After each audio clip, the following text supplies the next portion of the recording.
Macmillan Audio presents If Cats Disappeared from the World by Genki Kawamura, translated by Eric Selland, and read for you by Brian Nishi.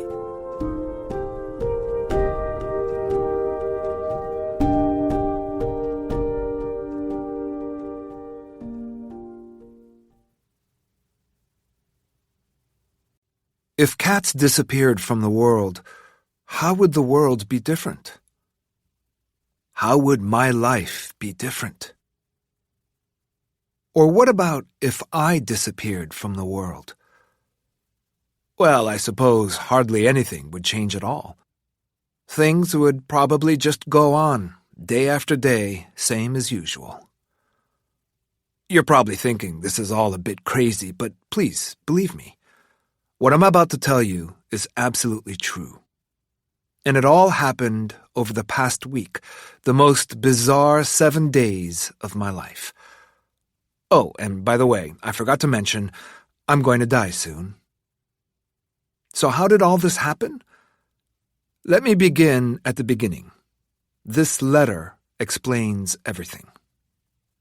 So it's probably going to be a long one, but please bear with me until the end. This is going to be my first and my last letter to you, and also my will and testament. Monday. The devil makes his appearance. I couldn't think of 10 things I wanted to do before I died. I saw a movie once where the heroine is about to die, so she makes a list of 10 things she wants to do before she passes away. Ugh, what a load of crap. Maybe I shouldn't be so harsh, but seriously, what even goes on a list like that? A bunch of junk, probably. How would I know that? Okay, look, I don't really know, but I tried writing that stupid list, and let me tell you, I'm embarrassed of the results. It all started 7 days ago. I had this cold that I just couldn't shake, but I kept going to work, delivering mail every day despite it. I had a slight fever that was plaguing me, and a pounding migraine on the right side of my head. Since I hate going to the doctor, I was just barely keeping myself together with the help of some over-the-counter drugs, but after 2 weeks with no improvement, I finally caved in. That's when I found out it wasn't a cold. It was, in fact, a brain tumor. Stage 4. The doctor told me I had only 6 months to live, tops, but I'd be lucky if I made it another week. Then he explained my options: chemotherapy, anti-cancer drugs, palliative care, but I had stopped listening. I was thinking about how when I was little, we used to go to the pool during our summer vacation. One time I jumped into the cold blue water with a splash and then sank slowly to the bottom. "You'll have to warm up before you jump in." It was my mother's voice, but underwater she sounded muffled. For some reason, this strange memory popped into my head. It was a moment I'd almost completely forgotten until now. I couldn't be in the examination room any longer. I decided to end the appointment. The doctor's words still hung in the air as I lurched out of the room, and I ran outside screaming and knocking into pedestrians around me, ignoring the doctor's pleas for me to stop. I stumbled and fell to the ground. When I picked myself back up again, I ran through the streets with my arms flailing around wildly until I reached the foot of a bridge and felt like I couldn't run any farther. Then I sank to my knees and let out a sob.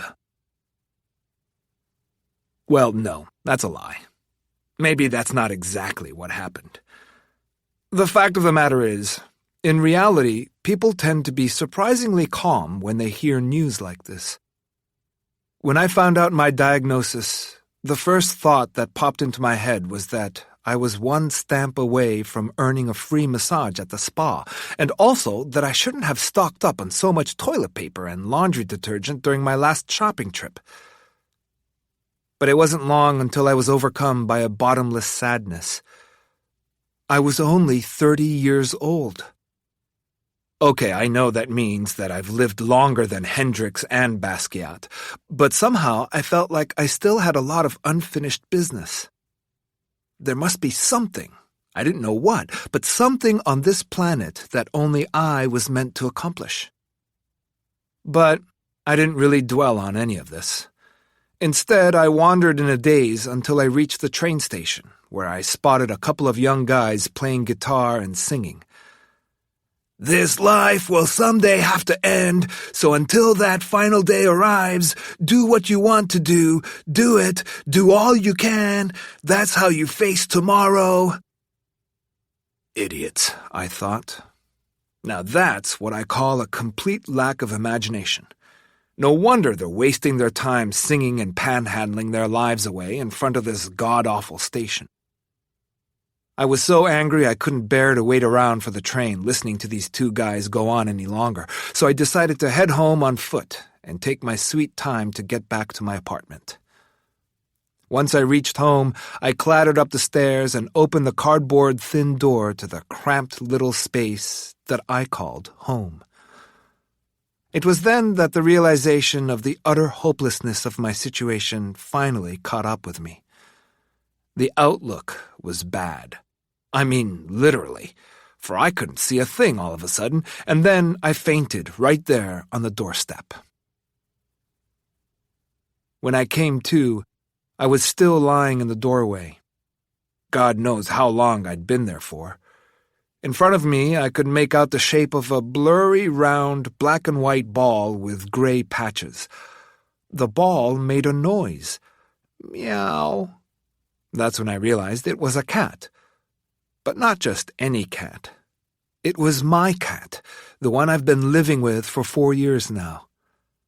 He came closer and let out another meow.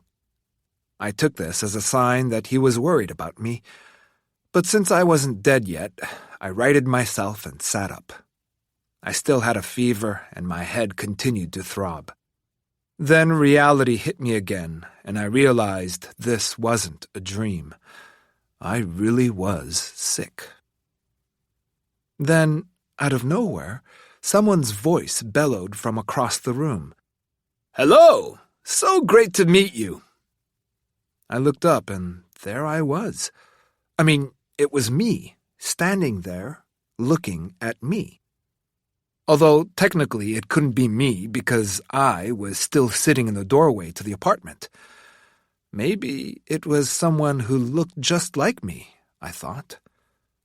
The word doppelganger sprang to mind. I had read something about this sort of thing in a book ages ago. There's another you who appears when you're about to die. Had I finally gone crazy? I wondered. Was my time already up?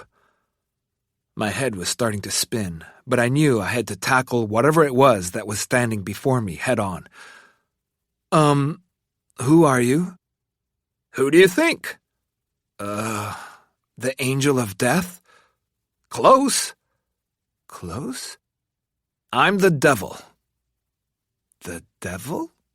Yes, the devil. And that's how, in a surprisingly low-key kind of way, the devil appeared in my life. Have you ever seen him? Well, I have, and he's not what you'd expect. The real devil doesn't have a scary red face or a ponytail, and there's no pitchfork in sight. The devil looks just like you. So I guess the real doppelganger is the devil. It was a shocking discovery and a lot to process in the moment. But what could I do about it? Here was the devil in my apartment, and surprisingly enough, he seemed like a nice guy. So I decided not to freak out and to just go along with it. Upon closer inspection, I realized that although the devil looked exactly like me, we couldn't have been more different when it came to our sense of style. I always dress in basic black and white. I mostly wear black slacks with a plain white shirt and a black sweater. Boring, I know, but that's just who I am deep down, a monotone guy. I remember ages ago my mother once got fed up with my wardrobe choices. "There you go again, buying the same thing over and over again," she'd complain. But to this day, I still find myself sticking to my comfort zone whenever I go shopping. The devil, on the other hand, dresses, shall we say, unconventionally? Brightly colored Hawaiian shirts with patterns of palm trees and classic American cars, board shorts, and a pair of Ray-Bans propped on top of his head, as if he were permanently on holiday. Despite it being freezing outside, for the king of the underworld, clearly it was always summer. "So, what are you going to do now?" he inquired. "Huh? I mean, you haven't got a lot of time left. You know, your life expectancy thing and all that." "Oh, that. Right." "So, what are you going to do?" "Well, I thought maybe I'd start with coming up with a list of 10 things. "Oh, don't tell me you're going to copy that old movie cliché, are you?" "Yeah, sort of, I guess." "You'd really do something that corny?" "You think that's a bad move?" "Well, I mean, sure, a lot of people do it and proclaim they'll check every last item off of their bucket list. You know the kind, right? It's a phase that everyone goes through at least once. Although, I guess it's not as if you get a second chance, now do you?" Holding his sides, the devil let out a huge guffaw at this last thought. "I don't really see what's so funny about this." "Ah, right. Of course. Well, I guess you never know until you try, right? Why don't we draw up a quick list right now then?" he suggested. So I got out a sheet of blank paper and wrote at the top of the page, 10 things I want to do before I die. Then I paused. I started feeling even more depressed immediately. I'm going to die any day now, and here I am wasting my time writing up lists? You've got to be kidding. It was difficult at first to organize my thoughts, but somehow I managed to cobble a list together, despite the fact that the entire time I was working, I had to avoid the devil, who was constantly trying to peek over my shoulder. And not to mention the fact that at one point, I also had to forcibly remove the cat from my desk, because like all cats, he always thinks it's a good idea to sit on whatever you're trying to work on or read. So, after all that, here's the list I came up with. 1. Go skydiving. 2. Climb Mount Everest. 3. Speed along on the Autobahn in a Ferrari. 4. Indulge in a 3-day-long feast of gourmet Chinese food. 5. Take a ride on a Transformer's back. 6. Fly to Paris and fall in love. 7. Go on a date with Princess Leia. 8. Turn a corner just in time to bump into a beautiful woman who's carrying a cup of coffee, then watch our passionate love affair unfold. 9. During a torrential rainstorm, run for shelter under the same awning as the girl I had a crush on in school. 10. Did I mention that I'd like to fall in love? Just once? "Ugh! What is this?" the devil asked incredulously. "Are you being serious?" Well, you know," I stammered. "Come on, you're not a schoolboy anymore. Frankly, I'm a little embarrassed for you." "Sorry, I'm so sorry." Yeah, I know, I'm pathetic. I had racked my brains, and this was the best I could come up with. Even the cat looked disgusted with me. I could tell he was keeping his distance.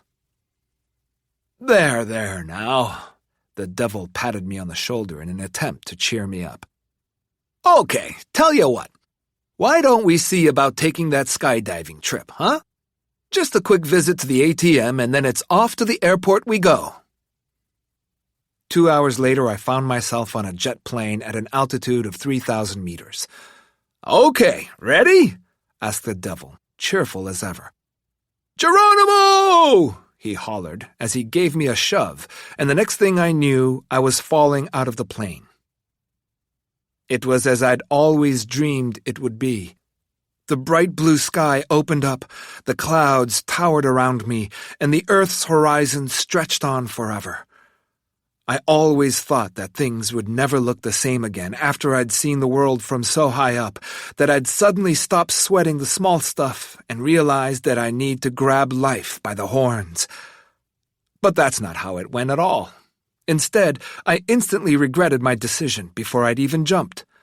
I was cold and way high up there on the plane, and the whole thing was just terrifying. Why would someone go and jump out of a plane of their own free will? Was this what I really wanted?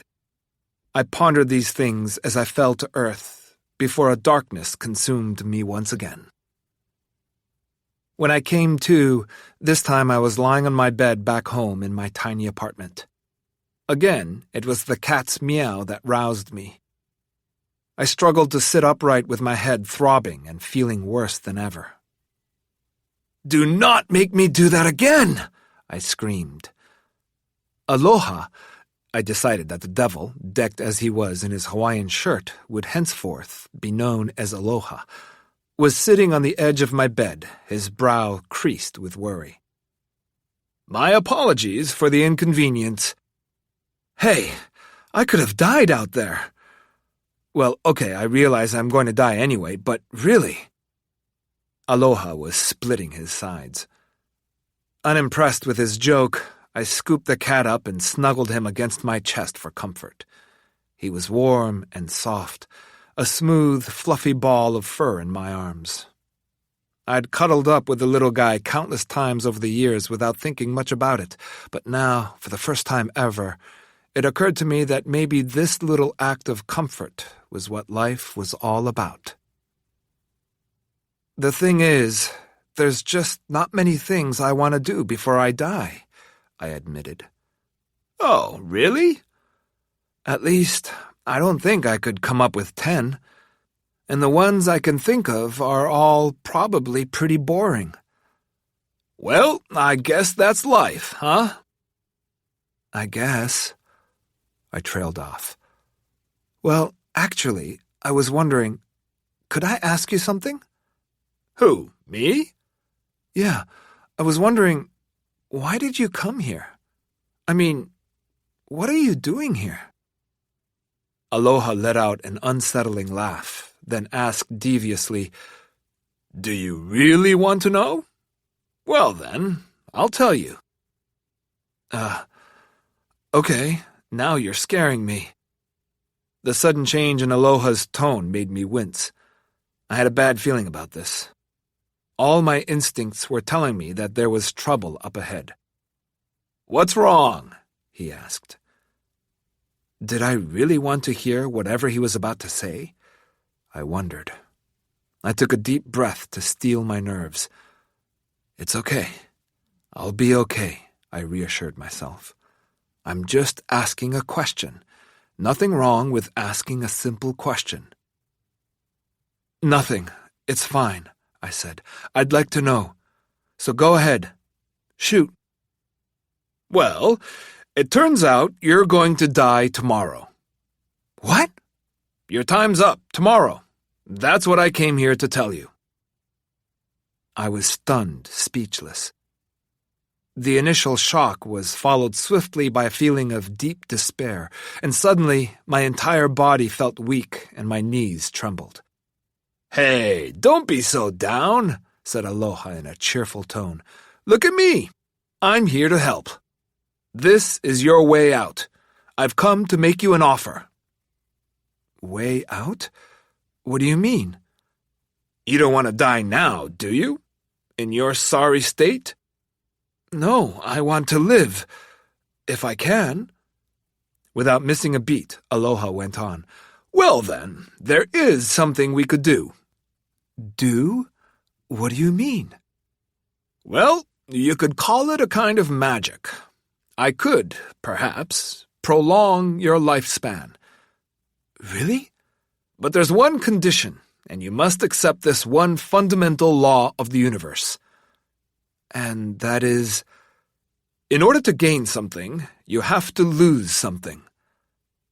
What does that mean, exactly? Oh, nothing too complicated. It's just a matter of simple exchange.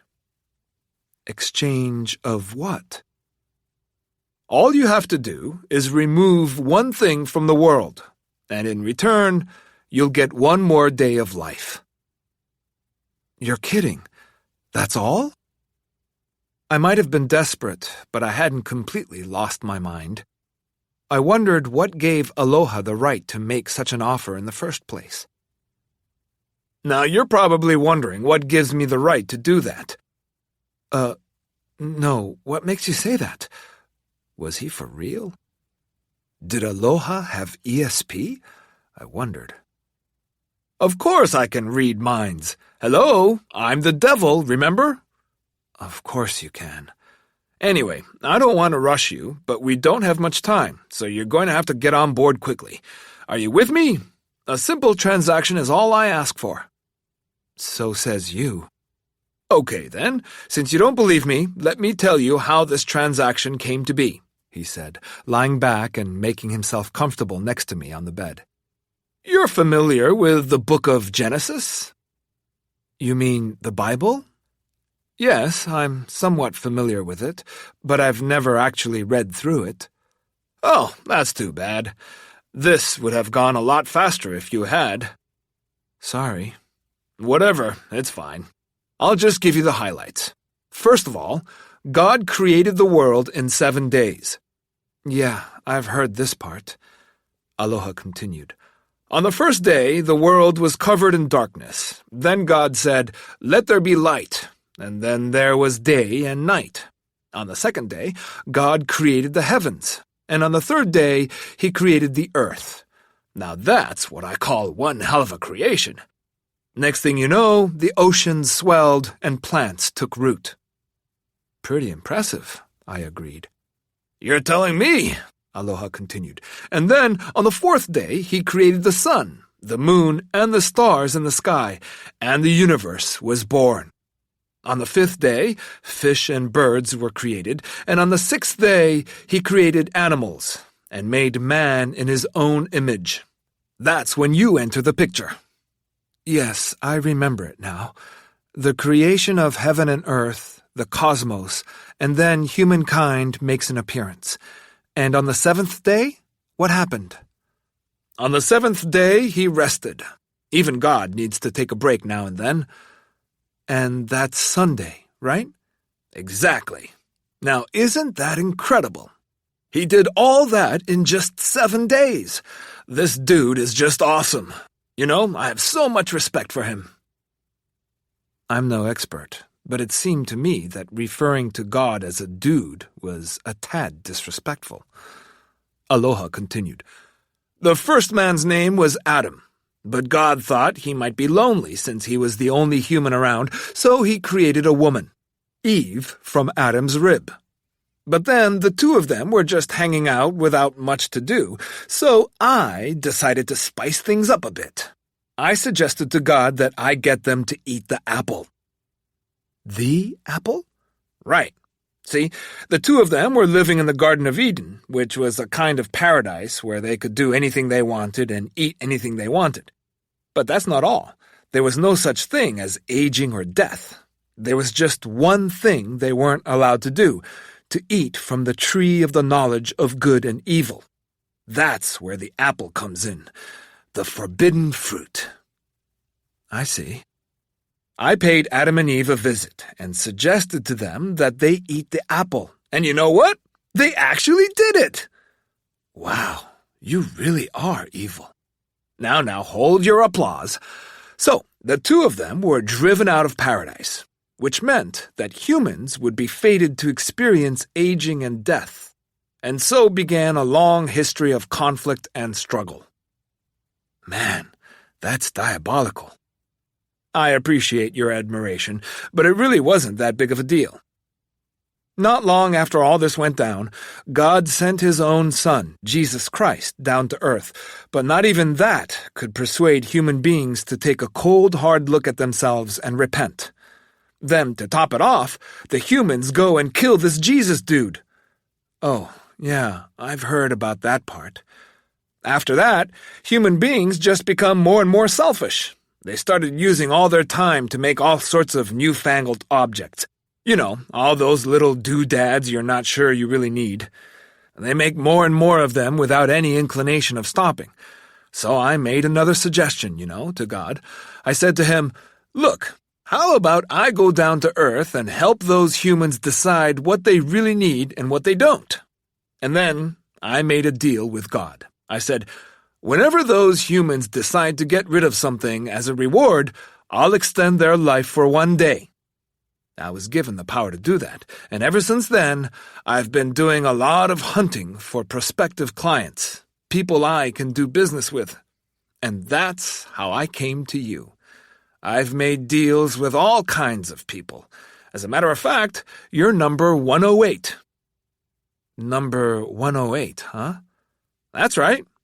Not that many, eh? Only 108 people in the entire world accepted the deal. You're really lucky, By simply making one thing disappear from the earth, you can extend your life by 1 day. Isn't that great? It was such an unexpected and ridiculous offer. Aloha sounded just like a used car salesman, desperate to sell you something. How could you possibly extend your life by making such a simple swap? Although, setting aside for a moment the question of whether I actually believed him, I wasn't exactly in a position to refuse.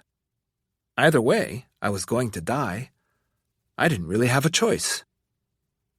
I started to think through the terms of the deal. Aloha said by making something disappear from the world, I could live for 1 more day. Let's see now, that would be 30 items a month, 365 per year. It would be simple. The world is basically drowning in crap anyways. All those small, silly, useless things like the parsley they put on an omelet, or the promotional flyers they're always sticking on your windshield. Or how about those lengthy user manuals that come with your new fridge or washing machine? Or watermelon seeds. All kinds of unnecessary things spring to mind. If you really think about it, you could come up with at least 1 or 2 million things the world could do without. If I'm supposed to live to 70, that would mean I have 40 more years left on the clock. So, if I get rid of 14,600 items, I could die a natural death at the age of 70 after all. Aloha had a point. For thousands of years, humankind has done nothing but make useless things. So, if something were to disappear, no one would notice. In fact, the world would be a simpler place. People would thank me for this. I mean, just take a look at what I do for a living. I'm a postman. Pretty soon, postmen will be extinct because no one writes letters or postcards anymore. We're becoming obsolete. When you think about it, there must be all kinds of things cluttering up the world that are borderline unnecessary. Maybe the entire human race is unnecessary, and the world we live in has no meaning at all. Okay, fine. I agree to the exchange. Go ahead and make something disappear. I want to live longer. I accepted the terms. Once I'd made the decision to give up some of the things in my life, I suddenly felt a lot bolder. Oh, wow! Really? Aloha seemed bowled over by my decision. Great!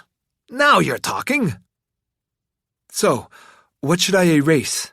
I asked, looking around the apartment. Let's see. First of all, how about we get rid of these stains on the wall? Aloha stared blankly at me and said nothing. Okay, then. How about the dust on top of the bookshelves? Again, silence. I know. Let's get rid of that mold growing on the bathroom tiles. Come on now. What do you think I am, the maid? Let's not forget that this is the devil you're working with. Oh, am I not thinking along the right lines? What did you expect? I'm the one who gets to decide. And how do you decide what to get rid of? How? Well, now that you ask, I suppose it's just a feeling, or it depends on what mood I'm in. Mood? Uh-huh. So, what's it gonna be? Aloha said as he surveyed the room. I followed his gaze, the whole time silently pleading, "Don't touch that figurine, and not those limited edition sneakers."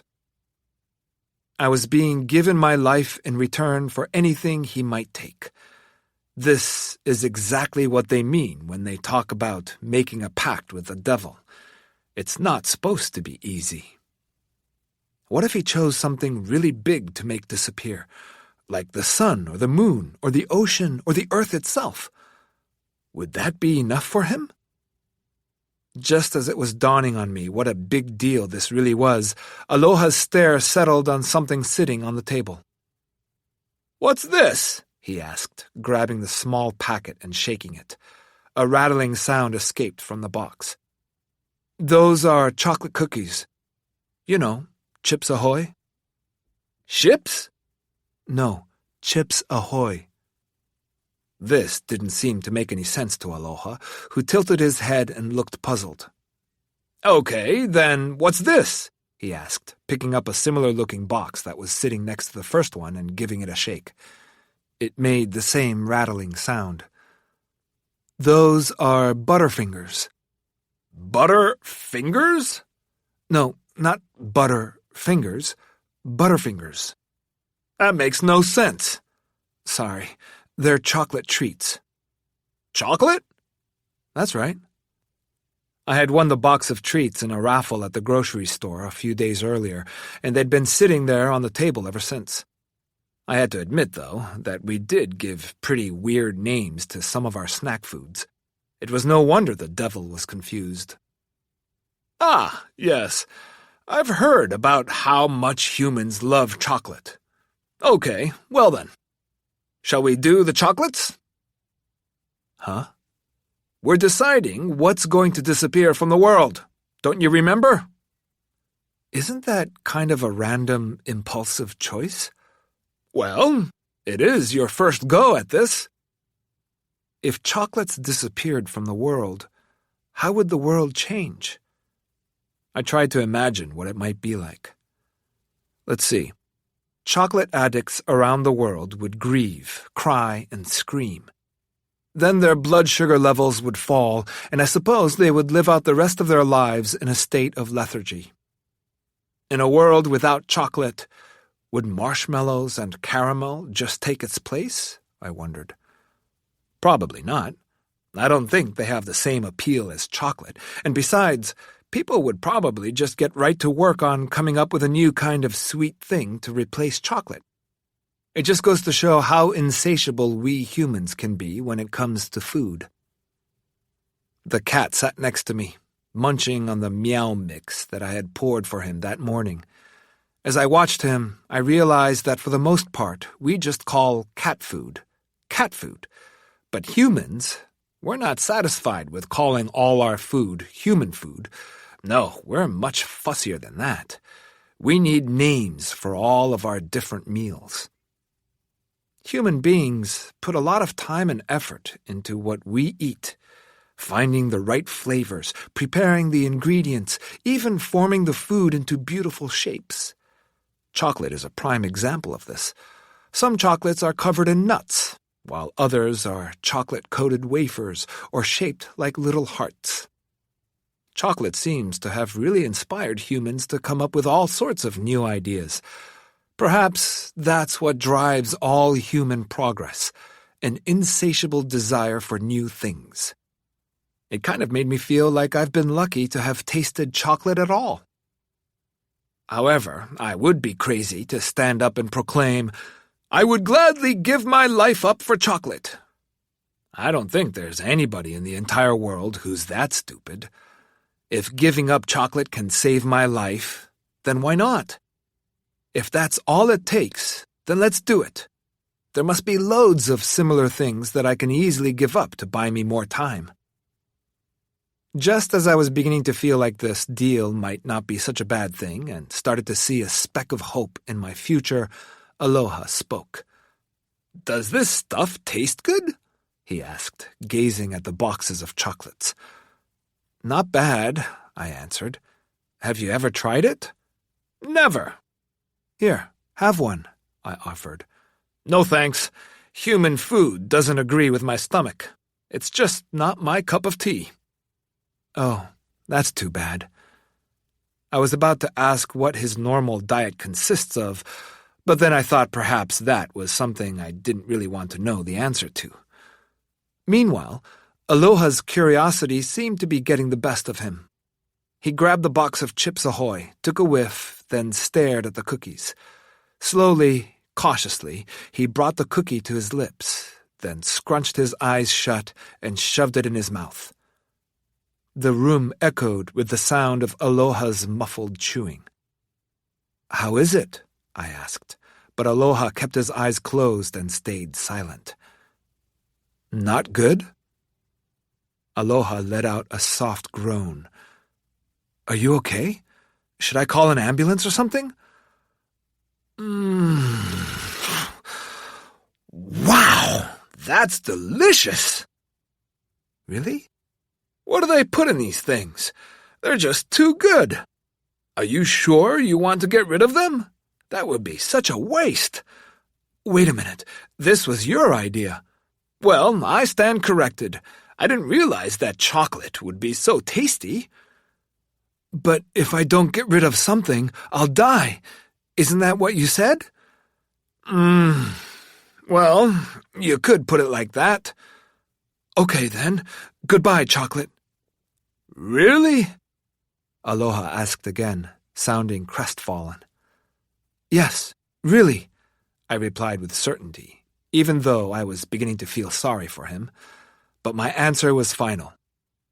"Okay, but just one more," Aloha exclaimed. "What?" "I just want one more, that's all. This will be the last one, I swear."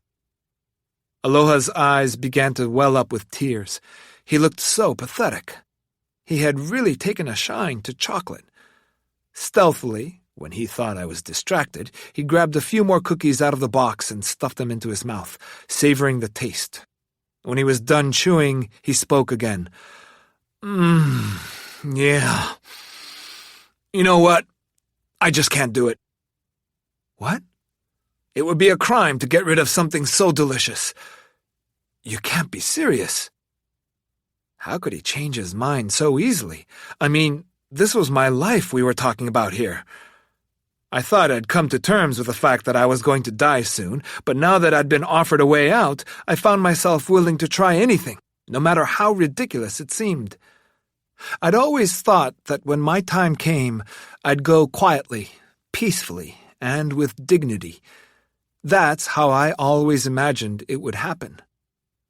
But when death stares you in the face, you find yourself willing to accept a helping hand from anyone, even the devil, in order to stay alive. It's basic human instinct. Dignity and respectability fly out the window at that point. "I'm not entirely okay with this," I protested. "What's this now? Not having a crisis of conscience, are we?" "What do you mean? Of course I'm having a crisis. It's my life you're dealing with here, and you think you can decide whether I live or die based on what you happen to crave?" "Why not? I mean, I am the devil." This was too much for me to handle. I was speechless. "Oh, come on. Don't look so depressed. I'll think of something else. I'll come up with something right away. ASAP." Aloha's eyes quickly darted around the apartment. You could tell he was trying to make up for having changed his mind the first time around. Not that impressive for a devil, I thought, as I gave him an icy stare while he continued scanning the room. Then, all of a sudden, my mobile phone rang. Someone was calling from the post office where I work. I looked at the clock. It was well past the time I usually begin my shift. The voice on the other end of the line belonged to my boss, the postmaster. Sounding slightly annoyed, he pointed out that I was late. However, just the day before, when I'd left for work early to go to the doctor, he'd actually seemed kind of worried about me. "I'm going to be okay, boss, but I need some more time off to recover. Could I maybe have the rest of the week off? After he agreed to give me a week of sick leave, I hung up. That's it! Exclaimed the devil. What? That, right there! Aloha stabbed his finger in the direction of my phone. Now that looks like something you don't need. You mean my phone? Yes, let's get rid of it, he cried ecstatically. What do you think? 1 day of life in exchange for your phone. If phones disappeared from the world, what would I gain and what would I lose? I wondered.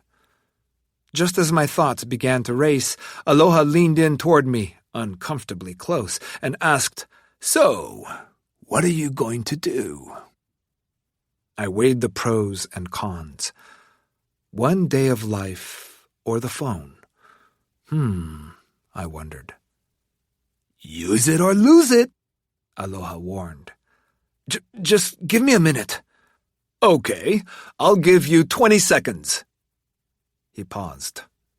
Now, 10 seconds. 9, 8, 7. Okay, can you cut it out with the mission control thing? Whatever, fine. Just go ahead and make it disappear. Get rid of it. I wasn't entirely sure that I was making the right decision, but it wasn't like I was in a position to be dithering about it. My life, or my phone. Obviously, I'll choose life. Okay, here we go. The devil sounded like he was having a blast, as usual. In that moment, I suddenly remembered that I had never got around to calling my father. I haven't seen or contacted him since Mom died 4 years ago. I had heard that he was still running his little clock repair shop in the old neighborhood not far from where I live now, but I'd never thought of visiting. Not even once.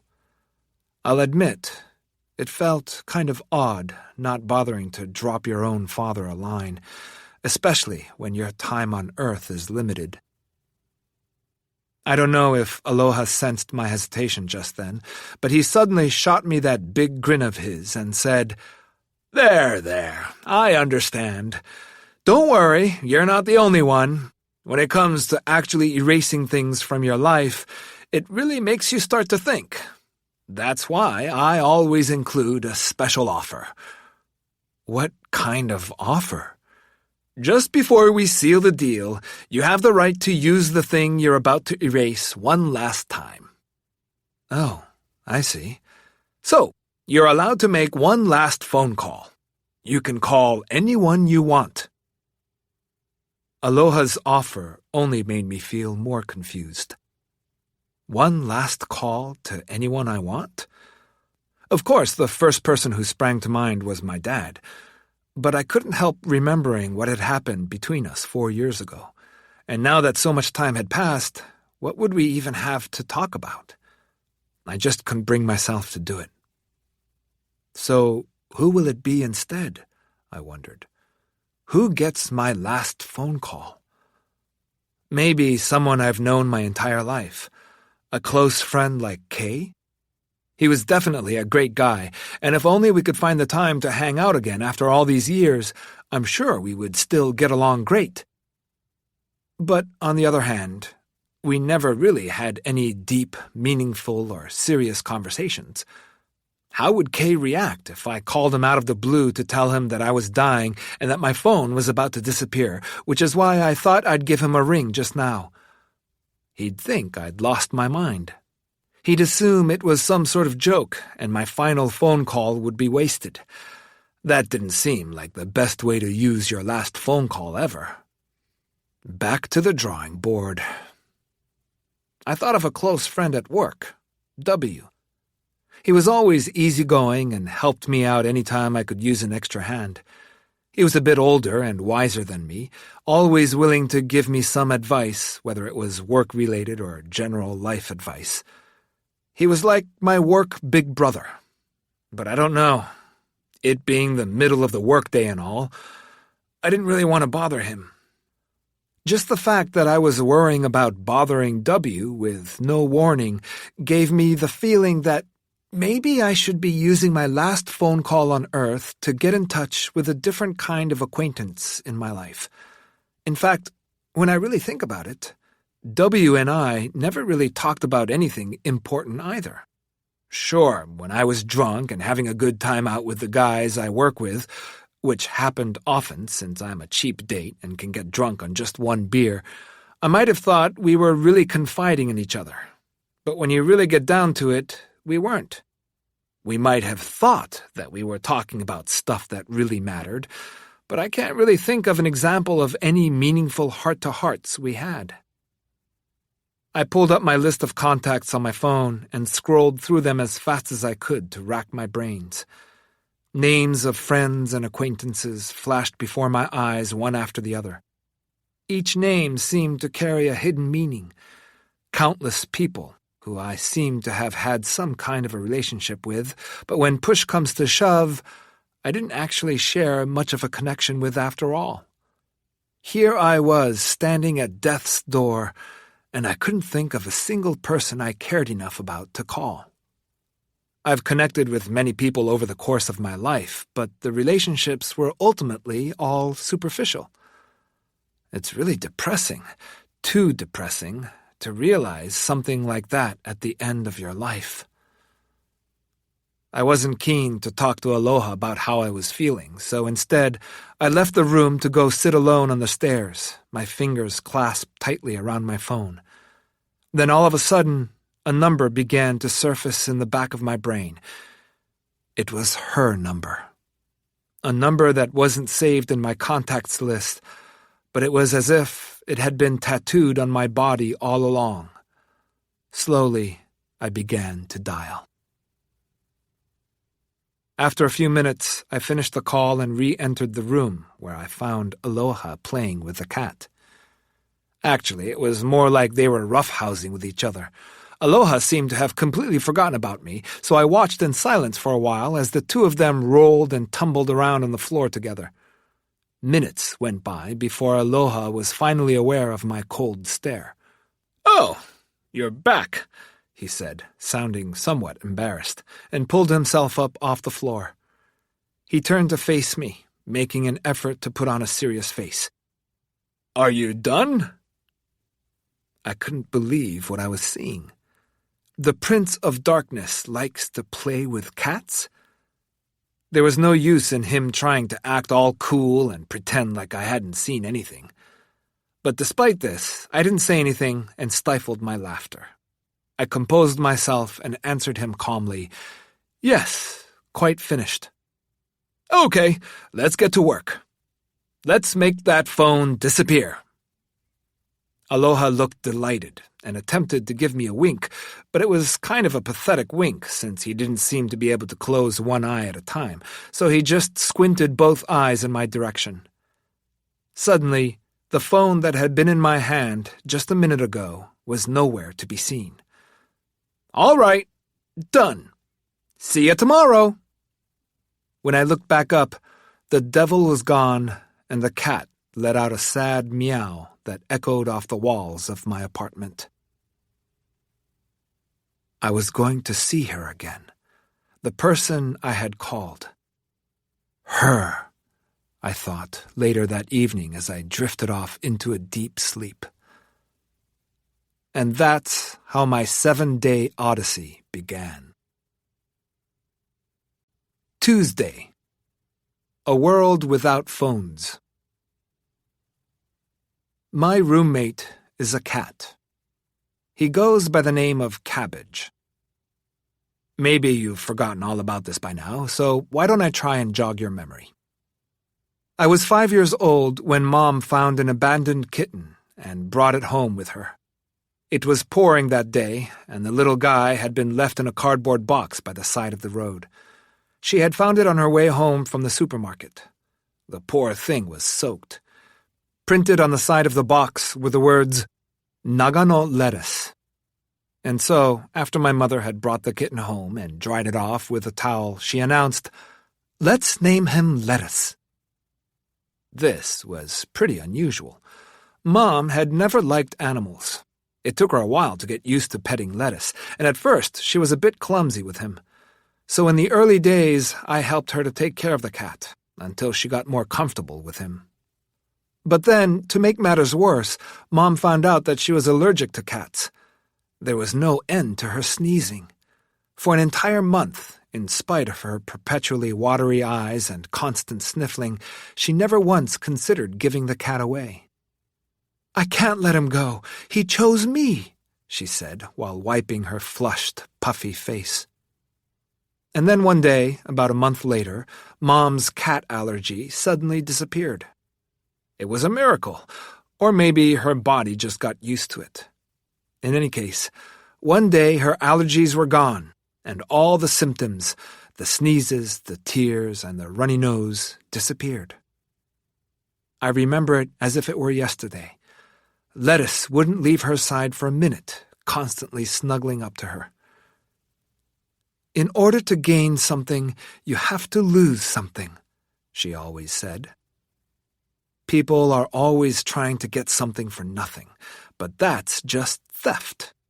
If you've gained something, it means that someone somewhere has lost something. Even happiness is built on someone else's misfortune. She often reminded me of this.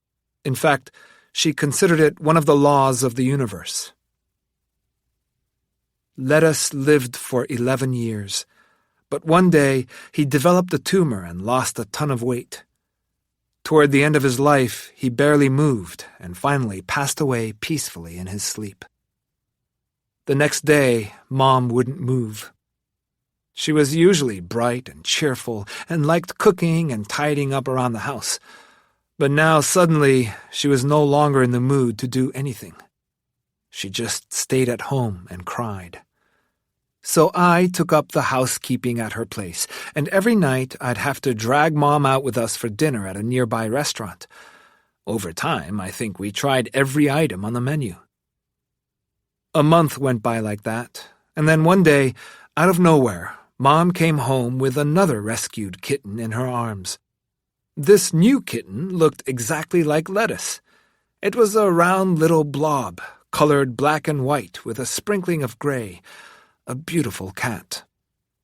He looked so much like Lettuce that we decided to call him Cabbage. "It's incredible. He really does look just like Lettuce," she said with a laugh as she watched Cabbage climb up into her lap. It was the first time Mom had smiled in a month. Seeing her laugh again after such a long time made me misty-eyed. All right, so maybe I teared up a bit.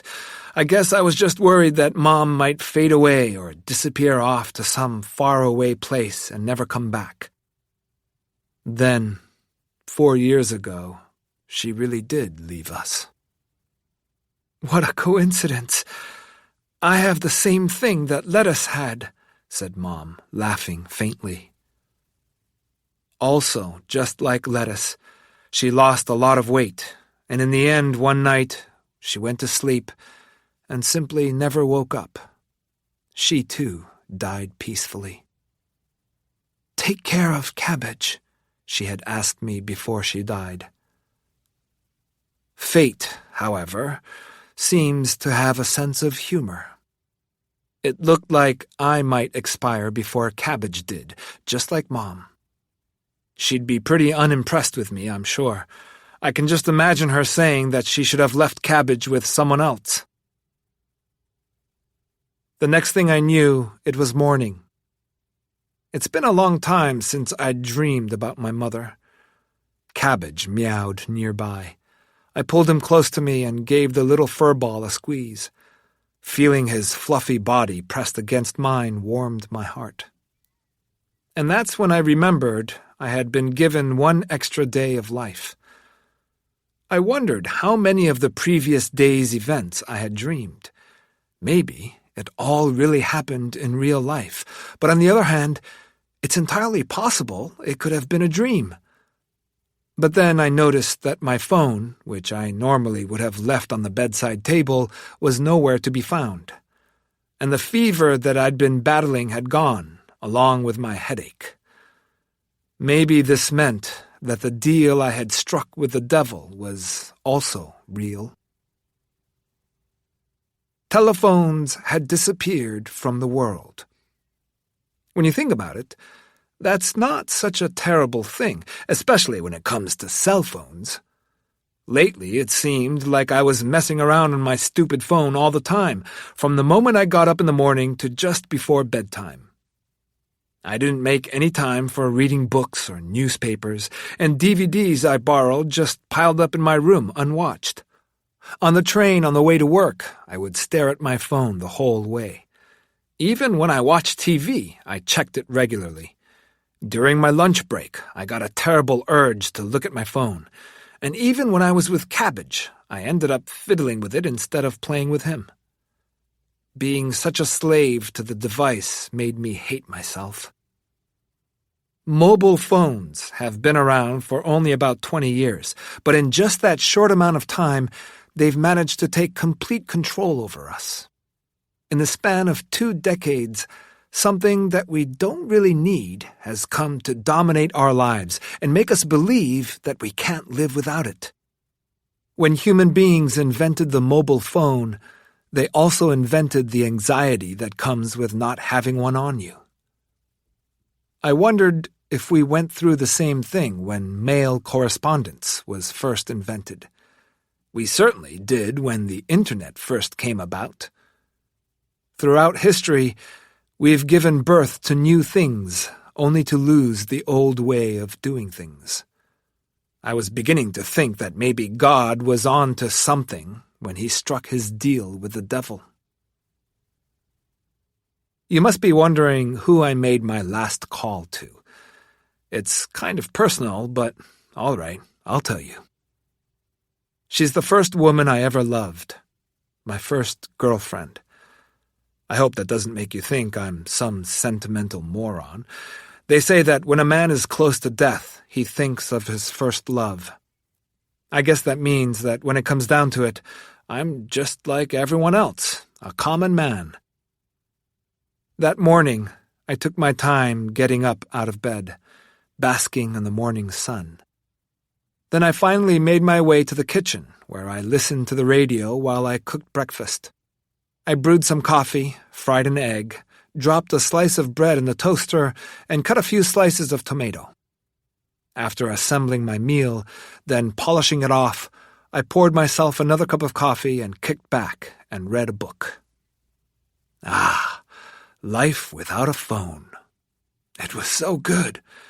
It felt as if time had slowed down and space expanded. As midday approached, I shut my book and headed for the bathroom for a nice hot shower. Afterward, I got dressed. My outfit was neatly pressed and was made up of my usual black and white basics. Then I headed out to meet her. My first stop after leaving the apartment was the barber shop. I realize it's a bit absurd to take the time to get a haircut when you're about to die, but I wanted to look good for my ex-girlfriend. Don't laugh. After getting a trim, I stopped by the opticians across the street to get a new pair of glasses. By the time I arrived at the tram stop, I was a new man. A tram was pulling up just as I arrived, so I ran and jumped onto one of the green carriages. It was a weekday, so it was packed. Normally, all of the passengers would be absorbed by their phones, but today was different.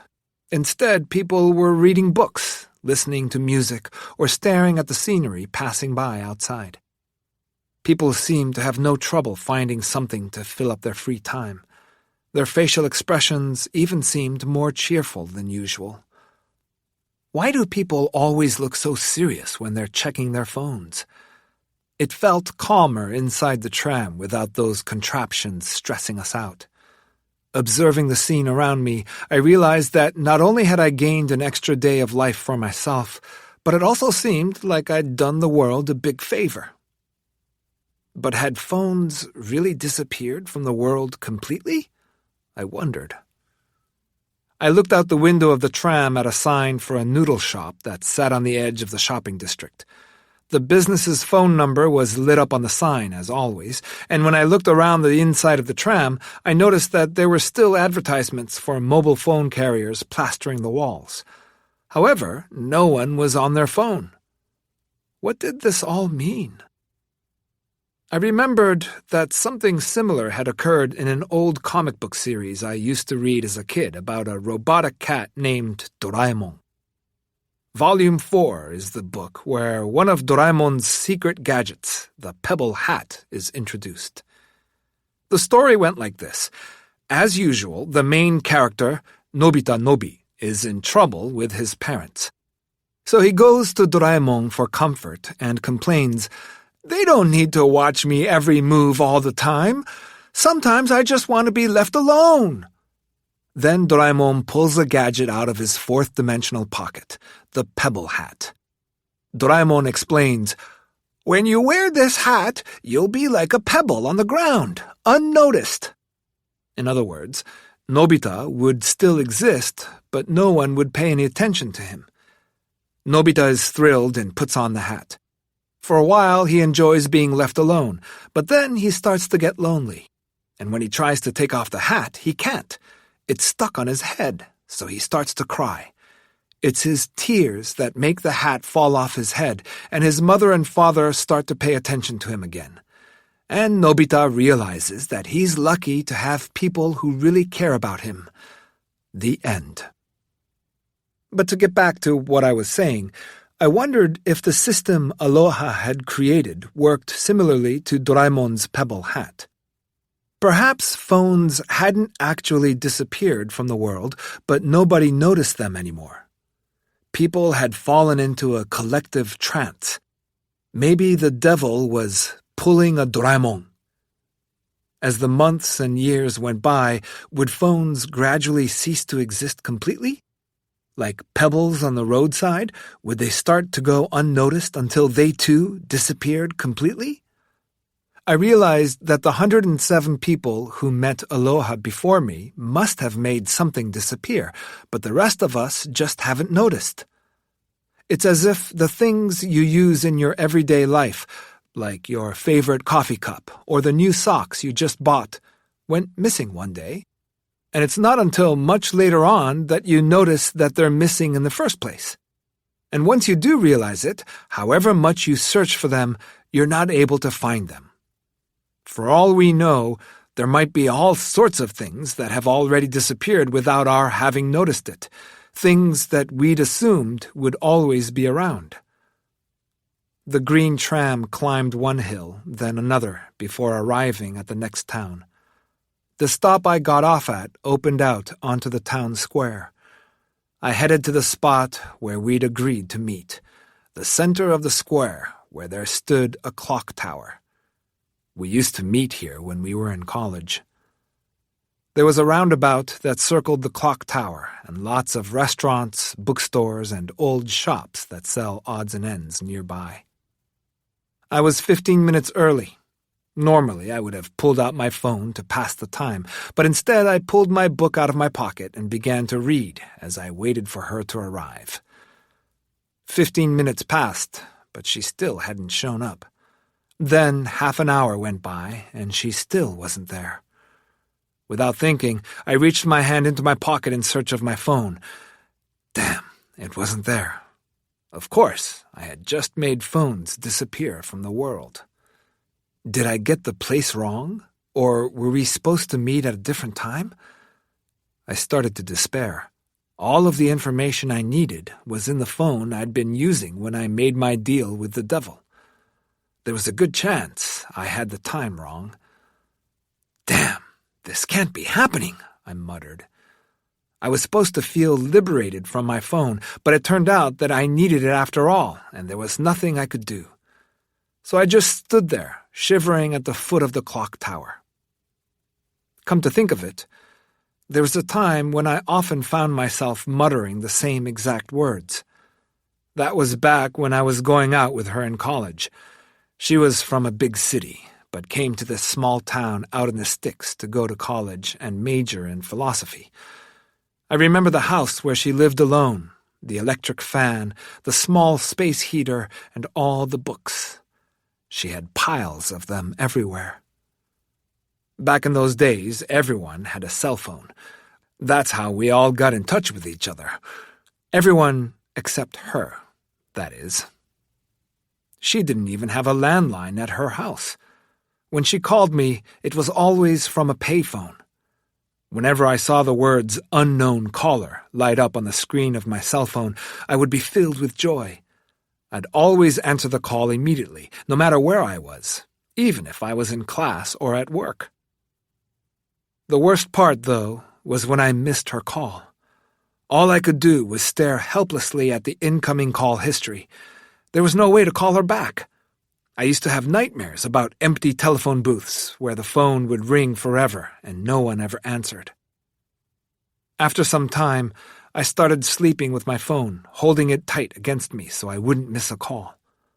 The warmth the phone emitted would remind me of the warmth of her body, and I would fall into a deep sleep with the phone clutched against my chest.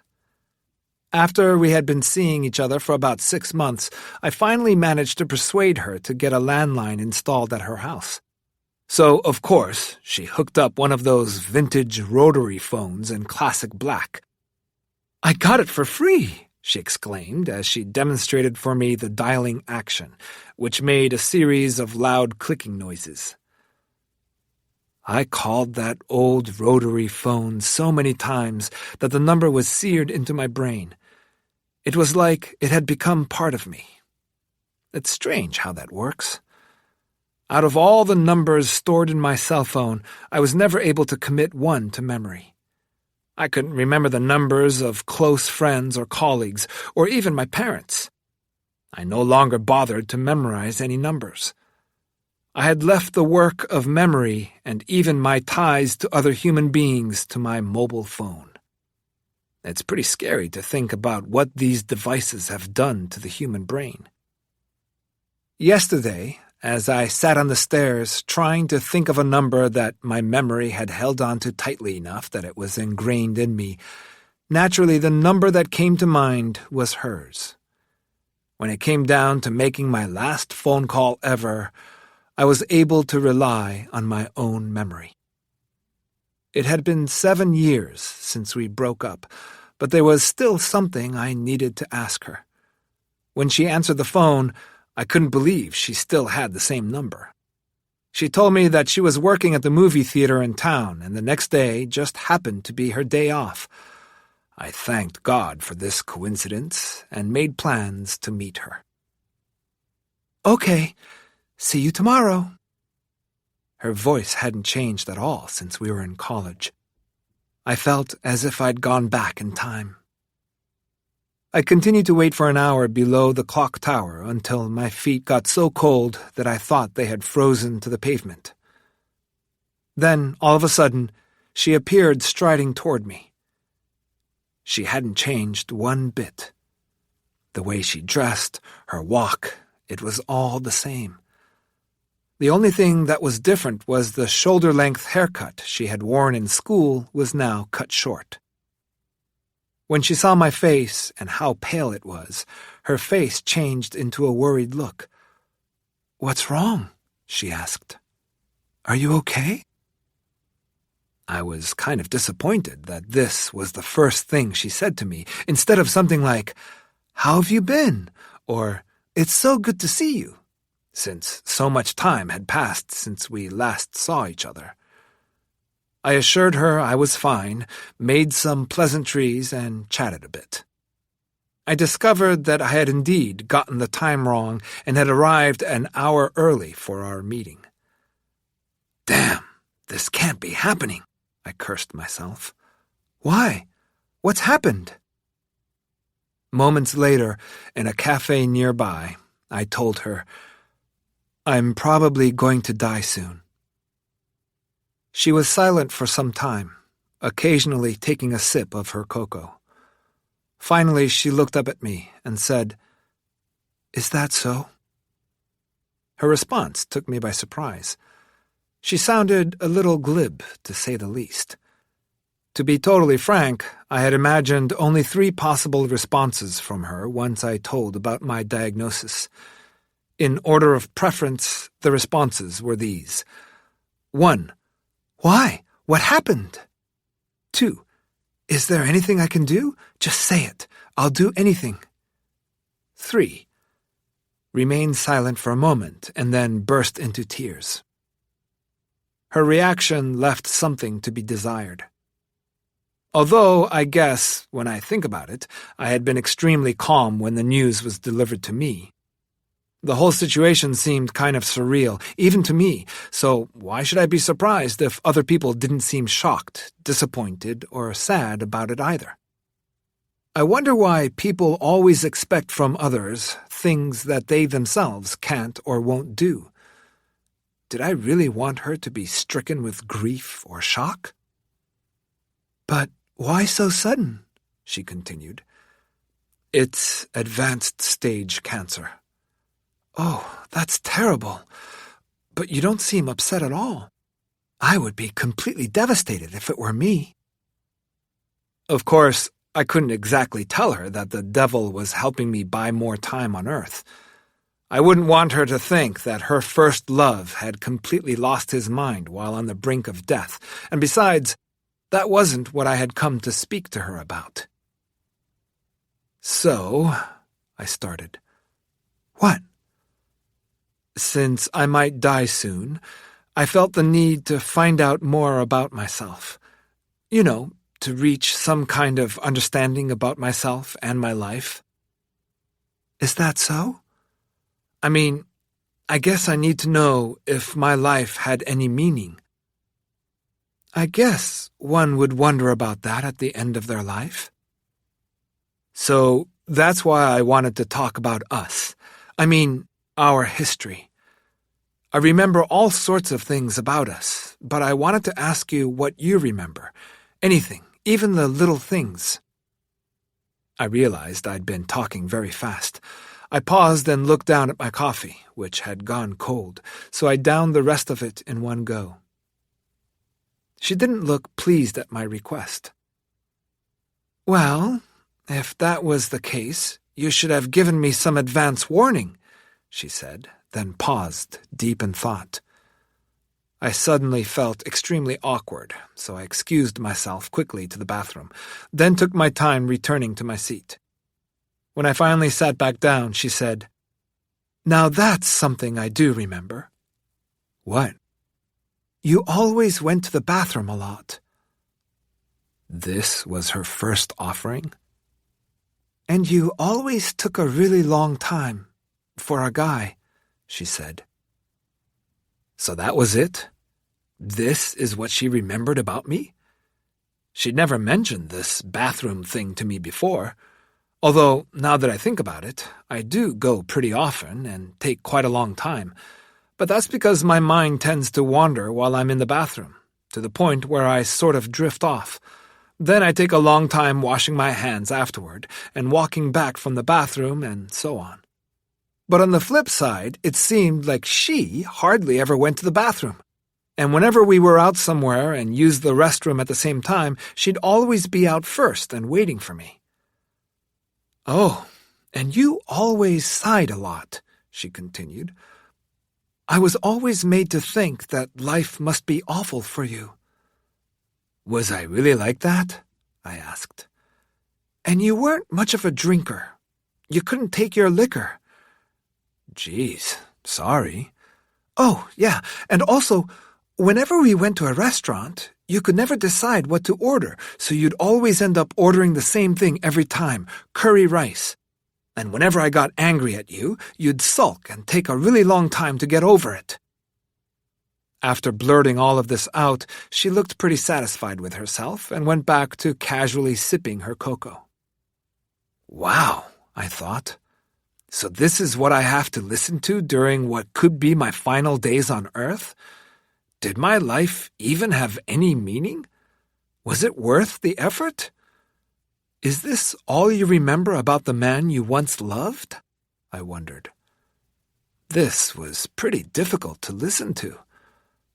On second thought, however, maybe it's not so strange. Women tend to be unforgiving and unsentimental when it comes to their exes. That must be it, I told myself. Oh, and one more thing.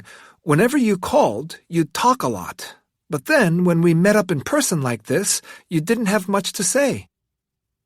I had to admit she was spot on there. In those days, we'd talk on the phone for 2 or 3 hours at a time, despite the fact that we only lived a 30-minute walk from each other. Once in a blue moon, we'd talk on the phone for 8 hours straight and then laugh about the fact that if we were going to talk on the phone for that long, then we should have just spent the day together. But when we actually spent time with each other, there wasn't much to talk about. On the phone, it somehow seemed more intimate, even though we weren't with each other in person.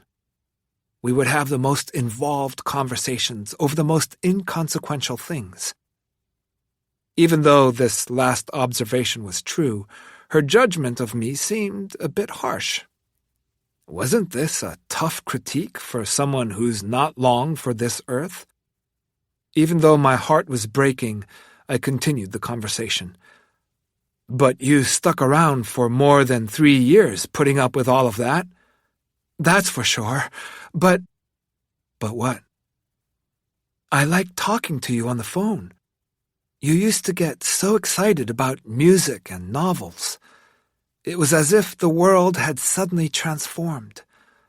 I liked you best when you talked so passionately. I might have even loved you, even though you were somehow incapable of coming up with something to talk about when we'd meet in person.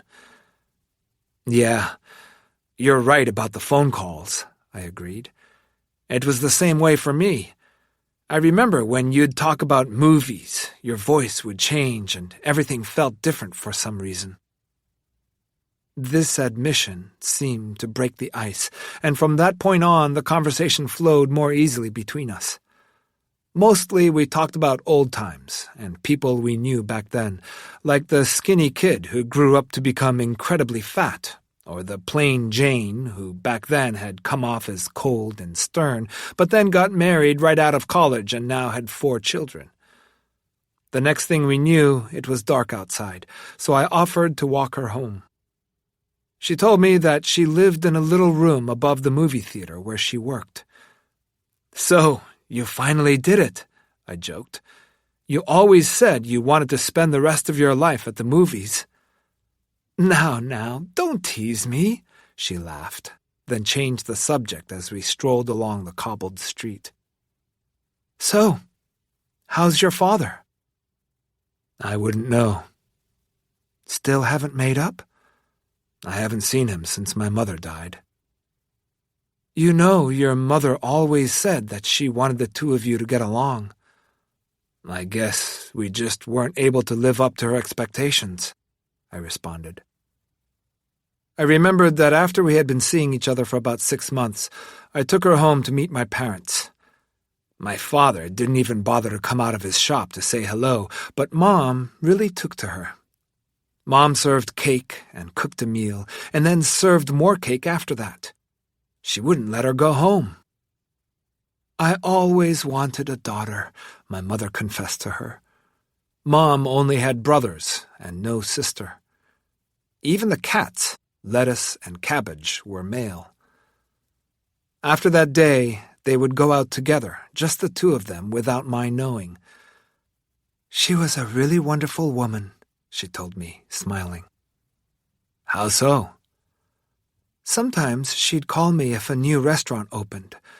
She'd get all excited and invite me to go out with her. She taught me how to cook. We'd even get our nails done together. Really? I never knew. 3 years after we broke up, Mom passed away, but despite this, my ex-girlfriend still came to the funeral and was in tears the entire time. She held Cabbage in her arms during the entire service until it was all over. I think she'd saw how confused and distraught Cabbage was as he paced back and forth, seemingly lost. Even after we broke up, Mom would always say to me, "Now she was a good catch, that one," making sure to slip it in almost every time I saw her. When I saw the way my ex-girlfriend had taken such good care of Cabbage at the funeral, I think I finally understood what Mom had meant. "How's Cabbage?" she asked, as if reading my thoughts. "He's doing fine." "What are you going to do about him? Who'll take care of him when you die?" "I'm still thinking about it. I'll find someone." "Well, let me know if you don't." Thanks. As we made our way down a steep hill, I could see the movie theater's sign all lit up at the bottom. Years had gone by since I'd last set foot in the place, and it now seemed smaller than I remembered. The first time I had ever seen the theater, I was a student, and it had looked so big and colorful back then. I felt the same way about the clock tower in the square. For the most part, the neighborhood remained unchanged. The real estate office, restaurants, the prep school, and the flower shop were all still there. The only big difference was that the supermarket had been renovated, but for some reason, the town now felt like a miniature model of the city I used to know. Had it really shrunk in size, or was I just seeing things in a different light? You know, there was something I wanted to ask you. I trailed off. What? Why do you think we broke up? What makes you want to know all of a sudden? There must have been some specific reason, but I can't seem to remember it now. Actually, this is what I had been planning to ask her about all along. Did we grow bored?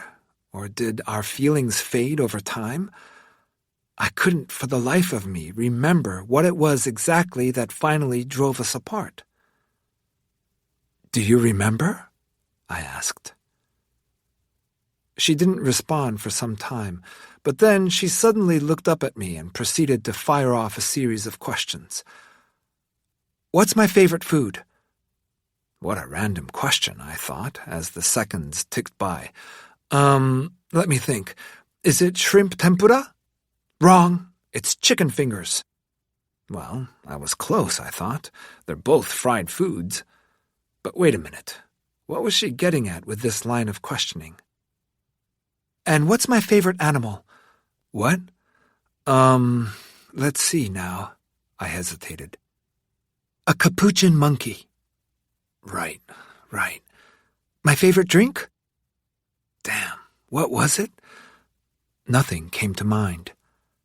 Sorry, I give up, I said finally. Cocoa. I was just drinking some back there at the cafe. Have you forgotten already? Right. Now I remembered. She loved chicken fingers and would always order it when we went to the diner. She used to always say that it was her favorite food in the whole wide world, and when we went to the zoo, she'd never stray far from the monkey cages. And she did drink hot cocoa all the time, even in summer. It's not as if I'd forgotten completely. I just couldn't remember at that precise moment. I suppose after we broke up, my heart had shut away these memories of her. I'd heard somewhere that people forget things in order to build new memories. You have to forget some things in order to move on in life. But I was beginning to question this theory.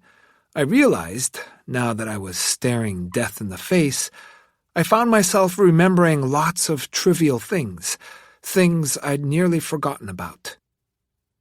I guess people forget. It's more or less what I expected. It's the same with us breaking up. It's just one of those things. It's not worth trying to remember all the details. Was that it? Really? Well, if you really want to know, I'd say that trip we took before graduation was the beginning of the end. You mean Buenos Aires? Wow, that really takes me back. Since we were college students when we were together, all of our dates took place in the confines of our tiny town. We never went farther afield. We just did laps around town as if we were playing an endless game of Monopoly. And yet, we were never bored. We'd meet at the library after class and go to a movie. Then we'd go to our usual cafe and talk. After that, we'd go back to her place and make love. Every once in a while, she'd pack lunch for us, and we'd take the tram to the spot with the best view in town and have a picnic. It wasn't anything too fancy or adventurous, but we were happy. It was all we needed. Thinking about it now, it's kind of hard to believe, but I suppose the size of the town was just right for us back then. Over the 3 years we were together, we only went abroad once, to Buenos Aires, Argentina. It was both our first and last trip together. At the time, we were both crazy about a movie by a Hong Kong director that was set in Buenos Aires. So for our last long break as students, we decided to go there. We booked a flight on a cheap American airline that had a long layover partway through the trip. I remember the airplane was freezing and the food was awful. After 26 hours of travel, we finally arrived in Buenos Aires. From Ezeiza International Airport, we took a CD cab to El Centro, where we checked into the hotel and headed straight to our room, to bed, but then found we couldn't sleep. It didn't matter that we were exhausted. We were on the other side of the world, as well as in a different hemisphere, so our internal clocks were still on Japan time.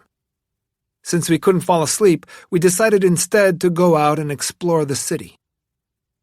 The beautiful sound of someone playing the bandoneon echoed outside, and people tangoed on the cobblestone street. The sky hung low in Buenos Aires as we took in the sights. We headed for the famous old Recoleta cemetery and wandered around its labyrinthine passages, eventually finding the grave of Eva Perón. Then later we ate lunch in a cafe while an elderly white-haired guitarist strummed tango music for the crowd. In the afternoon, we boarded a bus for La Boca, an old working-class district known for its colorful houses, street musicians, and other attractions. The bus wound its way through a series of narrow streets, and after a half hour of this, the colors of the neighborhood finally came into view. The wooden houses were painted sky blue, mustard yellow, emerald green, and salmon pink. As we strolled around, we admired the colorful houses as they glowed in the setting sun. Then we headed toward San Telmo to end the night by watching people tango at a club called La Ventana. The feverish music and passionate dancing we saw there transported us to another realm. We spent the next couple of days strolling through the city, slightly drunk on the spirit that hung in the air. Then one day, we met Tom, who was staying at the same cheap hotel as us. While he went by the name of Tom, he was actually Japanese. He was a young man of 29 and had quit his job at a media company to travel around the world. In the evenings, we'd join him on his trips to the local supermarket to buy wine, meat, and cheese. Then we'd head back to the hotel together and eat in the communal dining room. Night after night, we stayed up late talking, eating, and sipping our wine. Tom would share stories about his travels around the world, telling us about the sacred cows in India, the Buddhist monks of Tibet who were just young boys, the Blue Mosque in Istanbul, the White Knights of Helsinki, and how in Lisbon you could see the ocean stretch on into eternity. Tom would indulge on the Argentine wine and quickly get himself stinking drunk, but would still go on talking. "There are so many cruel things in the world," he once told us, "but there are also just as many beautiful things." For us, after living in a small town doing the same thing day after day, everything all felt so new and fascinating. We couldn't imagine some of the things he described. But despite the differences in our experiences, Tom had no trouble relating to us. He listened to our stories, sometimes laughing, sometimes with tears in his eyes. There we were, the three of us on the other side of the world from our home, filling our nights with endless conversation. Then, when it was almost time for us to return to Japan, Tom suddenly disappeared. He hadn't turned up at the hotel after heading out for a day of sightseeing. That night, we sipped our wine and waited for him in our usual spot, but he never showed. The next day, we found out that Tom was dead. He had taken a trip to the border between Argentina and Chile to see the historic statue of Christ when the bus he was on had fallen off a cliff. It was like a dream. It didn't seem real. I could still see Tom joining us in the dining room, bottle of wine in hand, saying, "Come on, time for a drink." But now Tom wasn't coming back. We spent the rest of the trip in shock. On our last day in Buenos Aires, we visited Iguazu Falls, which was 30 minutes from the airport. After 2 hours of hiking, we reached a narrow crack in the Earth's surface that goes by the name of the Devil's Throat. We'd seen this place in the Hong Kong film that we were obsessed with at the time. Devil's Throat sits at the top of the largest waterfall in the world. Water rushed over the edge with an unimaginable force.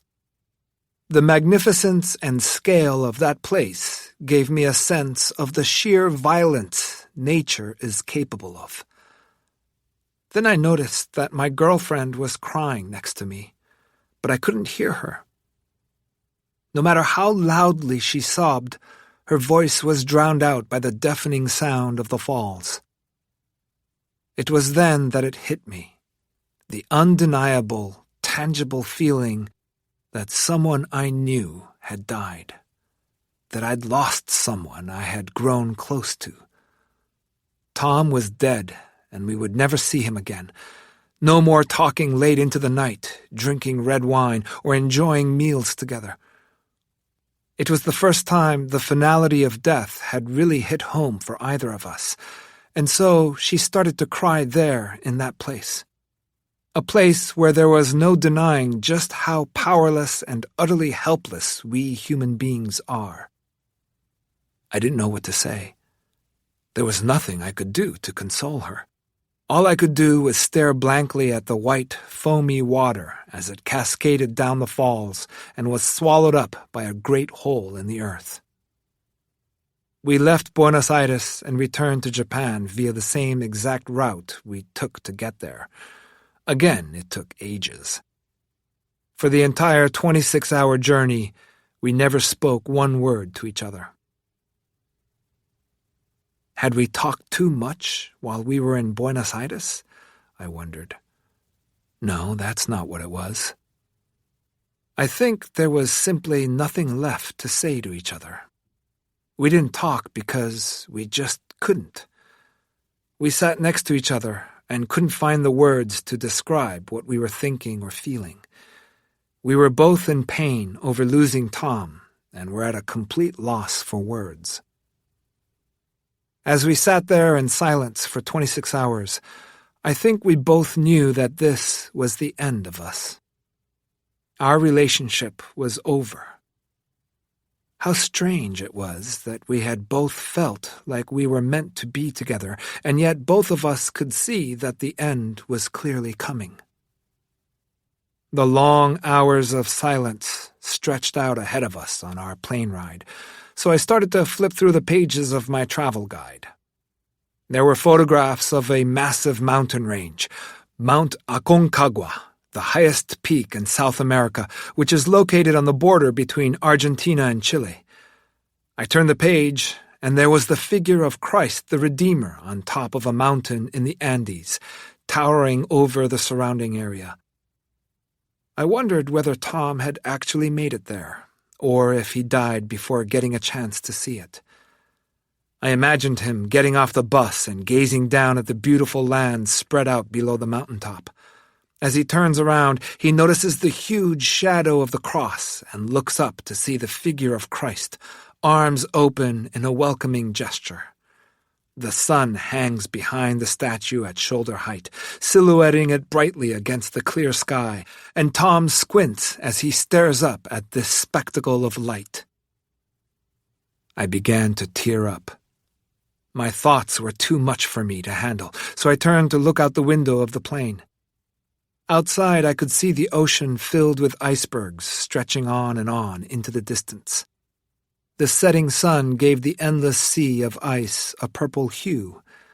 It was so beautiful, it was almost cruel. 26 hours later, we were back in our little monopoly town. "Okay, see you tomorrow," she called over her shoulder as she got off at her station and headed down the steep hill. I watched as her figure with perfect posture retreated into the distance. A week later, we broke up. One short 5-minute phone call, and it was over, just like that. It was like filling out a change of address form at the local post office. A short, businesslike conversation, and it was all done. Over time, we had clocked in more than 1,000 hours in telephone conversations, and now all it took was 5 minutes to end the relationship. While the telephone had made it easy for us to get in touch with each other quickly, in retrospect, it also meant that we missed out on the chance to get to know each other in a more profound way and to become truly close. The phone did away with the time that was needed to develop real memories and feelings for each other. And it wasn't long before the feelings that we did have for each other evaporated. My phone bill, which arrived without fail on the 1st of the month, would list a total of 20 hours worth of calls with a charge of $150. I don't think we had ever discussed whether the cost of all that talking on the phone was actually worth it. It made me wonder how much I was paying per word.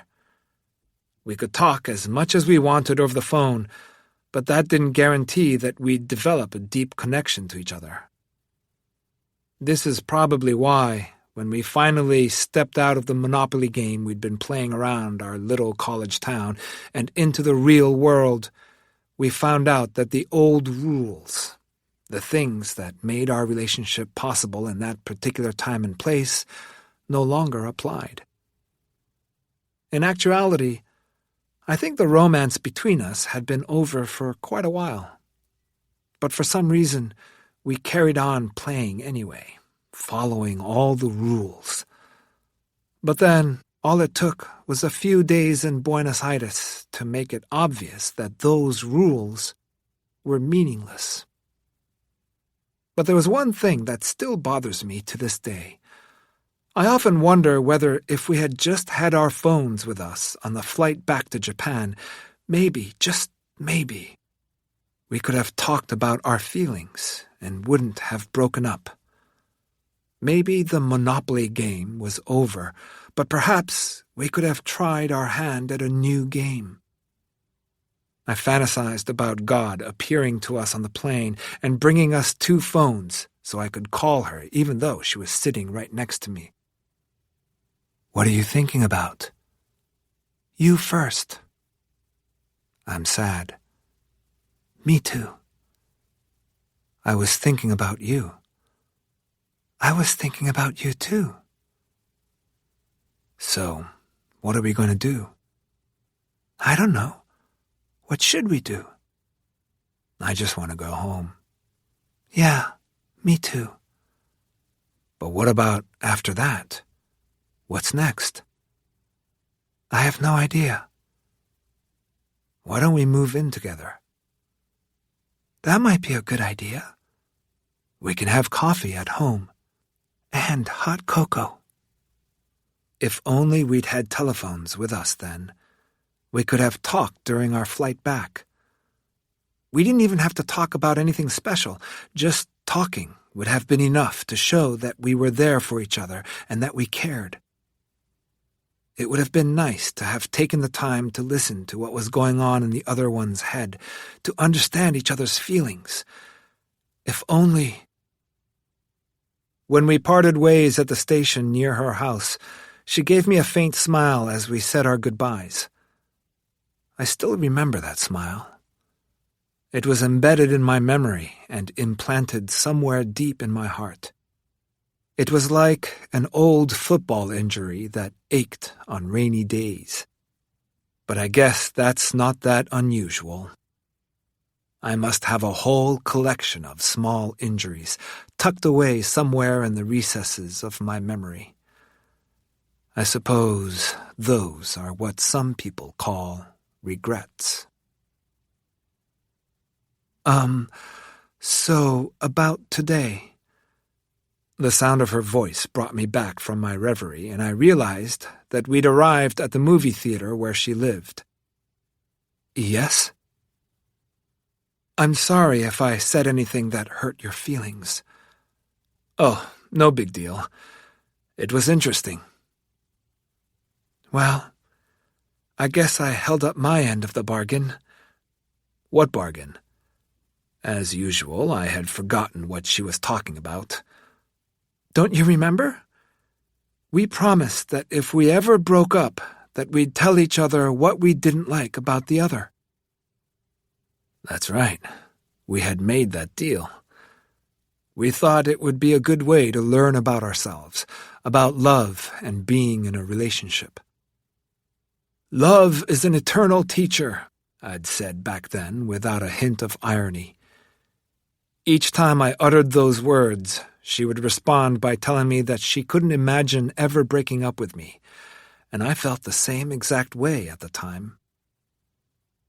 That's why I told you everything I didn't like about you today. Now you know everything that's wrong with you before you die, she said in a playful tone, letting out a little laugh. She was clearly enjoying poking fun at me. Well, thanks for keeping your promise, even though it's not exactly what I wanted to hear as I teeter on the brink of death, I responded, laughing along with her. When we had started dating, I just couldn't imagine our relationship ever ending. I assumed that because I was happy, she must be happy too. But then a time came when that was no longer the case. Feelings can't always be mutual. Love tends to fizzle out over time, and even though everyone knows that, it doesn't stop anyone from falling in love. I guess it's the same with life. We all know it has to end someday, but even so, we act as if we're going to live forever. Like love, life is beautiful because it must come to an end. You're going to die pretty soon, right? She asked, pushing open the large, heavy doors to the theater. You make it sound like it's no big deal. Well, I was just thinking that I could do a screening of your favorite film for you here one last time, if you'd like. Really? I'd love that. Thanks. Okay, how about you meet me back here at 9 tomorrow night? It'll be an after-hours showing. Bring a film that you love. Will do. Oh, and before you go, I do have one last question for you. What is it this time? What's my favorite place in the entire world? Oh, man, what was it? I'd forgotten everything. I can tell by the look on your face that you don't remember, in which case we'll make that your homework assignment. Come back with the answer tomorrow night. And with that, she closed the large theater doors behind her. See you tomorrow, she mouthed through the glass. Until then, I shouted back. The theater lights turned off, and the street went dark around me. I stared at the old brick movie theater for a while, under the darkened neon lights of the marquee, thinking about what a strange day it had been.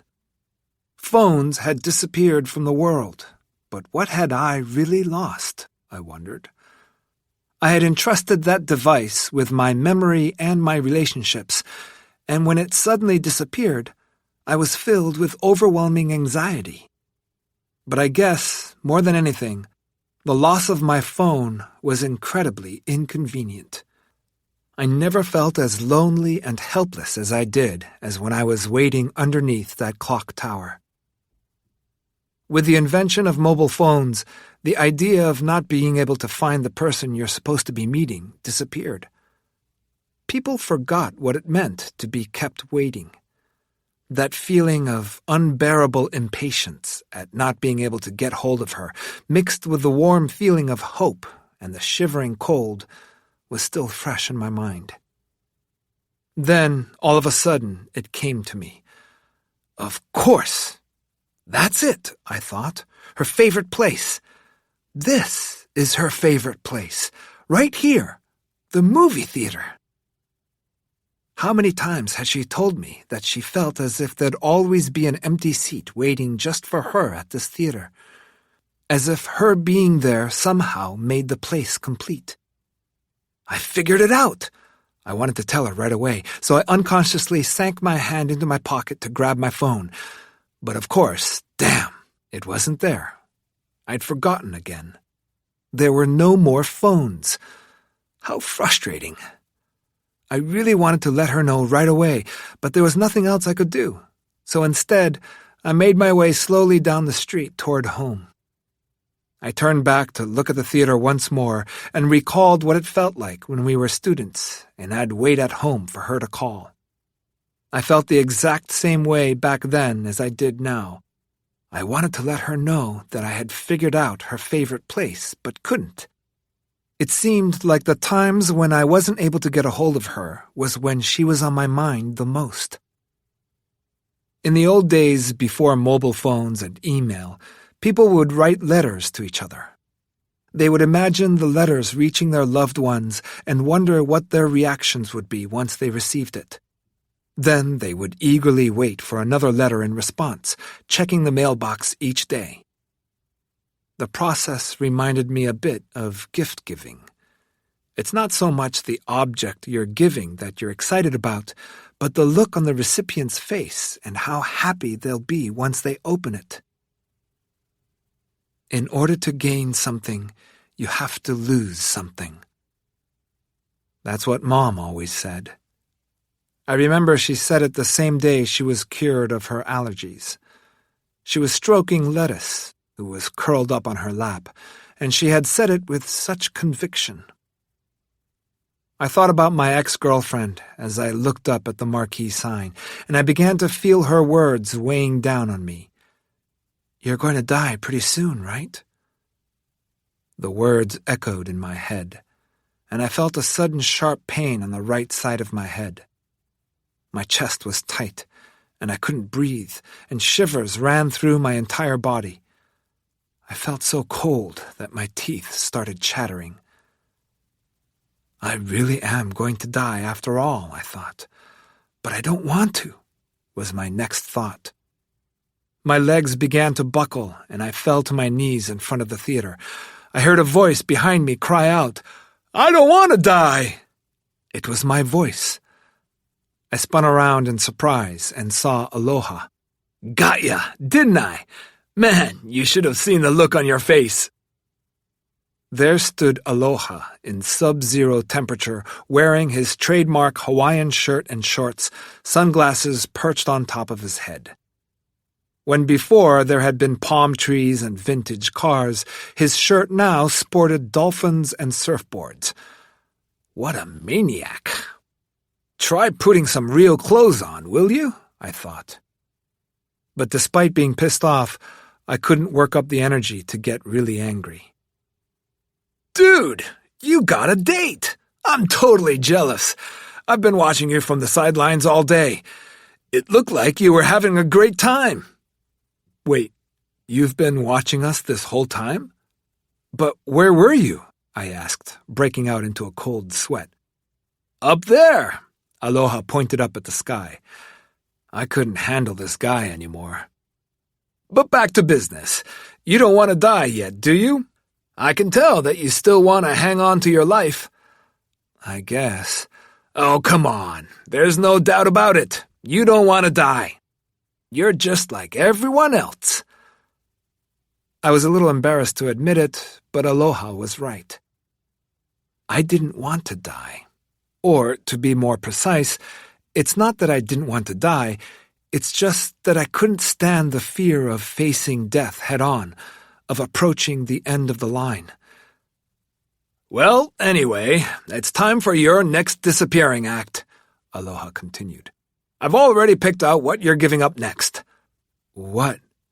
This, Aloha announced while pointing at the movie theater. So, how about it? We get rid of movies in exchange for an extra day of life. Movies? I said under my breath, gazing up at the marquee as my vision blurred, and I thought of all the times I went to this movie theater with my ex-girlfriend and all the films we had seen together. A montage of different scenes floated before my eyes. A crown, a horse, clowns, a spaceship, a silk hat, a machine gun, the silhouette of a naked woman. Anything is possible when it comes to movies. Clowns laugh, spaceships dance, and horses talk. I must be having a nightmare, I thought, as the images swirled around me. "Help!" I called out, but could barely hear my own voice. That's when my vision went black, and I passed out right in front of the theater. Wednesday.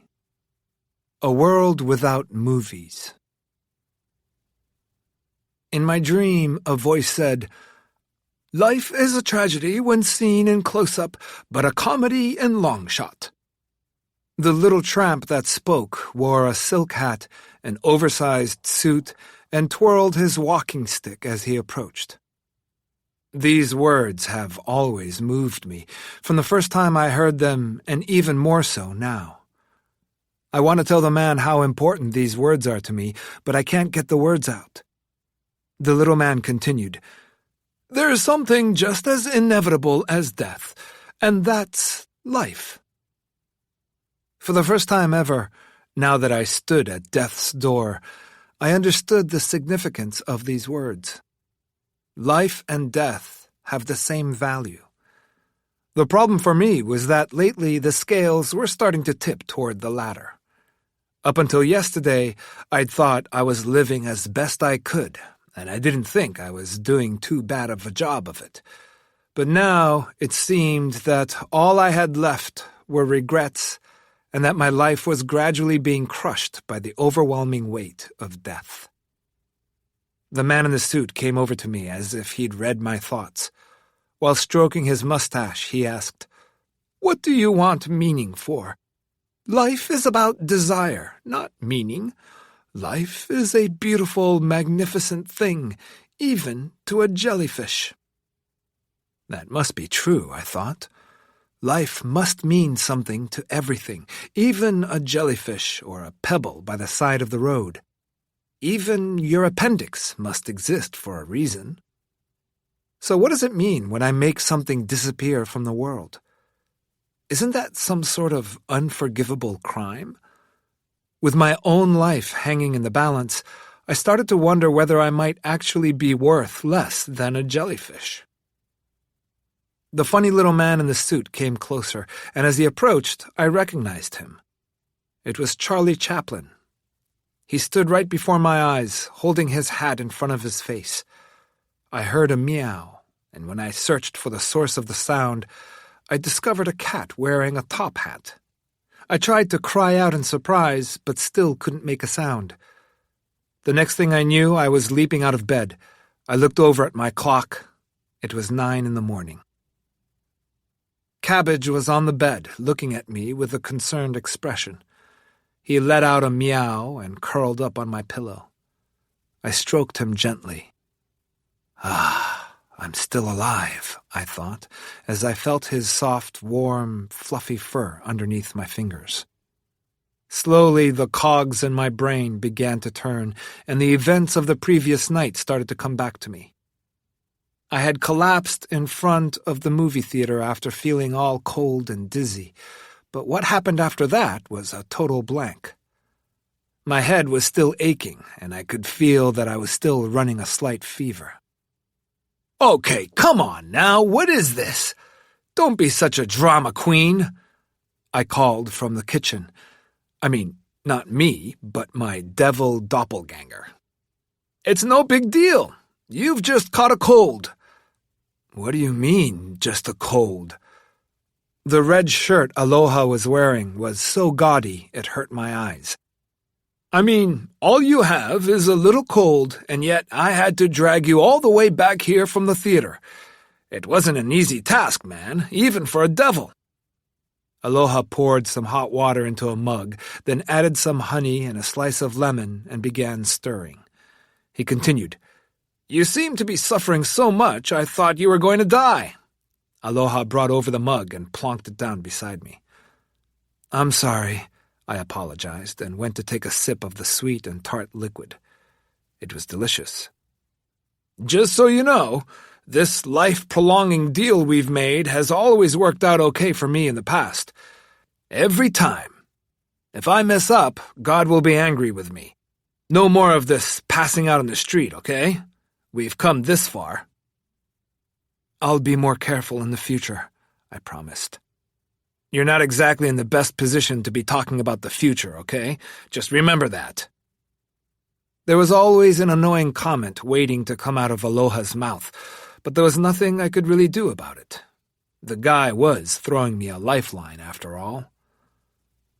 Meow. Cabbage let out an exasperated meow as he jumped off the bed and left the room. Apparently, even he'd had enough of Aloha. The devil waited for me to finish sipping his honey-lemon concoction and then resumed giving me the third degree. So, what are you going to do? About what? Oh, come on now. The deal. What are you going to make disappear from the world next? Oh, right. Yesterday, I proposed movies. I remember. Should we go for it? Press the delete button? Or would you rather quit right here? If movies disappeared from the world, I wondered. I tried to imagine what it would be like. It wouldn't be easy. I'd be losing one of my favorite things. I realize it's a little silly to get so sentimental about a hobby. I mean, with me being so near to death and all.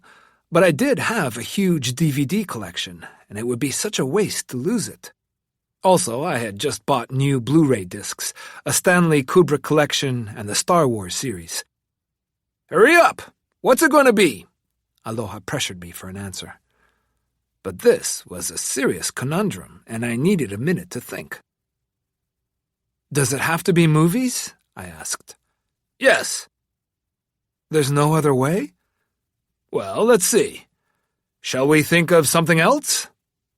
I began to think of the other possibilities. What about music? No music, no life, reads the sign outside the Tower Records store. Would it be possible to live in a world without music? I suppose we'd all manage somehow. All those rainy days holed up in my room listening to Chopin. I guess I could do without those. Life might still be the same. Surely there'd be other things to find comfort in. But what would a sunny day be like without Bob Marley, I wondered. Not quite the same, I suppose, but I guess I'd learn to manage. What about the almost unbearable high I get from listening to the Beatles while speeding along on my bike? It's my background music that I listen to while I'm at work delivering the mail. I guess I'd get through the workday without it somehow. Or how about listening to the melancholy melodies of Bill Evans on my way home at night, walking down the darkened streets? Giving that up would be too painful. Conclusion 1. No music, yes to life. I could go on living even without music, although I admit it would be a sad existence. I ran through a list of other options for comparison. No coffee, no life. No comics, no life. Let's say there was no more coffee or comics. Life would go on. I'm sure I could live without Starbucks lattes. And comics? It would be difficult, but I could do without Akira, Doraemon, or Slam Dunk if it meant saving my life. Look, I'll level with you. I didn't want to give up anything, most especially not my collection of anime figures or my limited edition sneakers. But it was the same as, say, getting rid of hats or Pepsi or ice cream. I wouldn't like it, but it's not like I'd die without them. I'd give that all up in a second in exchange for my life. Conclusion 2. Basically, all human beings really need to survive is food, water, and shelter. In other words, pretty much everything in this world, everything that humans have made, is pretty unnecessary. Now, they're fun to have around, but we could do without them. Movies, though, I've had an obsession with my whole entire life. So the question is, if all movies disappeared, would it feel as if a part of me had disappeared along with them? There is a difference between knowing the path and walking the path. That's a line from The Matrix. It seems to me that the idea of something disappearing from the world and what the world would actually be like without it are two totally different things. It's not only about the thing suddenly not being there. There's something else that happens that can't be measured. It's a real loss, an emptiness that's created. It's so small you could miss it, but without anyone noticing, our lives are changed completely. More than anything, the idea of not being able to watch movies made my heart ache. I thought of my ex-girlfriend, who loves movies so much, and everyone around the world who loves going to the theater. If I robbed all of these people of something that matters so much to them, it would be like I was committing a crime. And that kind of guilt would be a heavy thing to carry around. But then again, what about my own existence? It was either my life or movies. Ultimately, I decided that my life, which was hanging by a thread, was non-negotiable. If I was dead, I wouldn't be able to enjoy movies anymore, nor would I be able to appreciate my ex-girlfriend's love of movies or any other cinephiles around the world. So I made a decision. Movies would disappear. I remembered a line from a movie I once saw. There are lots of people in this world who want to sell their souls to the devil. The problem is, there isn't a devil around who's willing to buy. But that quote got it wrong, since I have sold my soul to the devil. Obviously, I never dreamed the devil himself would ever actually appear and offer me this kind of deal. So, it looks like you've made your decision, Aloha said, sounding cheerful. Yes. Okay. Well then, you know the rules. You get to see one last film, but just one. Take your pick. But there's so many. It was too much. I couldn't choose. I could do a screening of your favorite film for you here one last time, if you'd like. My ex-girlfriend's parting words rang in my ears from the night before. It's almost as if she knew what was coming. Out of all the movies I loved, I had to pick which one would be the last I'd ever watch. That's not an easy thing to do. Should I pick one of the films I've seen before, or something I haven't seen yet? I've read magazine articles and seen TV shows where someone is faced with a question like, what you would have for your last meal, or what you would take with you to a desert island. But I never imagined that someday I'd be faced with the same kind of choice. It felt impossible to choose. But in my case, turning Aloha down wasn't really an option. It was either do or die. Can't decide, huh? I get it, and I can't say that I'm surprised. You really love movies, don't you? I really do. Well, if that's the case, I'll give you half a day to decide. Think about it. The last movie of your life, Aloha said, as he disappeared. Not knowing what to do, I decided to visit an old friend of mine, Tsutaya. Okay, I know that's weird, given the fact that Tsutaya is actually the name of the video store chain in Japan, but let me explain. I was at a complete loss over what to do, so I decided to visit an old friend of mine whom I've known since junior high. This friend, he's like a walking encyclopedia when it comes to movies, so we gave him the nickname Tsutaya. I thought he might be able to help me make my decision. Tsutaya had worked in the rental shop for over 10 years.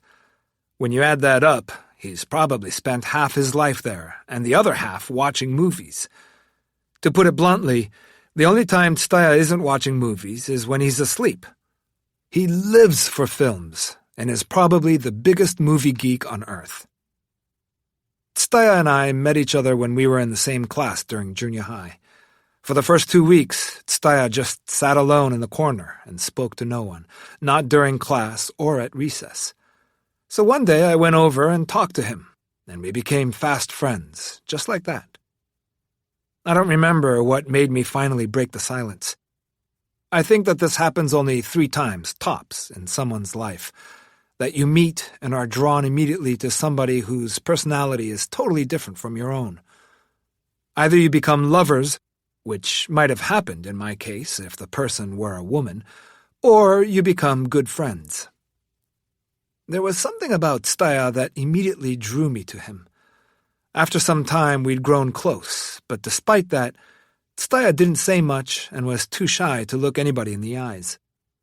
I think our eyes might have met no more than 2 or 3 times over the course of our friendship, but I liked him anyway. While he was normally quiet, if we talked about movies, then suddenly the words would start pouring out of his mouth, and he'd get a sparkle in his eyes. And once he started, he could go on and on. I realized that when a person talks about something they really love, there's a kind of thrill to listening to them. In junior high, I learned a lot about movies from Tsutaya, and I would watch everything he recommended. He knew about all kinds of films, from Japanese samurai movies to Hollywood science fiction and French New Wave, even obscure indie films. His movie geekdom knew no bounds. "What's good is good," he'd say, shrugging. No one knew more movie trivia than Tsutaya. He could tell you what genre any film belonged to, when it was made and where, the cast and the director. It didn't matter what era or nationality you were talking about. All movies were equally interesting to him.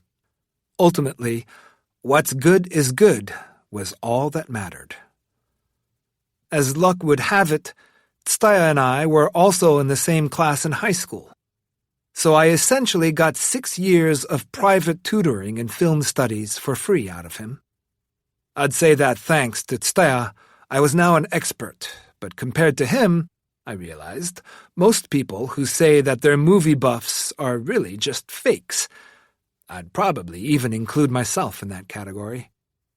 In this day and age, when all kinds of people claim that they're experts without having done more than dipped a toe in a subject, Tsutaya was the real thing. He was an honest-to-God, natural-born movie buff. Hardcore. It was an 8-minute walk to the video rental shop.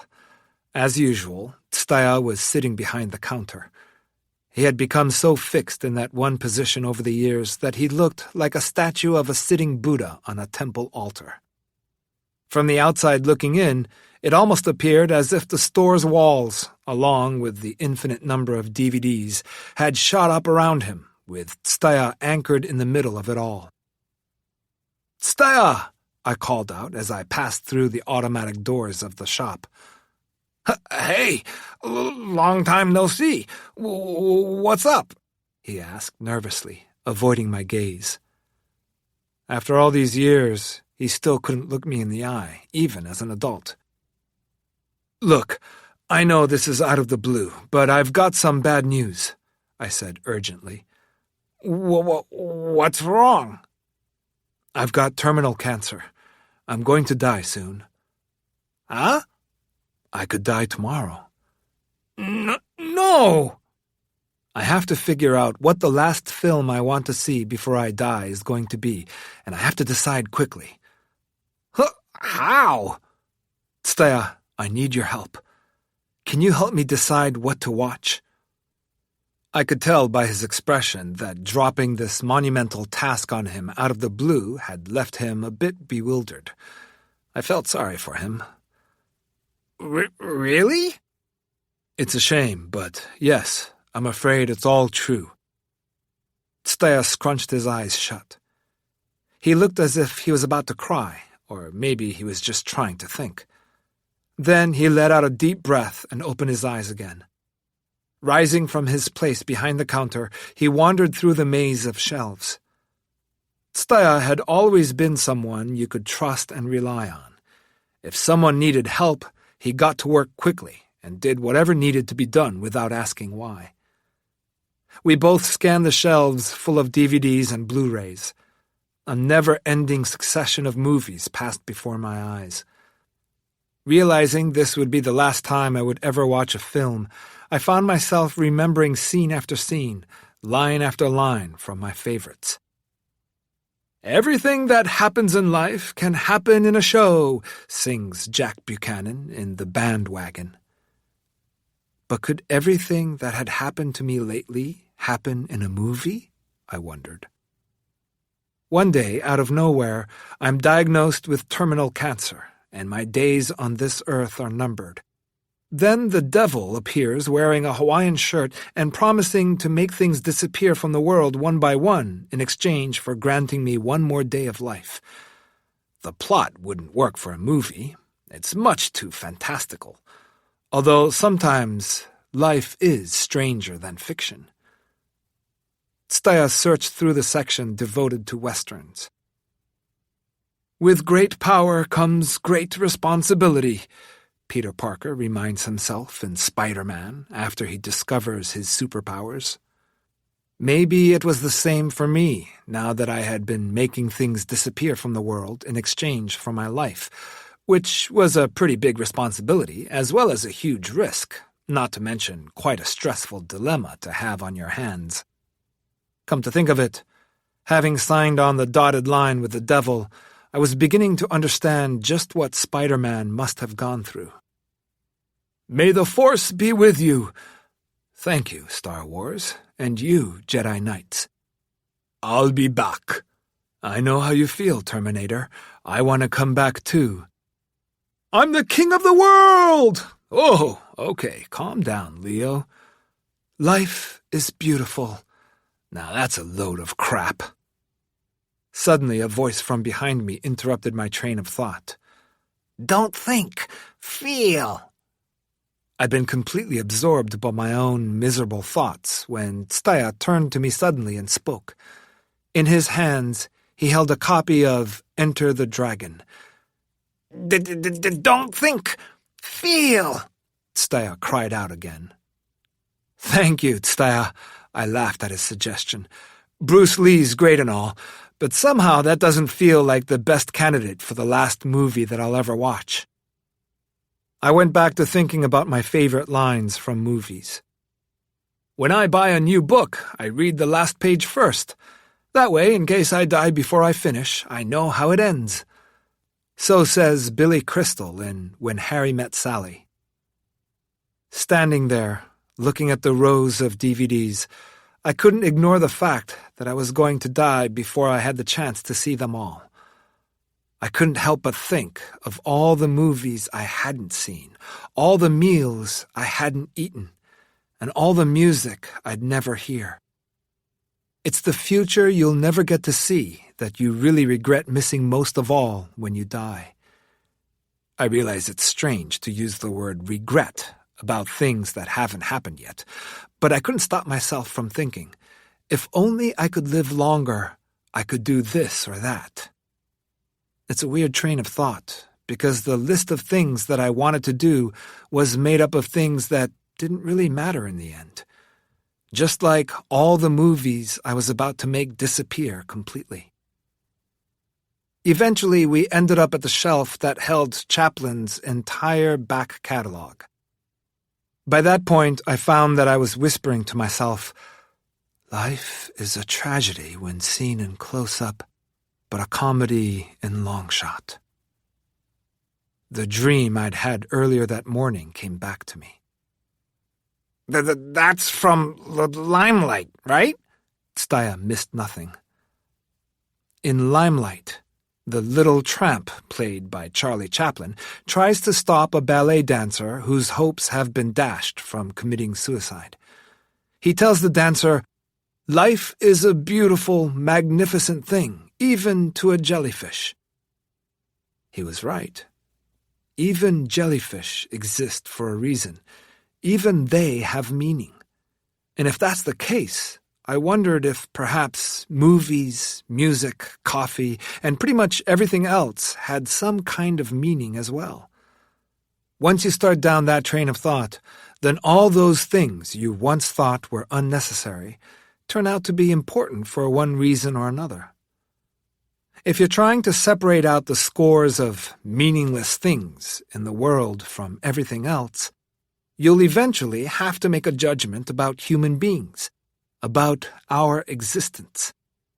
In my case, I think that it's all the movies that I've enjoyed and the memories I have of enjoying them over the years that give my life some meaning. They've made me who I am. To live means to cry, to shout, to love, to do silly things, to feel sadness and joy, to laugh, even to experience horrible, frightening things. Beautiful songs, beautiful scenery, nausea, people singing, planes flying across the sky, the thundering hooves of horses, mouth-watering pancakes, the endless darkness of space, cowboys firing their pistols at dawn. And next to all the movies that play on a loop inside my head sit the images of friends, lovers, and family who were with me when I watched them. There are also the countless films that I've recorded in my own imagination. The memories that run through my head that are so beautiful, they bring tears to my eyes when they replay in my mind. I've been stringing together the movies I've seen like rosary beads. All that human hope and disappointment held together by a thread. It doesn't take much to realize that all life's experiences eventually add up to one big inevitability. So I guess that's all? Staya asked while placing limelight in a bag and handing it to me. Yes, thanks. I don't know what's going to happen now, but... Staya started to choke up and couldn't get any more words out. What's wrong? Staya put his head in his hands and began to cry. He cried like a baby, with tears flowing down his cheeks. It reminded of when he would sit on the window ledge at school and look so lonely. But as I observed him sitting on his own by the window, I felt somehow like I was actually drawing strength from him. I admired how he would never do anything other than what felt most important to him, and how he had no problem doing it alone, at his own speed, and without needing validation from the people around him. Seeing him there, doing his own thing, and just being himself, somehow made me feel like things would be okay. At that point in my life, nothing was really that important to me. But then when I talked to him for the first time, I realized it wasn't he who needed me, but that it was I who really needed Staya. As I realized this and watched Staya cry in front of me, all the feelings I've been bottling up inside of me suddenly came pouring out, and I began to cry too. "Thank you," I whispered. I just want you to stay alive," he said between sobs. "Don't cry," I consoled him. "It's not all that bad. You remember what they say in The Legend of 1900? I've got a good story and someone to tell it to? Right now, Staya, that's what you mean to me. It's because of you and all we've done together that gave my life meaning." Thank you," he said as he carried on crying. "So, how'd it go? Did you decide?" I'd made it to the movie theater at last, where she was waiting. "Yes, this is the one," I said as I handed her the DVD. "Limelight, eh? Interesting. Good choice." She opened the box and then looked up at me, stunned. There was nothing inside. The DVD case was empty. The store always rented out DVDs to their customers in their original boxes, and every once in a while there would be a screw-up like this. But how about that for timing? Staya, how could you do this to me? I cursed him. On the other hand, as Forrest Gump would say, life is like a box of chocolates. You never know what you're gonna get. This was so true. You never do know what you're gonna get. It's pretty much the story of my life. Life is a tragedy when seen in close-up, but a comedy in long shot. What do you want to do? We've got a few films on hand here. I thought for a moment, and then came to a conclusion that, if I'm being honest, I'd realized quite some time ago. What's the last film you'd want to watch? The answer was quite simple, really. I walked into the theater and sat down. 4th row from the back, 3rd seat from the right. This was our spot all through college. Okay, action! Her voice rang out from the projection room. The show began. Light projected onto the screen. But there was nothing there but a blank space, a rectangle of white light illuminating the screen. I had chosen nothing. As I gazed at the blank screen, I remembered a photograph I once saw. It was a picture of the inside of a movie theater. The photo was taken from the projection room and showed the seats and the screen. The photograph had captured one entire film and was taken by opening the shutter at the beginning of the film and then not closing it again until the film ended. In other words, the photograph recorded an entire 2-hour-long film. The end result of absorbing the light from every scene in the movie was that the screen in the photo showed nothing but a white rectangle. I suppose you could say that my life is like that photograph. A movie that shows my whole life would include both comedy and tragedy. All the joy, anger, and sorrow I've been through, the result of which would be nothing more than a blank screen. There's nothing there, nothing left, only an empty space. Sometimes when you re-watch a film after not having seen it for a long time, it makes a totally different impression on you than it did the first time you saw it. Of course, the movie hasn't changed. It's you who's changed, and seeing the same film again makes that impossible to forget. If my life were a film, it would have to find a way of depicting my evolving perspective. How I've seen my own life has changed over time. I would feel affection for scenes that I'd hated before and laugh during scenes where I'd originally cried.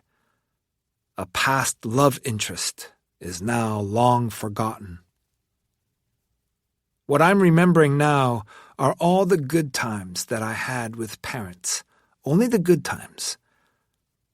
Like when I was 3 years old and my parents took me to the movies for the first time. We saw E.T. It was pitch black inside the theater, and the sound was so loud. I remember the theater was filled with the buttery, salty smell of popcorn. On my right sat my father, and on my left was my mother. Sandwiched between my parents and the dark theater, I couldn't have escaped, even if I'd wanted to. So I just looked up at the huge screen and watched. But I remember almost nothing about the movie. The only part I remember is that scene where the boy, Elliot, rides through the sky with E.T. in the basket on the front of his bike. It's a powerful memory. I remember wanting to cheer and cry all at once. It seems to me that that feeling is what movies are all about. I can still remember the impression it made on me. I was overwhelmed. I held on tight to my father's hand, and he squeezed mine in return. A few years ago, a digitally remastered version of E.T. was showing on late-night television. I hate watching movies on TV with the constant interruptions from ads, so I was about to turn it off, but once I started watching, I was hooked. About 20 years had gone by since I'd first seen the film. but I still found myself as moved by the same scenes as I had been as a child. I couldn't stop myself from crying. But despite my reaction, that didn't mean that the experience was exactly the same as it had been when I was 3 years old. For one thing, more than 20 years later, I knew I'd never fly through the air like they do in the movie. Also, it had been years since I last spoke to my father, who, back when I was 3, had sat next to me holding my hand tightly. Meanwhile, my mother, who sat on my left, was no longer of this world. So I suppose I now know 2 things that I didn't know then. I can't fly, and what I had back then is now gone forever. What did I gain by growing up, and what did I lose? I know the answer to only the second part of that question. Innocence. All those precious hopes and dreams that you can only have when you're in your adolescence. Sitting alone in the movie theater, staring at the blank screen, I started to think. If my life were a movie, what kind of a movie would it be? Would it be a comedy? A thriller? Or maybe more of a drama? Whatever it would be, it definitely wouldn't be a romantic comedy. Toward the end of his life, Charlie Chaplin said something to the effect of, "I may not have been able to produce a masterpiece, but I made people laugh. That can't be all that bad, can it?" And Fellini once said, "Talking about dreams is like talking about movies, since the cinema uses the language of dreams." Both Chaplin and Fellini created masterpieces, made people laugh, made them dream, and gave them memories. But the more I thought about it, the more difficulty I had in imagining an appropriate adaptation of my life for the big screen. As I stared at the blank screen, I tried to imagine what my movie would be like. I'm the director, there's a film crew, and the cast is made up of my family, friends, and former lovers. The opening scene is set 30 years ago, when I am born. On screen are my infant self and my parents smiling down at me. Relatives gather around, and all take turns holding the new baby, squeezing his hands and pinching his cheeks. Soon the new baby learns to turn over, crawls, then stands up on his own, and before you know it, he begins to walk. Subjected to the same hopes and fears as all new parents, my mother and father take to their roles with gusto, feeding and clothing the baby, and frantically trying to keep him happy and entertained. Is it possible to imagine a healthier and more normal start in life? Our opening scene couldn't be happier. But then, as anger, tears, and laughter flit across the screen, I gradually grow up. I talk less and less to my father. Who knows why, after all the time we'd spent together? I've never figured it out myself. Then one day, a cat arrives in our home. His name is Lettuce. There are lots of happy times between Mom, Lettuce, and me, but Lettuce eventually grows old and dies. So next we get Cabbage, and things are okay for a little while. But then my mother dies. Cut to the most tragic scene in the film. Cabbage and I are left behind. We decide to go on living together. My father is out of the picture at this point. I start working as a postman, and normal everyday life goes on. But this is boring, I realize. This is just scene after scene of mundane details and line after line of trivial dialogue. What a low-budget movie! And on top of all that, the star of the show, me, doesn't show any sign of having a goal in life or values of any kind. He's an apathetic guy, completely lacking in spirit, and is of no interest at all to the audience. Obviously, this film would never work if it showed my life exactly as I'd lived it. The script would have to be written in a hyper-real, in-your-face kind of style with more of a sense of theater. A dramatization. Sets could be simple and pared back, but they'd have to have a certain flavor to them. Props would be picked out to add to the sense of atmosphere, and costumes would all come in black and white. And what about editing? The scenes are all pretty boring, so they'll need a good amount of editorial work. But if the editor goes too far, we'll only be left with 5 minutes of film. That won't work. It would be a good idea to start by taking a careful look back through the text. Completely unnecessary scenes run way too long, and the scenes that we really want to see end right at the point where they're just starting to get good. But that's pretty much what my life has been like. And what about the soundtrack? Let's see, maybe a nice simple melody played on piano? Or, to go in another direction, perhaps something grand and stately with a full orchestra. No, let's try something more relaxed, like an acoustic guitar. But whatever we choose, I have only one request, that during the sad scenes, upbeat music should play in the background. Now work on the film is done. It's a quiet, low-key production, and probably won't be a box office smash. Its release will be pretty subdued, and it's likely to go mostly unnoticed.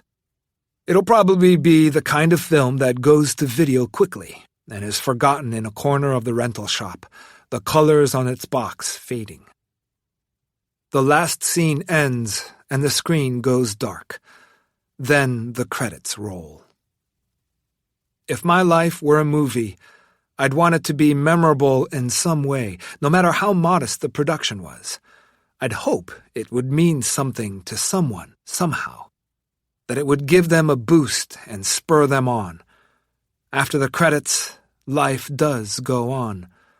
My hope is that my life will go on to live in the memories of others who've witnessed my story. The 2-hour screening came to an end. We stepped outside the theater where the quiet and darkness enveloped us. "Do you feel sad?" she asked as we exited the theater. "I don't know. I guess it must be rough on you." "I'm not sure. Sorry, I really don't know how I feel right now." And I truly didn't know. I wasn't sure if I was sad because I was going to die, or if I was sad because something really important and meaningful was about to disappear from the world. "You can come back and see me any time, if you ever feel bad, if you're ever in so much pain that you can't stand it." Her words reached me just as I was about to turn away to leave. "Thank you," I said, and headed up the hill toward home. "Wait!" she shouted from behind me. "One more quiz!" "Not again. Just one more. This is the last question." As she spoke, I realized that tears had welled up in her eyes and were beginning to spill over. Seeing her cry made me feel like crying as well. "Okay," I agreed. "I'll give it one last go." Whenever I see a movie with a sad ending, I always re-watch it at least one more time. Do you remember why? This time I knew the answer. It's the one thing that I remembered well about her. It's something I was hoping would happen during the plane ride back from Buenos Aires, and even for a while after we broke up. "Yes, I know," I responded. "So, what's the answer?" "Because you're hoping that maybe it'll have a happy ending the next time around?" "Right! That's it!" She wiped her eyes roughly with her sleeve, and giving me a big wave, she shouted, "May the Force be with you!" To which I responded while holding back tears, "I'll be back." When I got back home, Aloha was waiting for me, sporting a big grin. He gave me his weird squint wink, and with that, movies disappeared. In that moment, I thought about one of my mother's favorite movies. It was an Italian movie by Fellini called La Strada. The story went like this. Gelsomina, A naive young woman is sold by her impoverished mother to a brutish circus strongman, Zampano, who wants Gelsomina for his wife and partner. She remains loyal despite the abuse she suffers at Zampano's hands as they travel the Italian countryside performing together. Eventually, Gelsomina grows weaker, and when the abuse becomes intolerable, she begins to physically waste away. So Zampano abandons her.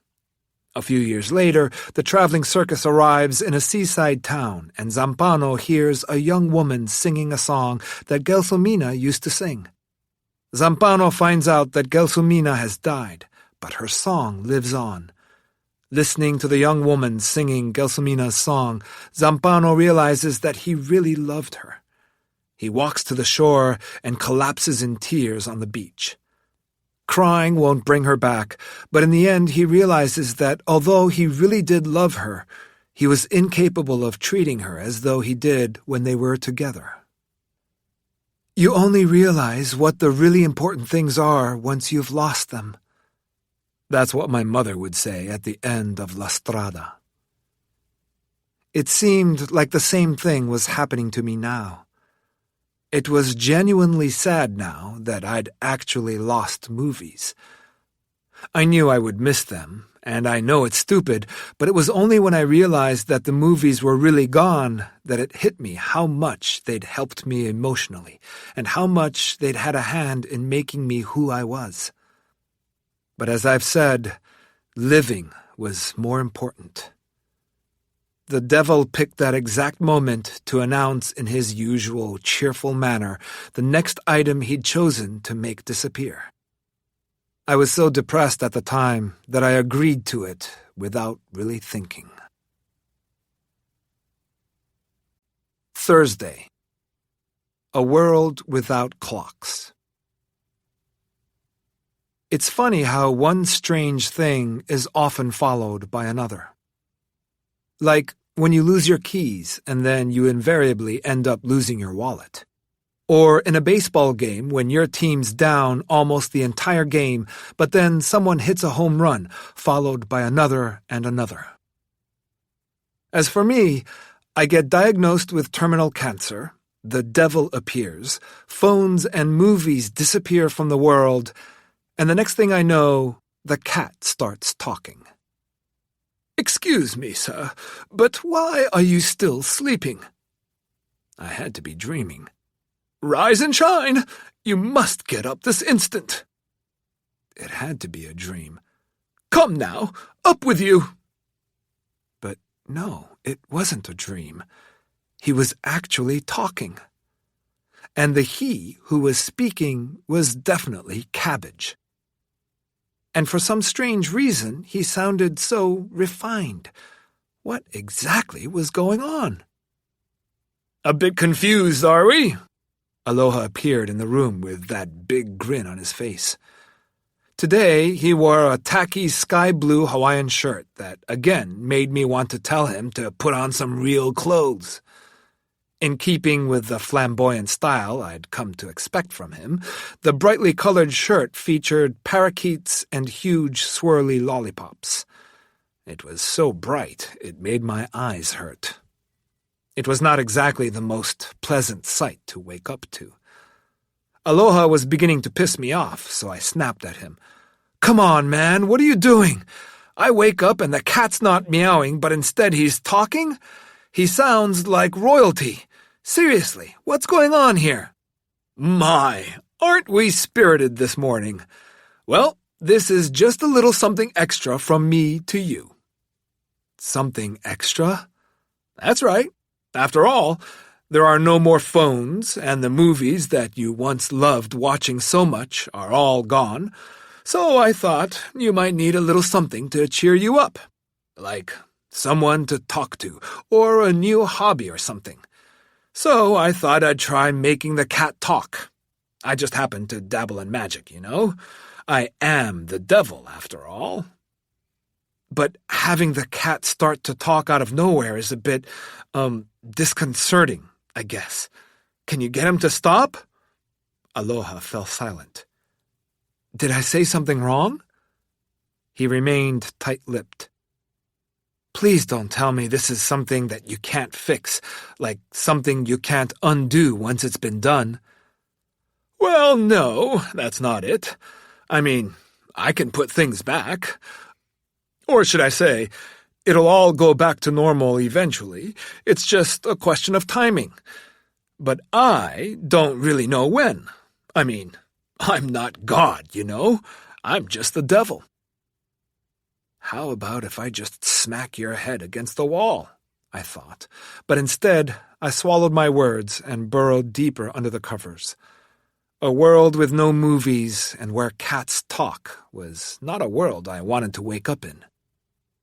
Cabbage started to walk on my face. He'd always do this to wake me up. I was never much of a morning person. I once heard that the origin of the Japanese word for cat, neko, is actually sleeping child. But there's no way that can be true. Cabbage never sleeps in late. He's always up early and harassing me. I shall be most put out if you don't get up soon, Cabbage rattled on, letting out a loud moan that sounded distinctly cat-like. That's it. I can't take this anymore, I grumbled, throwing off the covers. Reality, it seemed, would not leave me alone.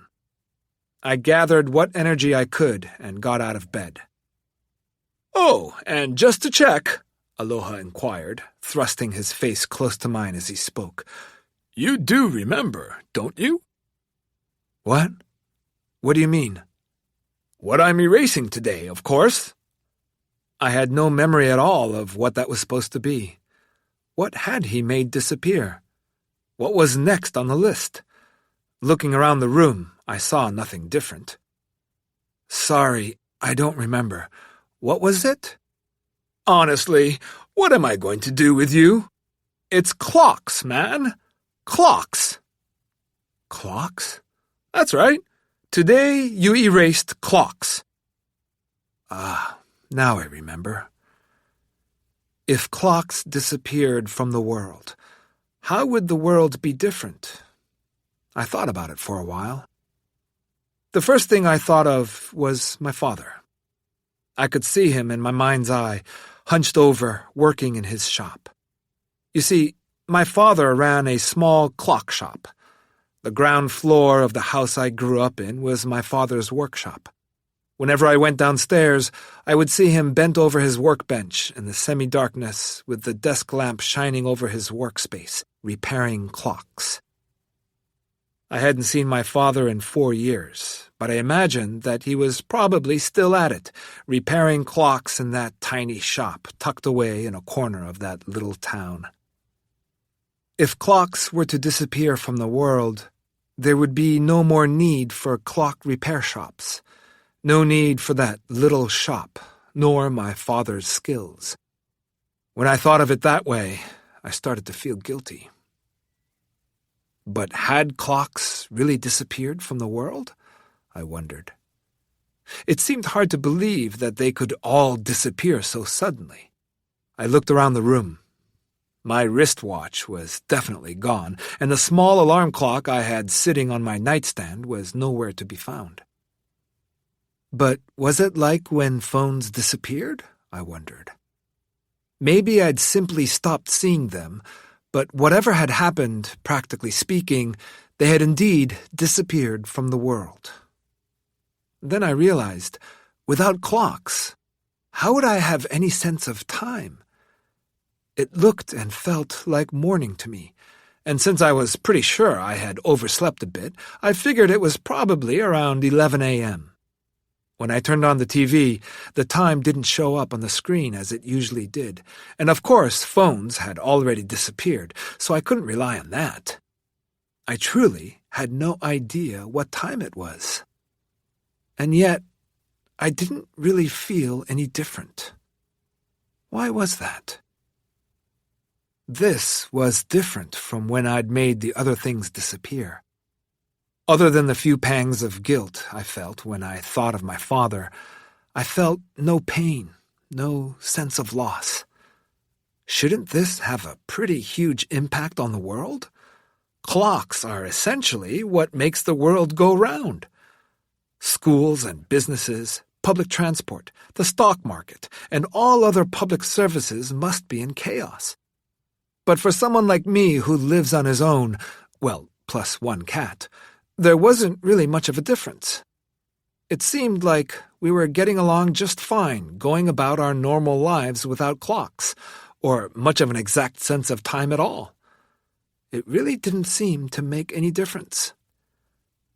So why are there clocks in the first place?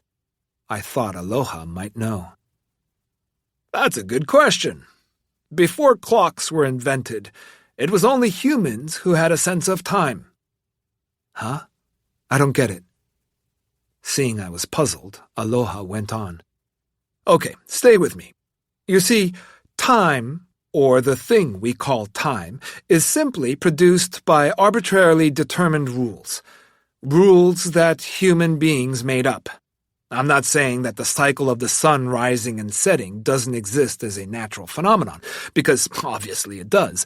But it's humans who have imposed an organizational system on that process and called it time, giving names and numbers to different parts of the day, like 6 o'clock, 12 o'clock, midnight, and so on. Okay, I see. So, human beings may think that they're looking at the world as it's supposed to be, but they've got it all wrong. In fact, they've just imposed a meaning on something and come up with a definition for what the world is supposed to be, all about in a way that just happens to suit them. And I just thought it might be interesting for people to see what the world would be like without that pesky system of telling the time that humans just made up for their own convenience. You know, just to mix it up a bit. Oh, so just like that, huh? Just because you felt like it?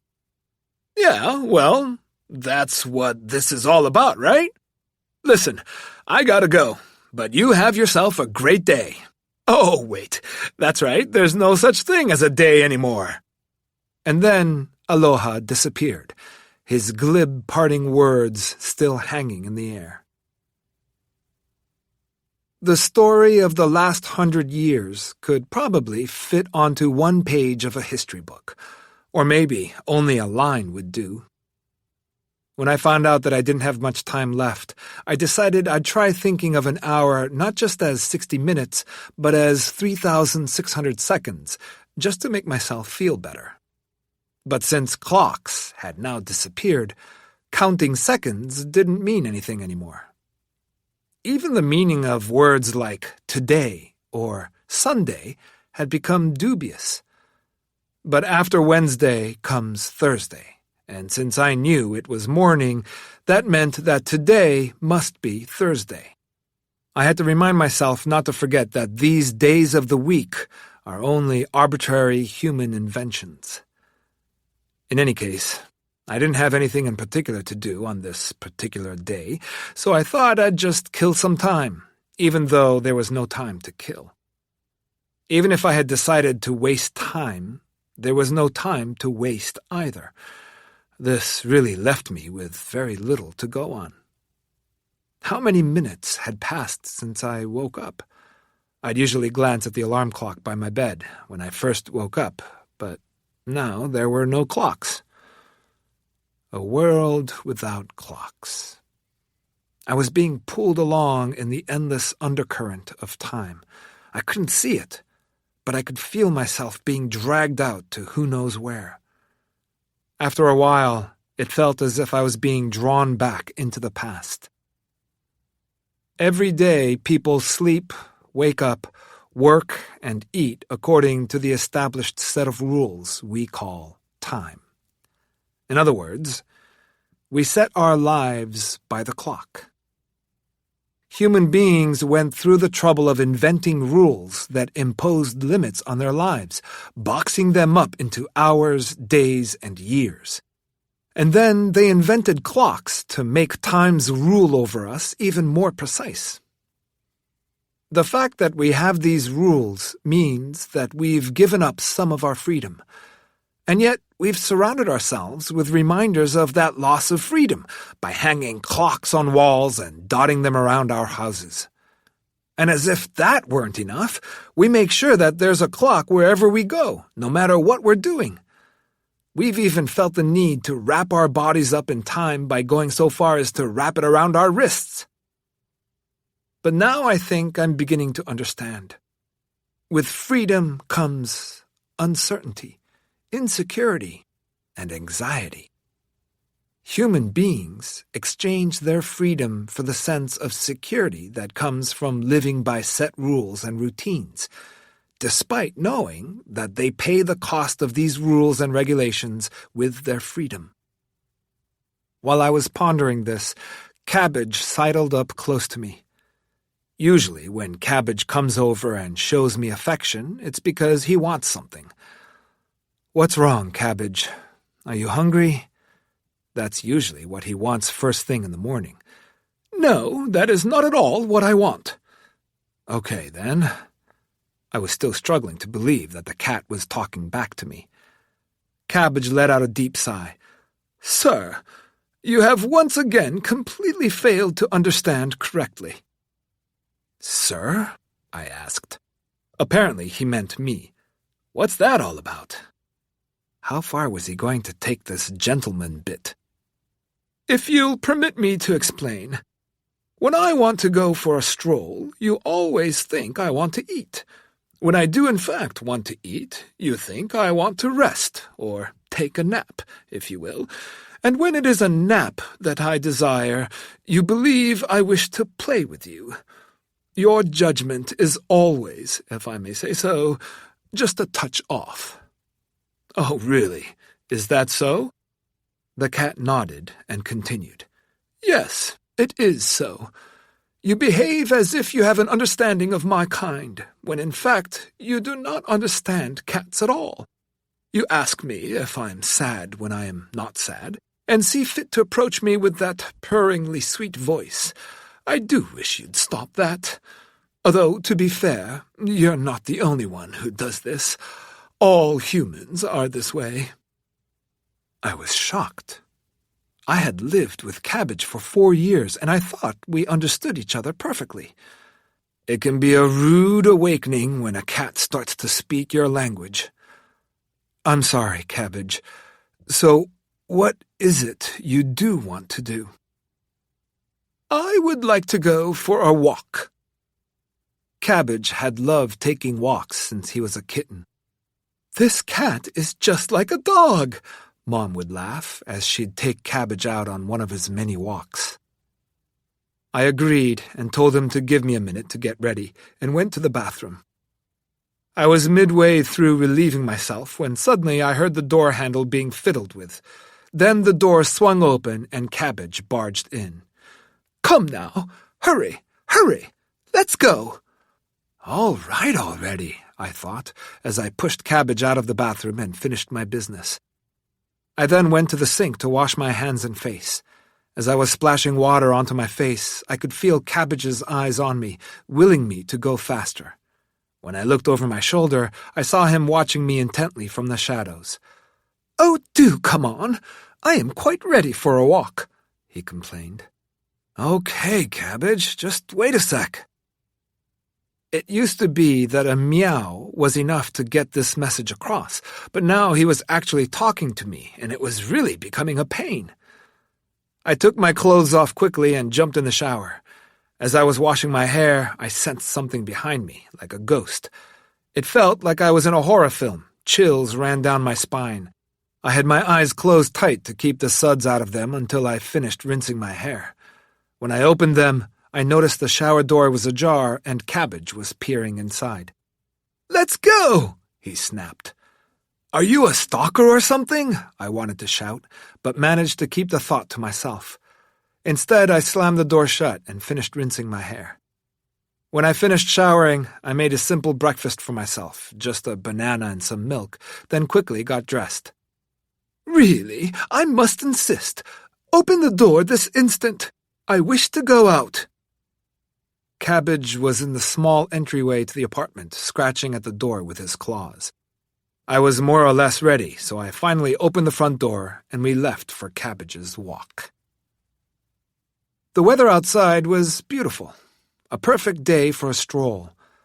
Cabbage walked ahead of me with a spring in his step. Mom was always going out on walks with Cabbage, which made me realize that maybe Cabbage got to know a part of her that I never got to see. This somehow made me feel closer to her. I relaxed at this thought and decided that I would take it easy and spend the day enjoying Cabbage's company. As I walked, it suddenly occurred to me where Cabbage had learned to speak like an upper-class gentleman. It was Mom's influence, of course. Around the time Cabbage first came to live with us as a kitten, Mom suddenly got into period dramas on television. She would watch popular long-running series and declare that all men should be more like this, and espouse outdated theories about masculinity. She tried to get me to take part in her historical drama obsession. "Sorry, Mom, but I really prefer films to TV shows," I'd politely refuse. Cabbage must have learned human language from the hours he spent curled up on Mom's lap watching shows together. That's why Cabbage's Japanese was an odd mixture of my mother's expressions and period TV dramas. It was kind of odd-sounding, and yet kind of cute at the same time, so I decided that I wouldn't correct him. This is what was going through my head as I followed behind him. The route we strolled down was overgrown with weeds, but here and there wild flowers bloomed. I noticed at the foot of a telephone pole some dandelions flowered inconspicuously, which served as a reminder that spring was on its way. Cabbage walked up to the flowers and smelled them. "Dandelions," I pointed out. When I said the word, Cabbage made a face. "One would call these dandelions?" he asked. "Didn't you know?" "No." "They're a flower that blooms in spring." "Ah, I see." Cabbage went on to sniff every flower we passed along the roadside, asking after each one, "And what might one call this? And this one?" There were endless varieties of wildflowers growing by the path, and Cabbage wanted to know each and every one of them. Vetch, shepherd's purse, common fleabane, Marguerite Paris daisy, henbit, and so on. The flowers we walked past were exposed to a north wind and completely dependent on what little warmth they could get from the sun. At that time of year, they were in full bloom. I trawled my memory to try and remember the names of the flowers so I could teach them to Cabbage. It was strange how the names were able to resurface, these memories from my childhood from all those years ago. Like Cabbage, when I was young, I used to take walks with my mother, and I would ask her these same questions too. "What do you call that? And that?" I suppose I was just like him. To think that Mom spent her days like this, putting up with my endless questions, and then later putting up with it again from Cabbage. "You'd find a flower and then sit down to study it, then find another flower and sit down again. Our walks would last forever. It's not easy taking care of a small child," my mother told me once I'd grown up. "But those were happy times all the same." She'd get that faraway look in her eyes when she talked nostalgically about the past, then let out a little laugh. Having taken our time, Cabbage and I finally reached the park at the top of the hill. There was a beautiful view from there. Just below us, we could see the road we'd hiked up, lined with houses, and beyond that was the sea the color of lapis lazuli. Within the park was a playground with a swing set, a slide, and a seesaw for kids. Mothers played with their children in the sandbox. Cabbage circled the park, played a bit with the kids, and then headed toward a row of benches where old men played Japanese chess. "Shove over, I'm sitting here," he announced while making space for himself. I was worried that the sudden appearance of a talking cat would frighten the old men, but they just smiled and laughed. Apparently, I was the only one who could hear Cabbage speaking. "No, Cabbage, I warned. "These people are using the bench now." But Cabbage was having none of it. Suddenly he jumped up onto the chessboard and the pieces went flying in all directions. Surprisingly, the old men just laughed it off and acted like this was something that happened all the time. They ended up ceding their spot to Cabbage. I hung my head apologetically as the old men gathered up their belongings and left. Cabbage gave me a side glance and positioned himself on the wooden bench, from which ribbons of blue paint were peeling off, and started licking his paws. It looked like he wasn't going anywhere for a while, so I sat down beside him and gazed absent-mindedly at the ocean, which extended as far as the eye could see. I wondered if this perfectly peaceful moment might last forever. I looked over at the park's clock tower to check the time, as I tended to do. As I suspected, there was no clock. Was the disappearance of time responsible for this peaceful calm, or had it always been this way? I couldn't tell. Now that I had finally come to terms with the fact that clocks no longer existed, I felt light and free. "Humans are strange creatures." Cabbage must have finished grooming himself. He looked in my direction as he spoke. "What's that?" "Why do humans give flowers names?" "Because there are so many different kinds. Without names, you wouldn't be able to differentiate between them." "Just because there are different kinds doesn't mean you have to name each and every single one. Why not just call them all flowers? Isn't that good enough?" I suppose he had a point. Why do people name flowers anyway? And not only flowers. We give names to all kinds of objects. Colors have names, and so do people. Why do we need names? It's the same with time. The sun rises and it sets. Humans went ahead and had to impose their own order on a naturally recurring phenomenon. Years, months, hours, minutes, seconds. Every moment has its own name, and there's no escaping this system. Cabbage, on the other hand, existed in a world without time. No clocks, no schedules, and no being late. For him, there was no such thing as categorizing people according to age or what year they were in school, and he had no concept of vacations, because there was nothing to have a vacation from in the first place. He responded only to the changes brought about by natural phenomena or biological factors, like when he's hungry or sleepy. In a world without clocks, I could really take my time to think about things in a deep way.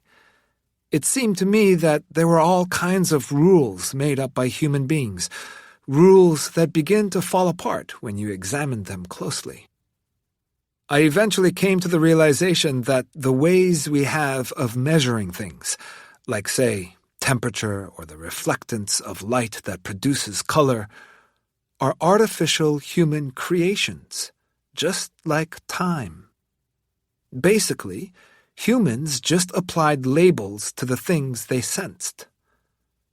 From the perspective of the non-human world, hours, minutes, and seconds don't exist, nor do colors like red, yellow, and blue.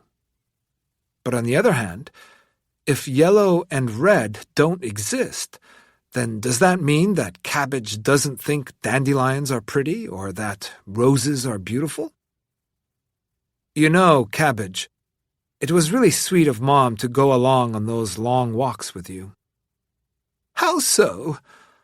Spending all this time with you was a big deal for her. Mom was extremely fond of you. Mom, you say? Yes, my mother. Well, I guess she was kind of your mother, too. Exactly who is this person you refer to as mother? I was shocked. Cabbage must have somehow forgotten all about Mom. But that's impossible, I thought. I began to wonder if maybe he'd made himself forget about her for some reason. I remembered my mother's face the day she rescued Cabbage. She looked exhausted, and yet she was also so happy. She would watch TV with him, curled up on her lap, stroking his fur until he fell asleep. Then she would eventually fall asleep herself, cuddled up with Cabbage on the sofa. She would look so peaceful like this. I got choked up just thinking about it. "Don't you remember, Mom?" I asked. "Who is this you speak of?" Cabbage looked like he had no idea what the hell I was talking about. He must have truly forgotten her. Cabbage's complete ignorance made me so sad. Somewhere deep down, I always believed in those stories about pets that never forget their masters, like in the story of Hachiko, who for years waited at the station for his master to come home, not realizing his master had died. But I wonder if stories like those are just tales of wishful thinking on the part of humans. Would Cabbage forget about me too? Would there come a day when I disappeared from Cabbage's world? This made me realize I had to cherish every moment I had left to live. Everything began to feel very meaningful and important. With the time I had left, how many more walks would I be able to take with Cabbage? How many more times would I be able to listen to my favorite songs, enjoy a cup of coffee or a good meal, say good morning, sneeze, or laugh? I'd never thought about life this way before. It hadn't crossed my mind during any of my visits with my mother. If I'd realized that someday it would all have to end, I would have appreciated the time I spent with her more. But before I knew it, Mom was gone, and she left before any of this had occurred to me. Had I done anything significant during my 30-year existence? I wondered. Had I spent time with the people whom I really wanted to spend time with? Had I said all that needed to be said to the people who mattered? Did I call my mother as much as I should have? I got so caught up with all the little everyday tasks that I ended up wasting the time that I could have been spending on more important things. But the scariest thing is that I never even noticed that I was wasting my own precious time. If only I'd stopped for a moment to get some perspective, away from all that running around I was doing, it would have been obvious what the most important thing was, and which of those phone calls I needed to make, if any, really mattered. I glanced over at Cabbage. While I was lost in thought, he'd curled up and gone to sleep on the bench. With his 4 white paws tucked in and folded underneath his black and gray fur, he looked like a perfectly round cushion. I stroked him and felt his little heart beating underneath my hand. I was in awe that such a life force flowed through this small creature as he lay there so still, sleeping peacefully. I've heard somewhere that a mammal's heart beats about 2 billion times during its lifetime. For example, the life expectancy of an elephant is about 50 years. For horses, it's 20 years, and cats 10 years, while a mouse will last only for about 2 years. But whatever the average lifespan, each animal's heart beats around 2 billion times. The average life expectancy of a human being is 70 years. I wonder if my heart had beaten 2 billion times yet. I'd lived my entire life up until to this point as if there was no tomorrow. But once I discovered that my life would indeed end soon, it seemed as if the future that was set in stone was rushing to come meet me, or at least that's how I felt. How ironic, I thought. For the first time in my life, I was finally taking a long, hard look at my future, but only after being told that I didn't have long to live. The right side of my head began to throb, and I was finding it difficult to breathe again. I didn't want to die yet. I wanted to go on living. I thought about how tomorrow I'd once again have to make something disappear from the world. I would have to strip something else away from my future so that I might continue to live. As time passed, The park emptied of children, and the sun arced through the sky, moving farther and farther west. When Cabbage finally woke up, he stretched as far as he could without falling off the bench and let out a great yawn, which he seemed to take his time recovering from. He blinked at me lazily. "I say, shall we go now?" he said, as if he were addressing no one in particular. Still groggy from just having woken up, he spoke in a slightly condescending tone, and he jumped down from the bench and sauntered off in his usual jaunty stride. He headed off toward the street that led to the station and through the shopping district. He stopped in front of a soba shop and gave a loud meow. The shop owner emerged with a handful of bonito flakes left over from the day's batch of soup stock, which they served with the noodles.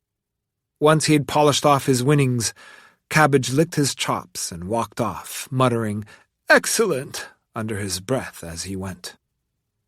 It seemed like Cabbage had become quite the local celebrity in the shopping district. Wherever he went, people who knew him shouted hello. With this kind of thing happening, it was difficult to tell between the two of us who was the master and who was the pet. But it seemed to me that I'd somehow become the servant of a lofty-speaking cat. However, one benefit of Cabbage's popularity was that the shopkeepers offered their fish and vegetables and everything else to me at a discounted price.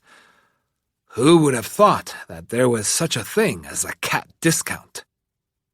"From now on, I'm always going shopping with you," I told Cabbage, carrying as many shopping bags as I could in each hand. "Yes, that's all very well. Now you'll be able to make me a meal that I might actually enjoy." "But that's what I always do," I protested. "What about the cat food that I always feed you? Fancy feast." Cabbage skipped a little ahead of me, then stopped dead in his tracks in front of me. "What's wrong?" I asked, looking down at him. He looked pretty angry. "Regarding this so-called fancy feast, there's something I've been wanting to tell you for some time now." "Go ahead. Tell me. What is it?" "Just what exactly is this stuff you call fancy feast, anyway?" "What do you mean?" "It seems to me that it's just a hodgepodge of table scraps and other questionable material you humans have thrown together and given a pretty name to." Cabbage looked as if he were about to burst with frustration, then let out a gruff yowl. He walked over to a nearby telephone pole and began sharpening his claws by digging them into the wood. All this time, I'd never realized how much he hated what I'd been feeding him, which got me thinking again about all the customs we humans have made up. Coming to the end of our stroll, I spotted our little apartment in the distance down the hill from where we were. When we arrived at home, we ate some grilled fish together. The real stuff, no more fancy feast for Cabbage, and continued our quiet and relaxing day together. "So, Cabbage." "Yes, what is it?" "Have you really forgotten all about Mom?" "I don't recall a thing." "That's so sad." "How so?" I didn't know how to explain to Cabbage why it was so sad, and at the same time, I couldn't blame him for forgetting about her either. I wanted to share a good, solid memory that he'd remember about Mom. After all, the time they spent together was real. There was no denying it had happened. So I went over to the closet and pulled out an old cardboard box. Inside the dust-covered box was a maroon photo album that I wanted to show to Cabbage. I turned the pages and shared with him stories about each photo. I showed him a photo of the old rocking chair that Mom used to sit in with him, rocking back and forth with him on her lap. "This is you, Cabbage. This is where you always sat. And this is the ball of yarn you liked so much. You'd play here for hours on end. And here's the worn-out old tin bucket where you used to curl up and go to sleep. I remember you peering out from it at Mom. And there's that old green towel you liked. It was Mom's favorite, but you adopted it. Then there's the little toy piano that Mom bought you for Christmas. What a picture. Here you are playing on it. You were a bit rough with it, but what a performance. And then this one is of the Christmas tree. I remember every year when Mom decorated the tree, you'd get too excited and tear each ornament down as soon as she hung it up. Poor Mom. She'd always have such a hard time getting the Christmas tree finished. Oh, and this one! This one is of you jumping out of the Christmas tree and surprising Mom. What a mess. You were really something, Cabbage. And look at Mom. She's happy in all these pictures. When we finished one album, we opened up another, and I continued sharing stories with Cabbage. I told him about Lettuce and that rainy day when he first came to live with us, and about how when Lettuce died, Mom just sort of shut down. She wouldn't move or go out. Then I told Cabbage about the day she found him and all the happy days that came after that. I also told him about how Mom got sick. Cabbage sat quietly and listened closely to every word of my stories. Every once in a while I'd ask him if he remembered any of these things, but he seemed to have forgotten everything. Then suddenly, looking at one photo, his eyes lit up. It was a snapshot of the early morning sky at a beautiful spot on the coast. In the picture, I'm wearing a light, informal summer kimono called a yukata. Mom and Dad are in the photo with me. We're pushing Mom in a wheelchair, and on her lap sits Cabbage with a grumpy look on his face. Dad and I are laughing, though, and have a hint of embarrassment in our faces. Seeing Dad's face and mine frozen in laughter was an unusual sight, and it caught my eye. "Who is this?" Cabbage asked with interest. It was the first time Dad had appeared in any of the pictures. "That's my father," I responded curtly. I didn't want to talk about him. "Where was this picture taken?" "I think this was taken at the hot springs we visited together." There was a date printed on the photo. It was taken only a week before Mom died. Mom was hospitalized and couldn't move around on her own anymore, I continued. But then one day she woke up and said that she wanted to go to a hot spring. "Why was that?" "I think she knew her time was nearing, and she probably wanted to leave us with a special memory. She rarely took trips anywhere." Cabbage stared intently at the photo. "Does this photo help you remember anything?" I asked. I think so. I think I'm starting to feel something." It seemed like Cabbage was recovering a small fragment of his memory. I wanted to see if I could get him to remember even more, so I carried on showing him photos and talking him through them. We took some more time studying the one from 4 years ago at the hot springs. At that point, Mom's condition had become hopeless. She was throwing up every day, in pain all the time, and she couldn't sleep. But then one morning she woke up and called me into her room and told that she wanted to go to a hot spring, somewhere on the coast where she could see the ocean. I was bewildered by this sudden request and asked her over and over again if she was sure that this was something that she really wanted to do. I couldn't tell whether she really meant it, but Mom was insistent. She hadn't made any special requests up to that point, so I was surprised. I managed to persuade the doctor to let her out for just a day or two. Then she revealed her plan to me. "I want the whole family to come, you, your father, and Cabbage." That's what mattered most to her, to have the whole family together.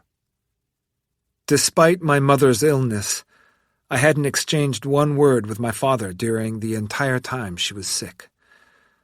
I don't think I'd even made eye contact with him. Our relationship, or lack thereof, had hardened over the years. And once it was established that we never spoke, it had gone on so long that it became just the way it was. So you can imagine that at first I balked at the idea of going on a trip to a hot spring with him, or even talking to him about it.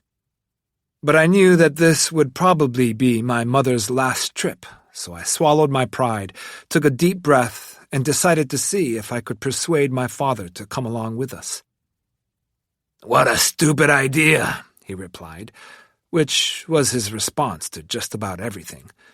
But despite my feelings and the mental exhaustion that came from trying to communicate with him in any way, I persisted and managed to persuade him. It was the last trip my mother would ever take, and also the first time I'd ever traveled a significant distance with her, so I went out of my way to put together an especially nice itinerary for our trip. It was a 3-hour voyage by train to a hot spring on the coast. When we arrived, the beach stretched as far as the eye could see, bathed in soft sunlight. I had booked us at an elegant oceanside inn with an unforgettable view of the coastline. My mother had seen the place in a photo in a magazine. It was a place she'd always wanted to go. The inn was perfect. A traditional old farmhouse built over 100 years ago and remodeled for use as a hotel. There were only 2 rooms in the entire place and a dazzling view of the ocean from the second floor. Outside was a rustic bathing area, and beyond that, the coast spread out into the distance, and there were plenty of places where you could sit and watch the sunset. I was sure Mom would be happy with the choice, so I put everything I had into getting us a reservation there. So our whole family set out on our trip, with the doctors and nurses waving us off in front of the hospital. It was the first time in a long time that the entire family, all 3 of us, plus the cat, had gone away together. We traveled by rail, and in the train car we sat facing each other in cramped seats, my father and I barely speaking. Mom sat opposite us, watching us and smiling.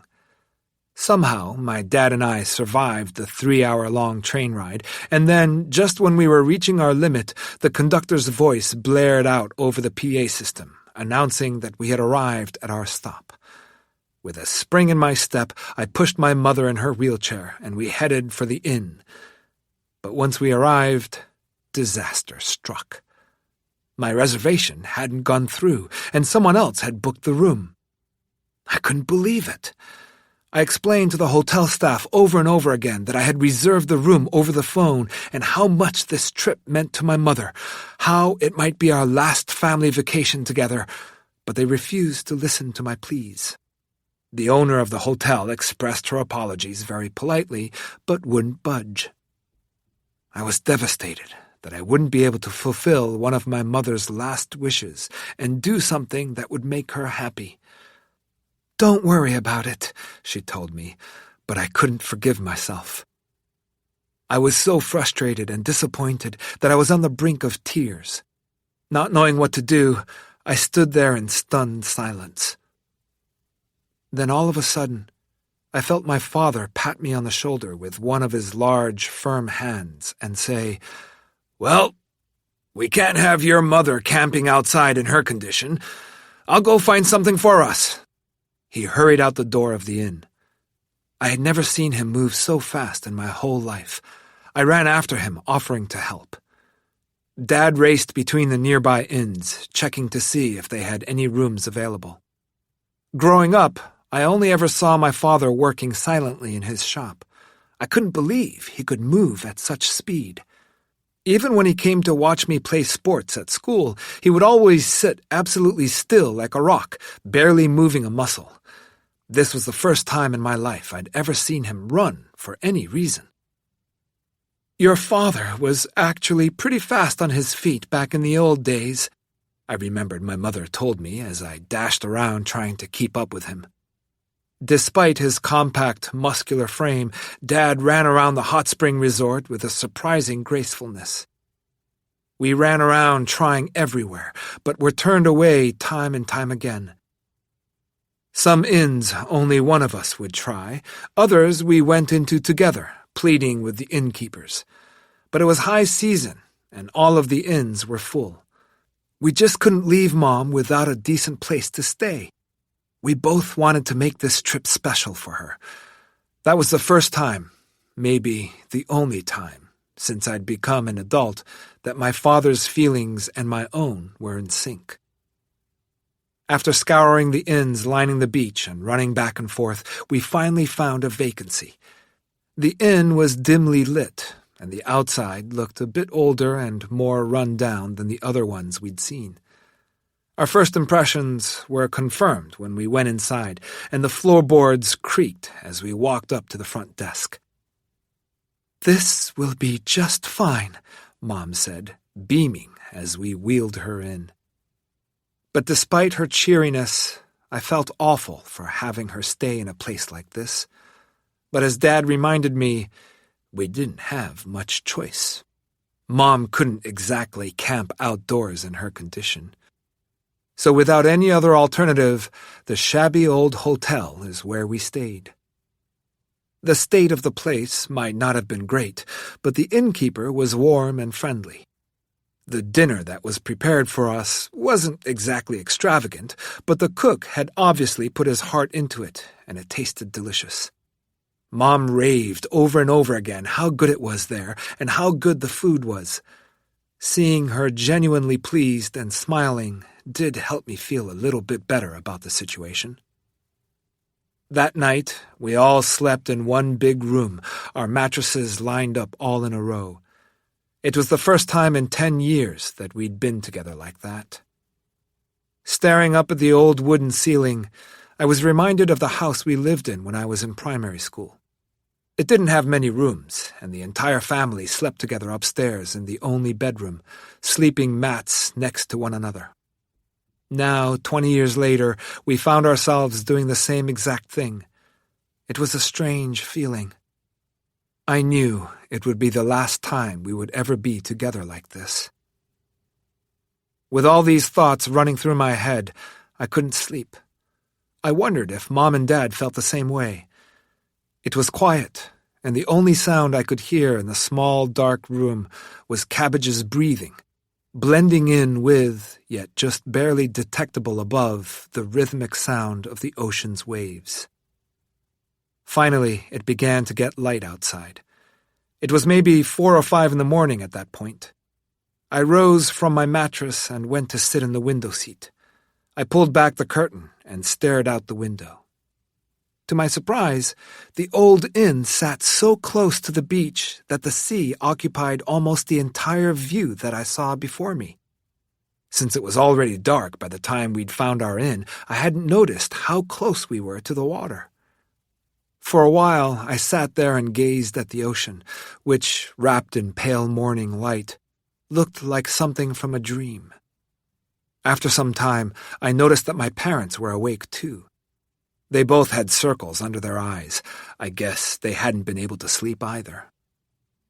Mom, still wearing her bedtime robe, looked out the window at the panoramic view of the sea and suggested that we all go for a walk on the beach. "Let's take some pictures," she said. "I love strolling along the beach early in the morning."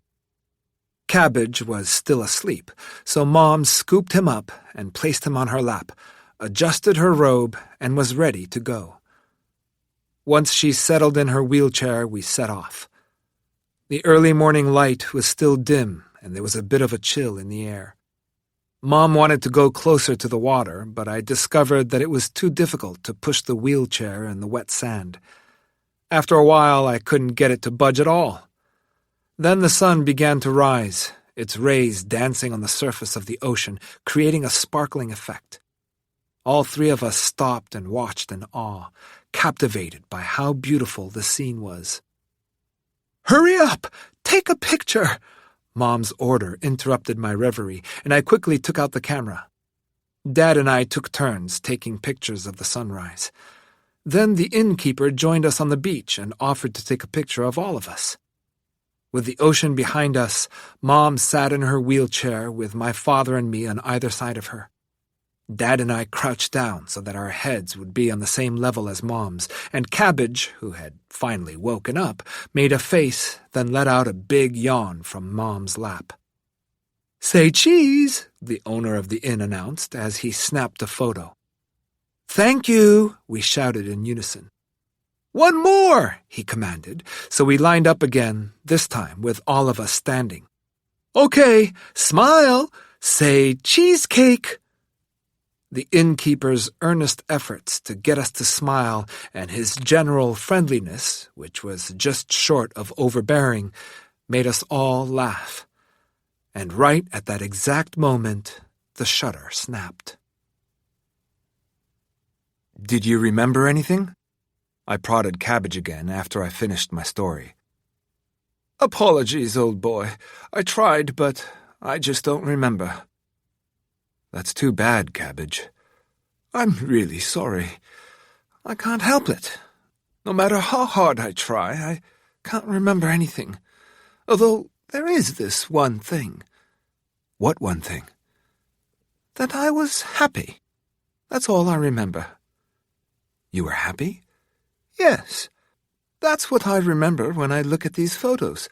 Simply that I was happy." It seemed odd to me that Cabbage couldn't remember any of the details of that trip. Not of the inn, not even of Mom herself, but that he could somehow remember that he'd felt happy. Something about what Cabbage said made me start to think, and then it dawned on me. Mom didn't want that trip just for herself. She'd planned it because she wanted me and Dad to make up. I wondered why I'd never realized it before. From the moment she gave birth to me, Mom dedicated all of her time to me and Dad. I never imagined that when she had such little time left, she would still only be thinking of us two. She didn't have to, but she devoted her life to us till the very end. She had me completely fooled. It had taken me all this time to realize what she was doing. I looked back at the photos and noticed the embarrassed look on my father's face as he forced himself to smile. And me, with a face so much like my father's, also forcing an awkward smile for the camera. And then there's Mom sitting between us and grinning as if she couldn't be happier. As I looked at her face, my heart grew heavy thinking of all she had done for me. Right there in front of Cabbage, as I stared silently at the photograph, tears started rolling down my face and my voice caught in my throat. Cabbage came up to me with a worried look on his face and jumped into my lap. Instantly, my heart began to feel soothed as his radiated into my body. Cats are really something, huh? I thought. They're capable of completely ignoring you half the time, but then they seem to know when you're really in need of some comforting. Just as cats don't have any sense of time, loneliness must not exist for them either. There's simply the time you spend alone and the time you spend with others. I suppose loneliness is another thing that only human beings feel. But looking at my mother's smiling face in those old photos makes me think that perhaps loneliness is the reason that we can feel other feelings. As I stroked his warm, furry body, I decided to ask Cabbage, "Do you know what love is?" "No, sir. What's that?" "Well, I guess a cat wouldn't understand. It's something humans have. It's when you really like someone and they're extremely important to you, and it makes you feel like you want to be with them all the time." "Is it a good thing?" he asked. "Yeah, though I guess it can also be a bit of a pain sometimes too, and you can also start to feel like the other person is a burden. But all in all, it's a good thing." Yes, that's it. Love. That's the expression Mom wears on her face in that photograph. What else could you call it apart from love? And love, this magical thing that's unique to human beings and can sometimes make us absolutely miserable, is also the thing that buoys the human spirit. Like time, color, temperature, and loneliness, love is one of those things that only humans experience. These things can rule over or control us, but they also allow us to live more fully. They are precisely what makes us human. No sooner had these thoughts occurred to me than my ears suddenly picked up something that sounded like the ticking of a clock. But when I looked around, everything was just as before. There were no clocks to be found anywhere.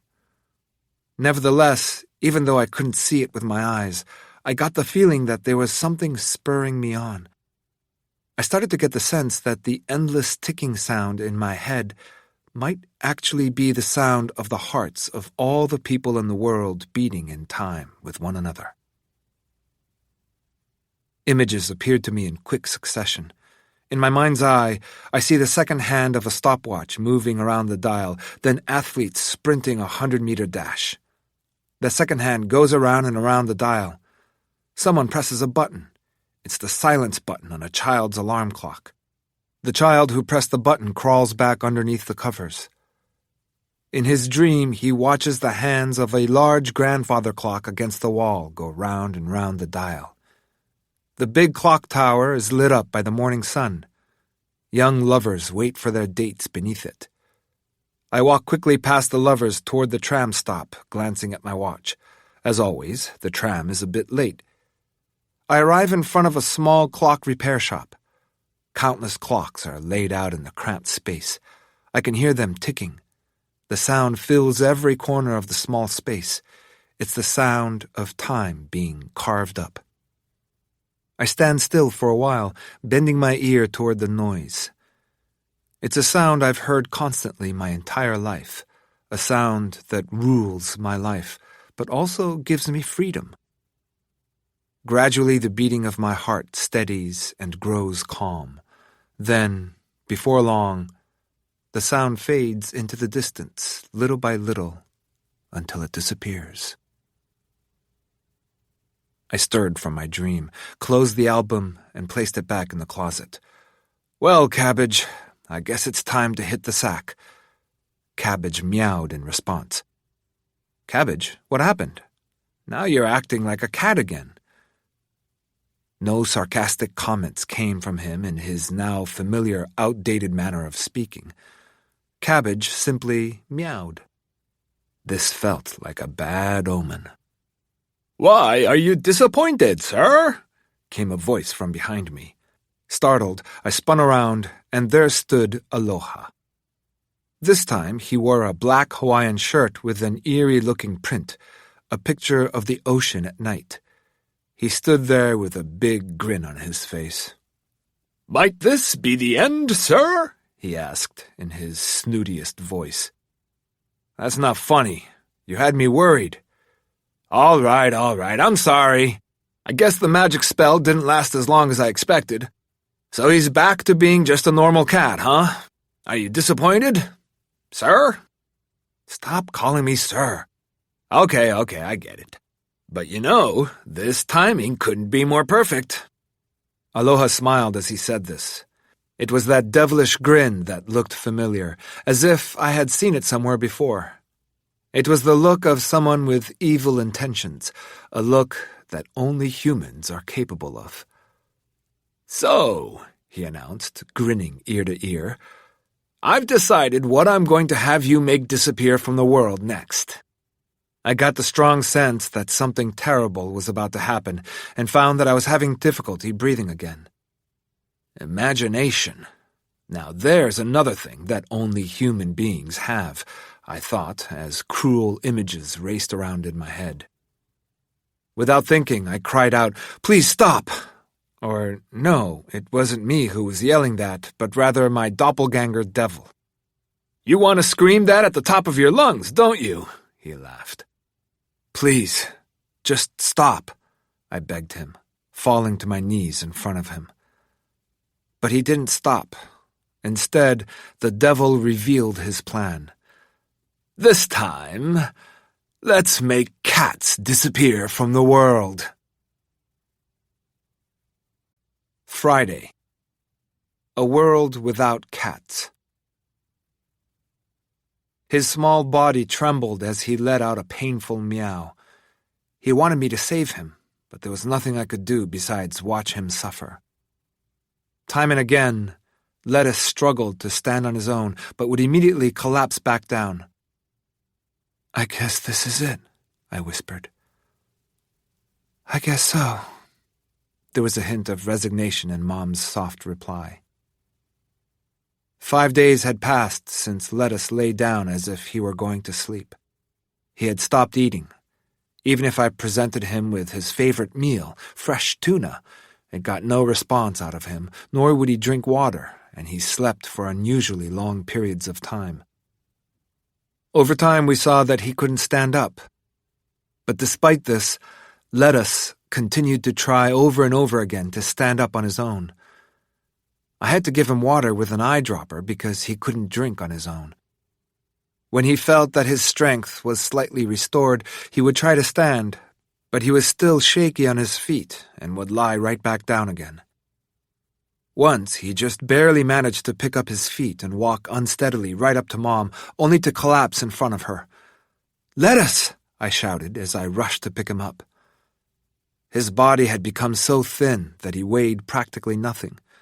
With little strength left in his weak, little body, he trembled ever so slightly. Lettuce hovered between life and death. You could tell he was scared and couldn't understand what was happening to him. He didn't know that he was dying. After a while, my arms started to ache from carrying him, so I set him down on Mom's lap. When I did this, Lettuce began to purr and then let out as much of a meow as he was capable of producing, as if to announce that this was exactly where he wanted to be. Mom was happy to have him there and stroked him gently. Gradually he closed his eyes, and the trembling stopped.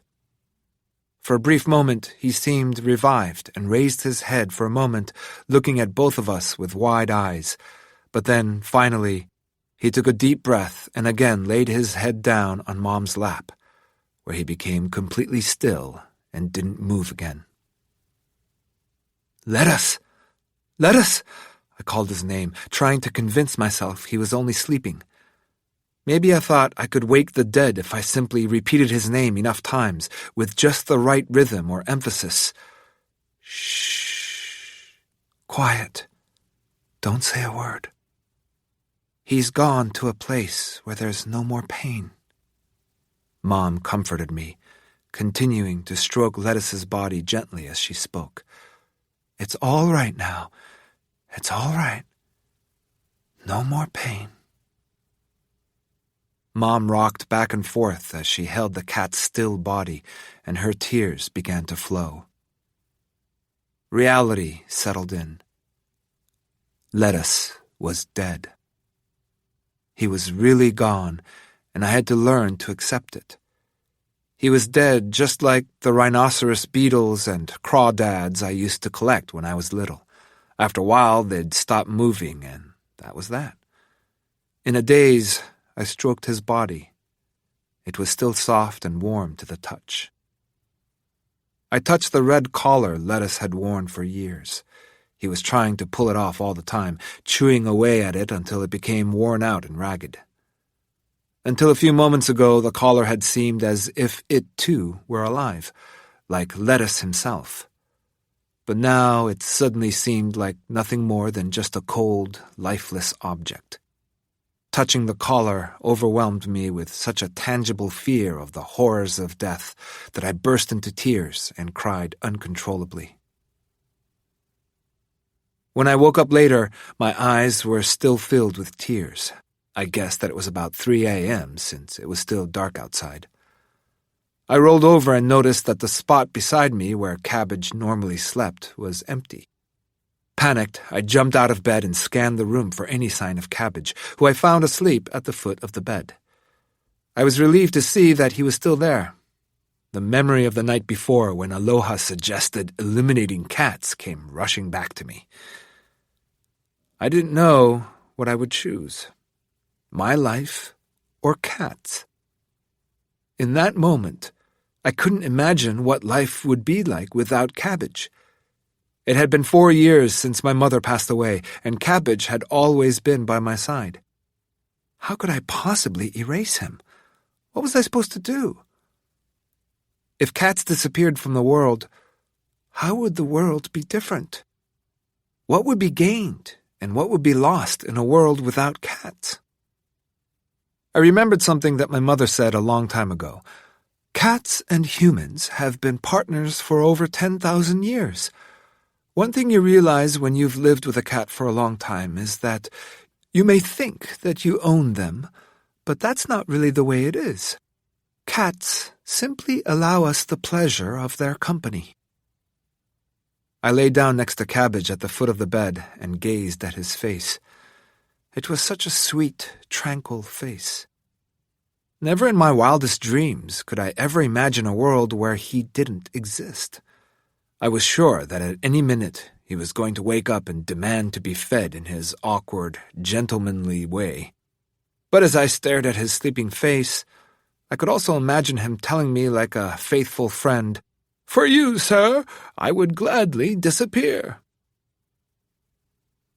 They say that only humans can contemplate death. Cats don't fear it the same way that we do. It doesn't cause them the same level of anxiety that it does us humans. And then, despite our angst over mortality, we end up keeping cats as pets, even though we know that they will die long before we do, causing the owner immense grief. However, when you think about it, a human being can never really grieve their own death. Death is always something that happens to other people around them. In the end, the death of a cat isn't so different from the death of a human. When I thought about it this way, I finally understood why it is that we humans keep cats as pets. There's a limit to how well we know ourselves. For example, we don't know what we look like to others. We can't predict our own future or what our own death will be like. So that's why we need cats, to help us understand ourselves better. It's just like my mother said, cats don't need us. It's us who needs them. As these thoughts were rolling around in my brain, I felt another stab of pain on the right side of my head. So I crawled back into bed, feeling weak and shivering, just like Lettuce did when he was dying. I felt so small and helpless in this body of mine that was being dominated by death. I felt as if a heavy weight was pressing down on my chest. The throbbing in my head was getting worse, so I forced myself out of bed and staggered into the kitchen to take some painkillers. After I washed them down with some water, I made my way back to my room and collapsed on my bed, where I fell into a deep slumber. "So, what are you going to do?" I heard Aloha's voice from the previous night. "It's either your life or cats." He laughed as he spoke. "That shouldn't be such a hard choice, should it? After all, if you're not around, who would take care of the cat? This is an easy choice." "Can you just give me some time?" I pleaded. "What's there to think about? The answer's obvious," Aloha said impatiently. "Just hold on for a second." "Okay, fine. I get it. Let me know what your decision is tomorrow, or else your life is getting snuffed out." And with that, Aloha disappeared. When I woke up, the sun was shining brightly outside. It was morning. I got up out of bed slowly, all the while searching the room for Cabbage. He wasn't there. He was gone. Where could he be? Had I decided to go ahead and make cats disappear while I was still half asleep? I panicked as I searched the room, first underneath the old orange blanket he always slept in, then on top of the bookshelf, underneath the bed, in the bathroom and the shower, but he was nowhere to be found. Cabbage liked being in tight, confined spaces. He would often hide inside the washing machine, but he wasn't there either. Finally, I checked the window ledge where Cabbage often liked to perch with his tail dangling and occasionally twitching as he stared at the scenery. I thought of the curve of his back as he sat on the windowsill and how you could sometimes hear the hum of his purring carried on his breath. Suddenly, I heard a faint meow come from somewhere outside. "Cabbage?" Without properly putting on my shoes, I ran outside. I thought he might be underneath the white minivan that was always parked in the lot across the street, but he wasn't there. I ran along the same path we took on our walk the day before.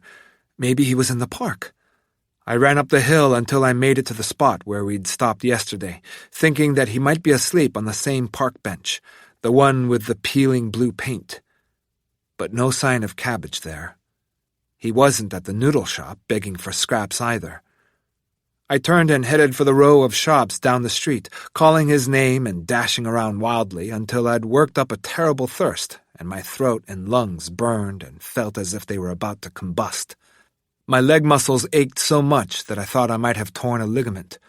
I started to feel lightheaded and a bit dizzy again, which triggered the memory of a day ages ago when I'd had a similar reaction. It was a day that I didn't want to remember and wished I could forget entirely. It was 4 years ago. I still remembered the day clearly, running as fast as I could to the hospital. My mother had had another seizure. She'd already been in the hospital for a long time and was sleeping most of the day, but every now and again she would be woken up by a seizure.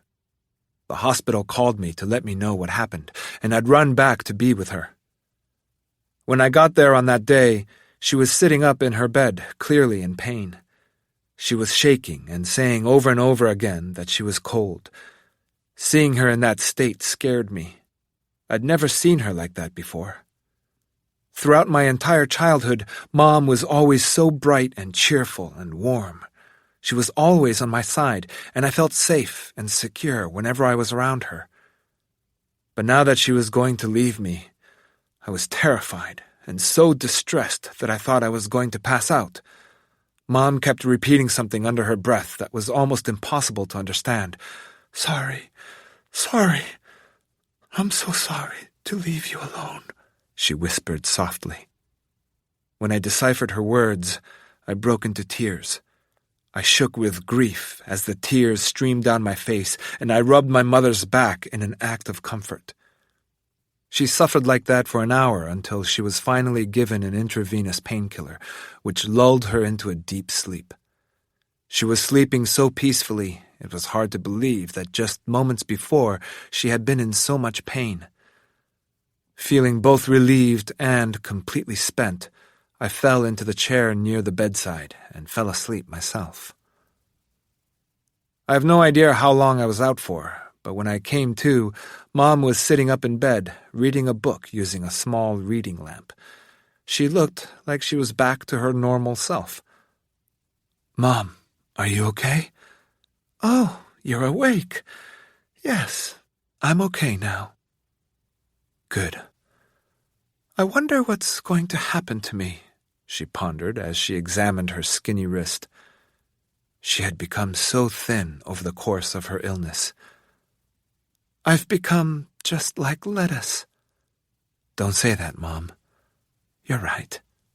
I'm sorry. The window of the hospital room faced west, and I could see the setting sun glowing bright pink low in the sky. It appeared to look even brighter and more beautiful than usual.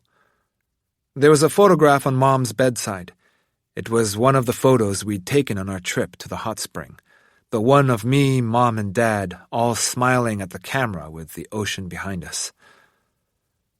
That was a wonderful trip, she sighed. Yes, it was. I didn't know what we would do if we couldn't find a place to stay. Me neither. I was really panicking. I know. I thought you were going to have a nervous breakdown. Don't remind me. Remember how we ate the best sashimi I'd ever had in my life? We should go again. Yes, we should. But you know I don't think that's really a possibility, she responded seriously.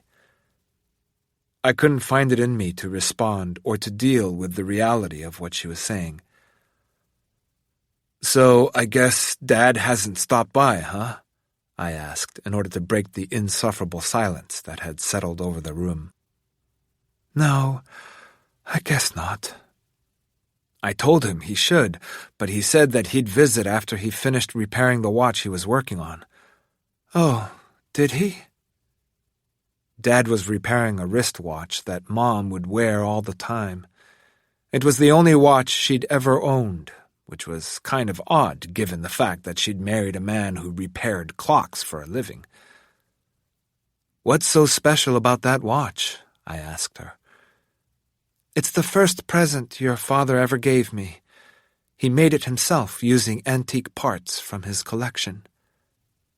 So he actually did something nice for once? I asked sarcastically. He did. You know, he's really very sweet. He just has a hard time expressing himself." Mom sounded like a little girl when she talked about Dad like this, wearing a shy smile on her face. "Last week, your father came to see me, and I told him my watch wasn't working. So he took it and, without saying a word, left right away. I guess he was intent on repairing it." "But why decide to do it now, of all times? He could do it later and spend time with you instead. The watch isn't that urgent." "Oh, don't worry about that. You're here, and that makes me happy. There are different ways of showing someone you love them, you know." "If you say so." "That's just the way it is." This conversation would be our last. Soon after that, she took a turn for the worse, and within an hour, she was dead. I called Dad at the shop immediately to tell him the news, but the phone just rang over and over again with no answer. He finally showed up a half hour after she'd already passed. When he arrived, he was holding Mom's wristwatch in his hands. He hadn't been able to get it going again.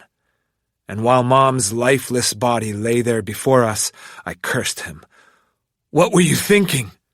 Are you crazy? Why spend all your time trying to fix that watch? At a time like this?" I was bewildered. I just couldn't understand him, no matter how Mom tried to explain it. They took Mom to the funeral home, leaving the hospital room empty and still. In the place where Mom's body had been, there was only a clean white sheet. Staring at it was more than I could take. On the bedside sat her wristwatch. She'd always had it on her, like it had become a part of her body. But now it was as if all the life had gone out of it, and from now on the watch would be nothing more than an empty shell. I was reminded of Lettuce's red collar, and the thought of it made me even more heartbroken. I picked up the watch, held it close to my heart, and sobbed all alone in the room. After that day, I never spoke to my father again. Even now, I'm not entirely sure how things got so bad between us. We used to be a happy family. We were close. We'd go out to eat and take trips together, but somehow, over time, for no specific reason that I could think of, the foundations of my relationship with my dad simply started to rot away. With family, you tend to take for granted the fact that they'll always be there, and that you'll figure out how to get along somehow. At least that's what I always believed, and I never questioned what was to me such an obvious assumption. What's ironic is that my father and I both believed in this unspoken truth. We never bothered to talk to each other, to ask how the other was feeling or what he was thinking about. But it doesn't work that way. You don't have a family, you make a family.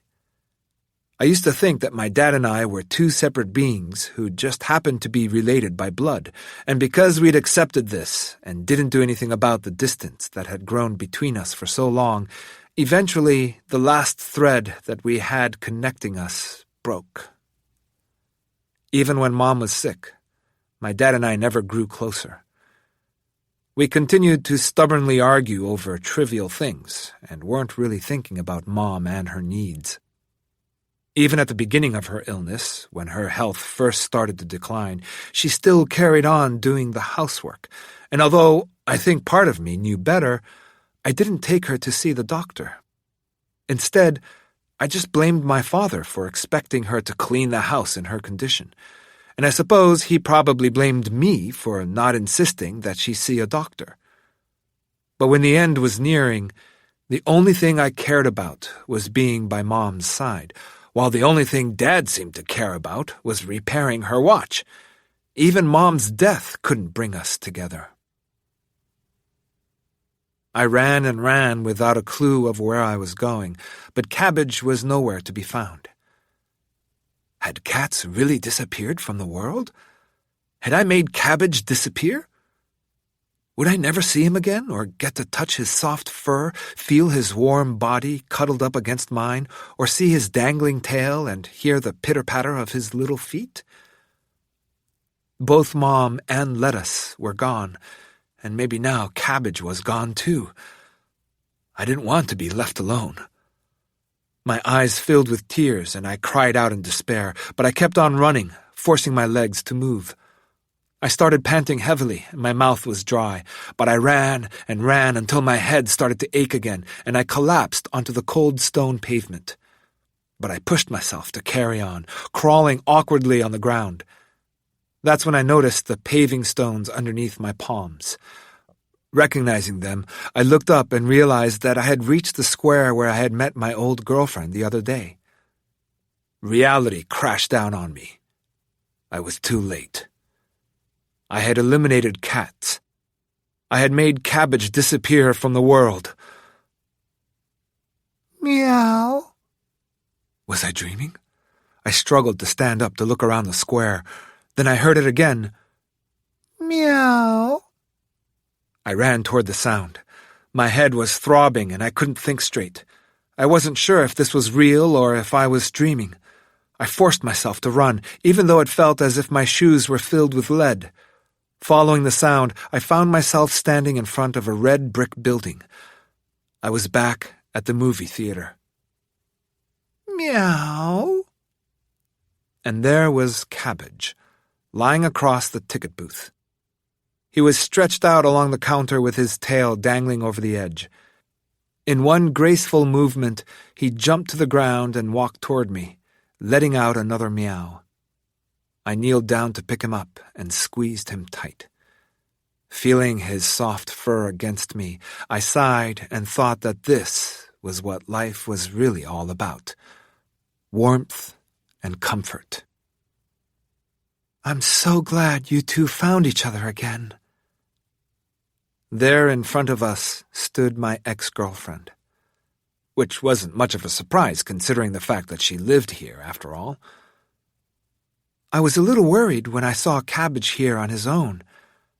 Thank you for watching him. I'm so relieved. There you go, crying again. You haven't changed at all, have you? It was only then that I realized that tears were streaming down my face. I was embarrassed at first, but I was too happy and relieved to care. Cabbage hadn't disappeared. He was back here in my arms. I wiped the tears from my face as I rose to my feet. Well, this must have been your mother's doing, she continued. I have a feeling that she has some unfinished business. What do you mean? She held out an envelope addressed to me. It had a stamp neatly fixed to it, but no postmark, which meant that someone wrote this, but then never mailed it. It's from your mother. She had me keep it for you. From Mom? That's right. When I heard that your mother was in the hospital, I went to visit her once, and she gave me that letter and asked me to hold on to it. I was dumbfounded. I had no idea until now that my old girlfriend knew about my mother's illness or had visited her in the hospital. She told me that she wrote you the letter while she was sick, but she just couldn't send it. She was afraid that she would never see you again once you'd read it, so she asked me to hold on to the letter and to give it to you if you were ever going through a really hard time. This can't be true. At first I turned her down. It was too weird. We'd been broken up for years, and I didn't know if I would ever see you again, but she insisted. She said, I just want someone to hold on to it, telling me that it was important to her, even if I never got the opportunity to give it to you. And then, when I saw that Cabbage turned up here today and that you were beside yourself in tears, I realized that it was time to give you the letter. You're sure? She specifically instructed me to give it to you if you were going through a difficult time. Okay. You know, your mother was really incredible. She just knew things. It was like she had magical powers or something, she told me in amazement. I took the letter and sat down on the sofa in the theater lobby, placing Cabbage on my lap. Then I slowly, carefully opened the envelope. On the top of the first page, in large letters, in my mother's beautiful handwriting, it said, 10 things I want to do before I die. Well, that was a bit anticlimactic. At the end of our lives, both mother and son, without knowing it, had felt the need to write up the same silly list. I couldn't help but laugh at this as I turned to the second page. I don't have much longer to live, so I thought I'd note down 10 things I'd like to do before I die. I'd like to take a trip somewhere and enjoy delicious gourmet meals while dressed up in some really fancy clothes. But as I write these things down, I'm beginning to wonder, is this really what I want to do before I die? Perhaps I should start a new list. But when I think of all the things that I want to do before I die, they all involve you. You still have a lot of life ahead of you, and in the course of that life, there will be both good times and bad. You'll experience joy, but you will also experience times of sadness and pain. So that's why I want to redo my list and instead write down 10 amazing things about you, so that whenever you're going through a difficult time, you can read this list and be given the strength and courage to go forward in life, no matter what it throws at you. And so, this letter contains my last wish. Here are the things that make my son so wonderful. When other people are sad, you're able to share that sadness and cry alongside them. You like to make the people around you laugh. You look so sweet when you're asleep. The little dimples that appear when you smile. Your habit of rubbing your nose when you're worried or anxious. Your concern for the needs of others who are less fortunate than you. How whenever I caught a cold, you would come by the house to help with the housework and acted like you enjoyed doing it. That you always relished whatever I cooked as if it was the most delicious thing in the world. How you're constantly lost deep in your own thoughts. How after all that brooding, you always seem to be able to come up with the best solution to a problem. As you go on with your life, always remember the things that are good in you. They are your gifts. As long as you have these things, you'll find happiness, and you'll make the people around you happy. Thank you for everything you've done for me. And goodbye. I hope you never forget that these things are the things that make you special. Tears dripped down onto the letter like warm, salty drops of rain. I quickly wiped them off, not wanting to ruin the pages, but some of the ink was already beginning to smudge. Along with my tears came a torrent of memories of my mother. My mother, rubbing my back to comfort me whenever I was sick. The way she held me in her arms after I got lost once at an amusement park. The time I wanted the same kind of brightly colored lunchbox as all the other kids in my class, and my mother ran around town all day long to find just the right one. How whenever I fidgeted too much in my sleep and kicked off the covers, she'd always come to tuck me in again. The fact that she always bought me new clothes whenever I needed them, yet she rarely bought anything new for herself. How she made the best omelets that I could never eat enough of, and when I'd finished mine and was still hungry, she'd always give me a piece of hers. The time I gave her a gift certificate for a free massage, but she never used it because she thought it was too special of a treat and didn't want to spoil herself.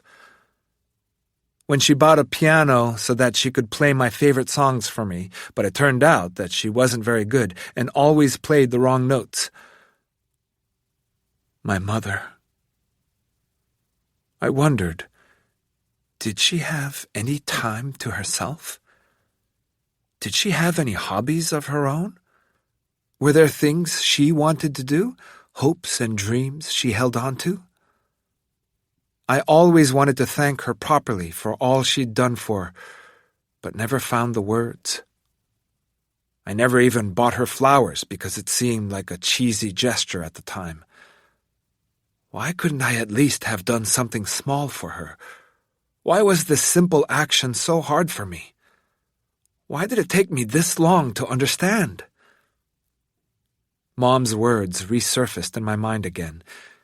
In order to gain something, you have to lose something. Mom, I don't want to die. I'm afraid. But you're right. I can't go on stealing things from the world in order to go on living. Come now, sir. Dry those eyes. Cabbage, curled up on my lap, was staring up at me. His speaking again caught me by surprise. It's terribly simple, he continued in that haughty tone of voice. All you need to do is make cats disappear. No, Cabbage, I can't do that. I'd be flattered if you continued to live, sir. I could never be happy in a world deprived of your existence. I never imagined a day would come when I'd be moved to tears by the words of a cat. But I had a feeling he would have been able to communicate just as well with a meow and a purr. I attempted to dry my tears, but then I found myself bawling all over again. Oh, do please stop crying. My existence is a trifle compared to what you have already made disappear. That's not true, Cabbage. It doesn't have to be that way. If cats disappeared from the world, if lettuce and cabbage and Mom disappeared, I just couldn't imagine it. I spent my entire life never really dealing with these sad possibilities, but now, finally, I felt like I was beginning to understand. It was becoming clear to me. There's a reason why everything exists in this world, and there's no reason good enough for making them disappear. I'd made my decision, and I thought that above all, Cabbage would understand what I was about to do. He sat silently, pondering for a while, and then said, I understand, sir. Thank you, Cabbage. Now, just one more thing. Close your eyes. What for? Just do it. So I closed my eyes, and out of the darkness, a figure appeared. It was my mother. Oh, sweet memory. It was a scene from my childhood that appeared before me. When I was little, I would cry all the time and be inconsolable. One day, my mother told me gently, Close your eyes. Why? I asked. Just do it. So I shut my eyes as tears continued to spill out of them. My sadness would transform into a black whirlpool of emotions, swirling around and around my head. How do you feel? Sad, Mama, I said, while slowly opening my eyes and meeting her gaze. She stared back at me intently. All right. Now I want you to give me a big smile. I can't. Go ahead and try, she coaxed, even if you have to force it. My mind and body were at odds with each other. I tried to smile, but I couldn't manage to very well. Eventually, I was able to twist my unwilling face into a tiny smirk, but on the inside, I was still filled with distress, and my tears continued. Take your time, she soothed, and after a little while, I managed to force a full smile. Good. Okay, now close your eyes again. Prompted by my mother, I shut my eyes again. For some unknown reason, the fake smile I had placed on my face had helped clear up the sadness that moments before had overtaken me. The black whirlpool disappeared, and what looked like a rising sun began to appear in its place. Gradually, this gentle, cream-colored light spread all around me, and I could feel my heart finally begin to warm as the light grew. How do you feel now? Better. Good. I'm glad. Mama, how did you do that? It's a secret, she told me with a wink. Oh, come on, tell me. All right, Fine. It's a little magic trick you can play on yourself. Whenever you feel sad and lonely, just smile and close your eyes. Do it as many times as you have to feel happy. Thanks to Cabbage, I remembered my mother's magic trick. Whenever I felt bad, I would beg her to do it. So right there on the sofa in the lobby of the movie theater, I closed my eyes and forced myself to smile. Warmth slowly crept into my heart, and I felt soothed. It seemed I still had some of Mom's magic left in me after all. "Thanks, Mom," I whispered. I'd never been able to say those simple words to her when she was alive. It was something I had always wanted to say, and finally the words had come out. I opened my eyes again. Cabbage was still seated on my lap, purring away. "Thank you, Cabbage," I said as I petted him, and he meowed as if he'd understood me. He meowed some more, as if he was trying very hard to tell me something. It seemed his ability to speak had dried up once again. No more old-timey expressions from another era. In a way, Cabbage was saying goodbye. I remembered again what Mom used to always say about cats. We may think we own cats, but that's not the way it is. They simply allow us the pleasure of their company. She couldn't be more correct. I was so glad to have had the chance to talk to Cabbage one last time before it all ended. Maybe this was Mom's magic at work. Goodbye, Cabbage. Thank you for everything. I sat there a while longer, watching the fading light. I stroked my fingers over Cabbage's warm coat and reread Mom's letter over and over again. But each time there was something at the end of the letter that I would get stuck on. Something that made me feel a little stab of pain in my heart. It dawned on me that there was still one thing left I had to do. At the end of her letter, Mom wrote, "Please make up with your father." Saturday. A world without me. I don't know whether I'm happy or sad. It's difficult to say. But there is one thing I do know. You can persuade yourself to be either happy or sad. It just depends on how you choose to see things. When I woke up the next morning, Cabbage was asleep next to me. I could feel his soft fur against me and hear his little heart beating. Cats hadn't disappeared from the world, which meant only one thing, that it was my turn to disappear from the world. And if I disappeared from the world, what would happen? I tried to imagine what it would be like. I suppose it wouldn't be the worst thing to have ever happened in the history of the world. Everyone dies eventually. The fatality rate is 100%. When you think about it in those terms, whether your death is a happy death or an unhappy death depends on how you've lived your life. Again, Mom's words came to me. In order to gain something, you have to lose something. In exchange for another day of life, I erased from the face of the earth cell phones, movies, and clocks, but I just couldn't bring myself to get rid of cats. I realize you must think I'm crazy for turning down that deal, but that's just the way it is. This is who I am.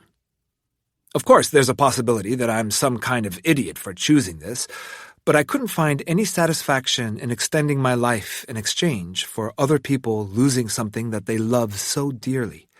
For me, cats are no different from the sun or the ocean or the air we breathe. So I'm going to stop making things disappear from the world and instead accept the life that has been given to me exactly as it is, even though it's been a little on the short side. I guess that means that I'm not long for this world. When Cabbage and I got home last night, Aloha was waiting for us.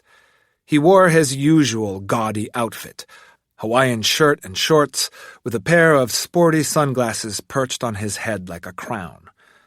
I was annoyed to see him wearing his silly outfit, but I had to admit that a part of me thought that seeing Aloha dressed this way was almost reassuring.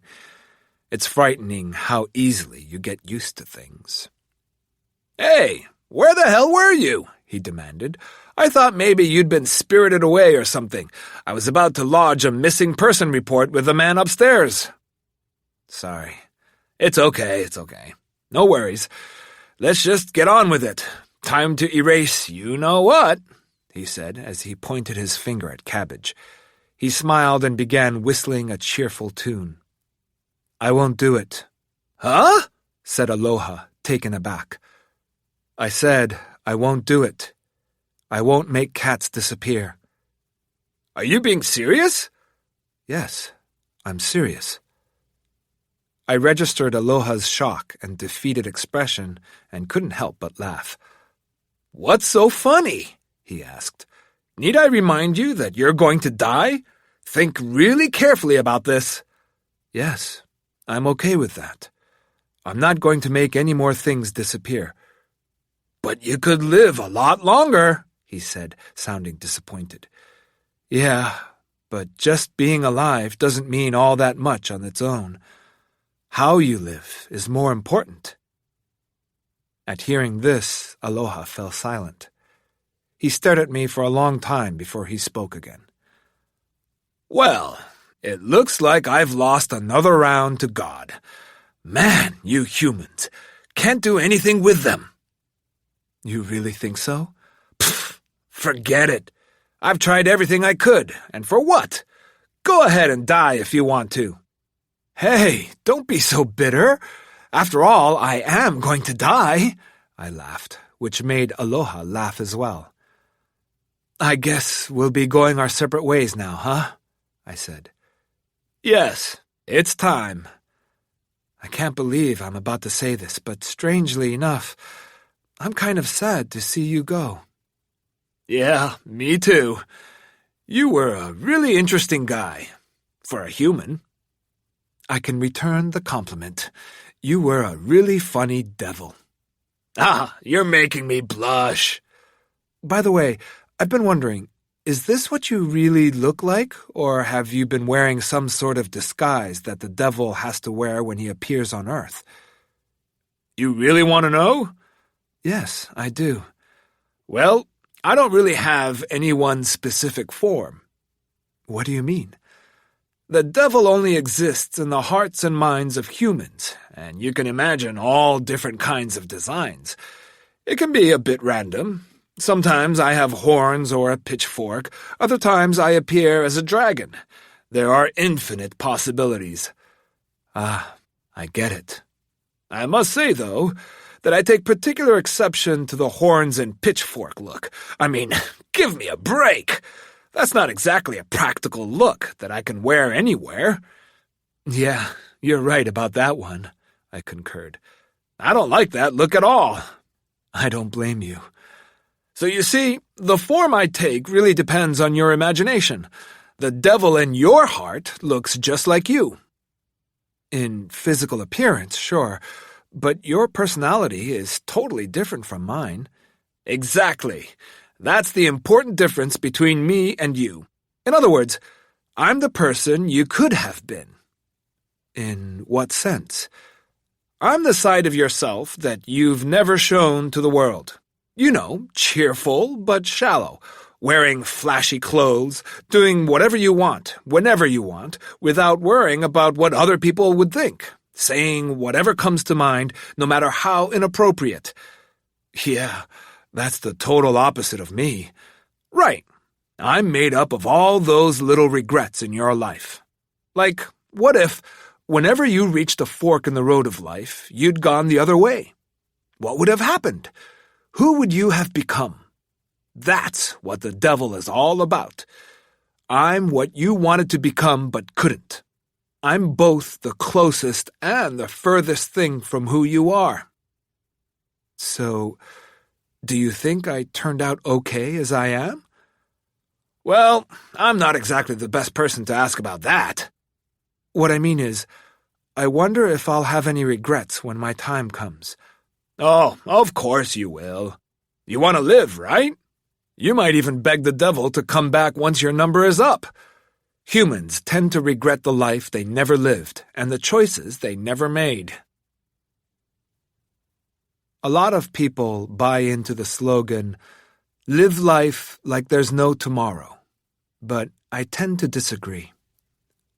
Once you become aware of your impending death, you have to make a compromise in accepting the loss of the life you wish you could have led and the reality of your imminent death.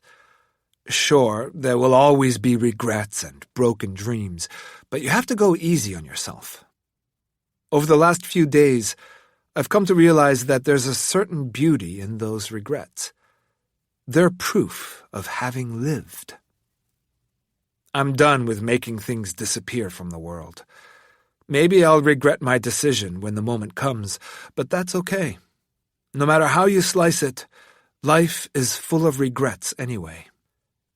I was never able to be myself completely or live my life exactly how I wanted to. I'm not even sure if I ever figured out what exactly being myself and living out my dreams really meant. So I guess I'm going to die with all those failures and regrets, all those unfulfilled dreams, all the people I've never met, all the things I've never tasted, and all the places I've never been. I'm taking all that with me to my grave, and I'm okay with that. In the end, I'm satisfied with who I am and the life I've lived. I'm just happy to have been here at all. So that's how I found out that I was going to die. The devil appeared to me, and I was able to gain a few extra days of life from him by making some things disappear from the world. Hard to believe, I know.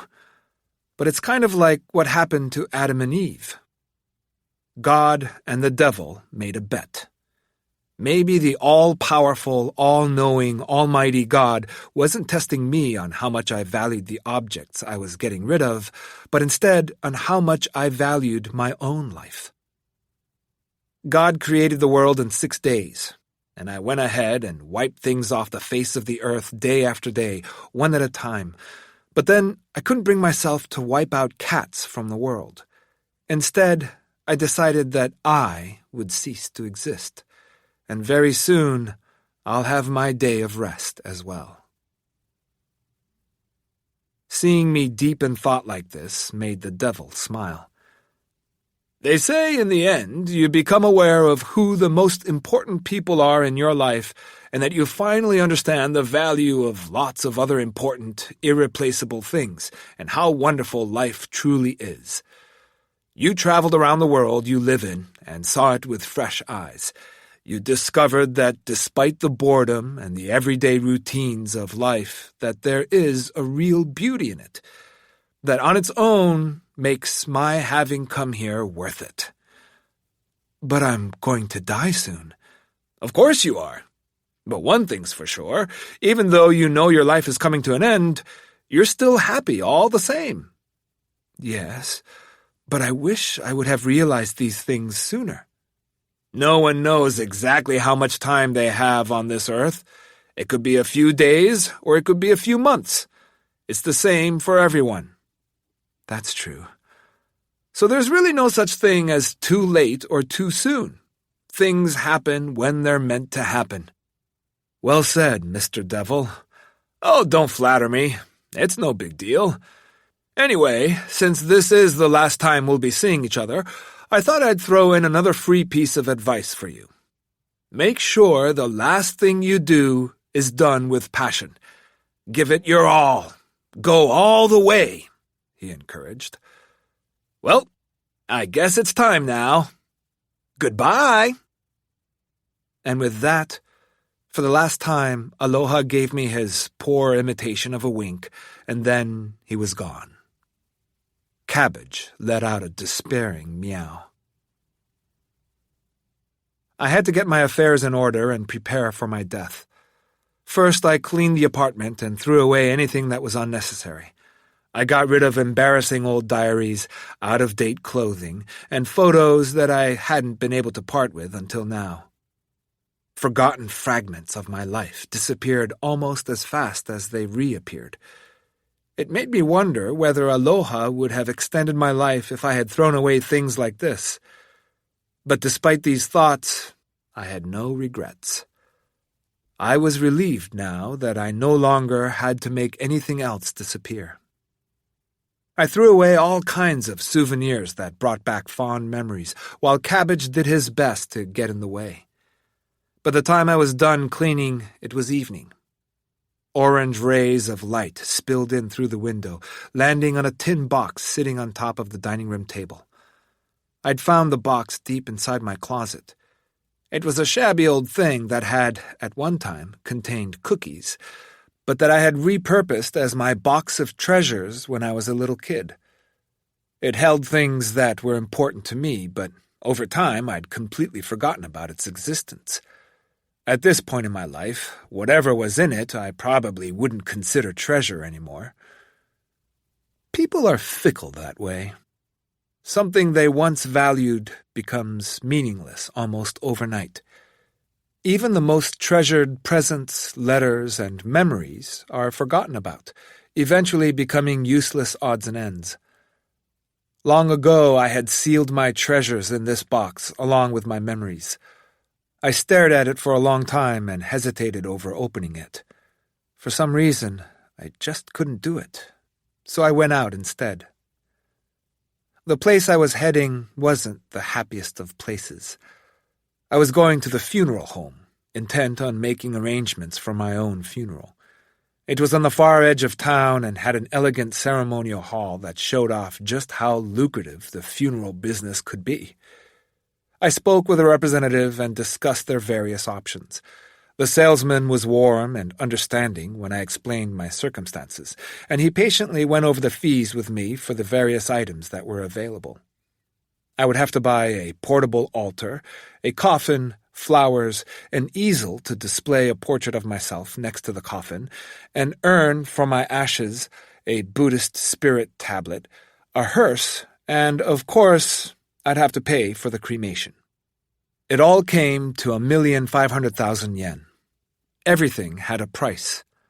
The cotton stuffed in the corpse's nose, the dry ice placed inside the coffin, and so on. The blow-by-blow explanation of the itemized list of services seemed to go on into eternity. The dry ice alone, which is placed in the coffin to slow down decay, would cost 8,400 yen per day. How ridiculously expensive! Even in death, humans have found a way to reproduce the same inequalities that we have to deal with while we're alive. What cruel and shallow animals we are. And it didn't stop there. You could also go for options like a natural wood coffin, or one that's engraved, lined with suede and lacquered. The cost per item was anywhere from 50,000 to 1,000,000 yen. The salesman led me into a dimly lit room where they displayed their selection of coffins. I tried to imagine myself inside one of those things. I thought about my funeral and who would come. Let's see, there would be friends, former lovers, relatives, former teachers, colleagues. And how many of these people would really grieve for me? And when it came time for the eulogy, what would they say about me? I wondered. Would they say he was a nice guy, a funny guy? Or he was lazy, impatient, hot-headed, unpopular, a loser who couldn't get a date? What would they talk about? What memories would they share as they gathered around my casket? Thinking about all this, I began to wonder, what have I given to the people around me while I have been alive? What would I leave behind in their memory? My whole life will be summed up in those moments that I won't be around to see, the time after I'm dead. In all my 30 years on Earth, this was the first time I'd ever really thought about this. What would the differences be between the world in which I existed, however briefly, and a different world where almost everything is exactly the same except in this parallel universe I never existed? It is all those differences, however minuscule, that make up my existence. I returned home to a space that, after all the cleaning and organizing, was completely stripped down. Cabbage came bounding toward me, meowing again and again as if he was complaining about being left in the empty apartment alone. The apartment was so empty now that there was something eerie about it. I apologized to Cabbage and went to get the rest of the raw tuna that I'd bought at the fish shop for him to finish off. He signaled his pleasure with a happy-sounding meow, as if to say, "Good job, sir." While Cabbage was busy stuffing himself, I went back over and picked up the old cookie container off the table and stared at it some more, working up the courage to open it up. Finally, I slowly removed the lid, centimeter by centimeter, and peered into the box. This was the place where I had kept all my hopes and dreams as a boy. With a broken heart, I discovered my stamp collection inside the box. There were hundreds of stamps of all colors and sizes from around the world. All at once, the memories began flooding me. They were memories of my father. When I was young, he had bought me a collection of Olympic commemorative stamps. They were small and colorful and too special to use for actually mailing letters. After that, my father often bought me gifts of stamps. Small and large stamps, Japanese stamps, and ones from foreign countries. My father was so shy and reserved that he rarely spoke as he handed me these gifts. So the stamps became a way for us to communicate. It's strange, but it's almost as if I understood what was on his mind depending on what kind of stamps he gave me. When I was in elementary school, Dad traveled to Europe with a group of old friends. He sent postcards to us from all of the places he visited. There was a large, colorful stamp on each of the postcards, but the one I remember most clearly had a picture of a cat yawning. It made me laugh when I looked at it. The cat on the stamp looked just like lettuce. It was one of the few things my father ever did that made me laugh. The stamp brought me such pleasure that I removed it from the postcard by soaking it in water overnight. Then I added it to my collection. I couldn't sleep at night whenever I received a postcard from my father. I'd be up late imagining all the places he had visited. I imagined him standing on a street corner in Paris, buying the cat stamp at a little shop, speaking in stilted French, and then sitting in a cafe, writing the postcard. I even imagined him dropping the card into a mailbox, and then the postman collecting it and taking it to the airport, where it was loaded with all the other mail heading for Japan. And then finally the postcard would arrive in my own town and get delivered to our house. The incredible journey of the postcard completely fascinated me. Lost in my thoughts, I lay in bed with my heart pounding in my chest, excited by the sense of adventure. As I recalled the postcards and rediscovered my stamp collection, it finally dawned on me why I ended up being a postman. The stamp collection became very precious to me. I would spend ages gazing at them and imagining all the different countries they'd come from. There were all kinds of pictures and designs on them, pictures of people and places I could only imagine. I began to think about all the things I might have made disappear from the world if I'd gone on making deals with the devil. It's possible that the world wouldn't have changed that much without these things in it, but it makes you realize that all these individual things make up an entire world. This is the realization I had as I held these little squares of paper in my fingers. Somehow, I began to feel like the whole process of mailing a letter had a deeper meaning. Placing a stamp on an envelope, putting it in the mail, the letter arriving at its destination. What joy it could bring when it was finally opened. Whenever a letter reached its destination, it would warm the heart of its recipient and serve as a reminder that someone was thinking of them. In that moment, I knew exactly what I needed to do with the time that I had left. I needed to write you a letter. I needed to write about all the things I haven't told you over the years. The thousands of words that lay dormant within me, all the greetings I never sent your way, the emotions I never shared. I let all my feelings flow out of me onto the paper and put a stamp on it. I imagined all the little stamps scattering and falling like flower petals, decorating my final moments on Earth. So many stamps with so many pictures, festivals, horses, a gymnast, a dove, a Japanese woodblock print, an ocean, a piano, a car, people dancing, flowers, portraits of heroes commemorated by their various nations, an airplane, a ladybug, a desert, a yawning cat. When I close my eyes and visualize the moment when I will take my last breath, these are the images that flicker in my mind. A phone rings. A movie screen is illuminated by a scene from Limelight. The hands of a clock tick forward.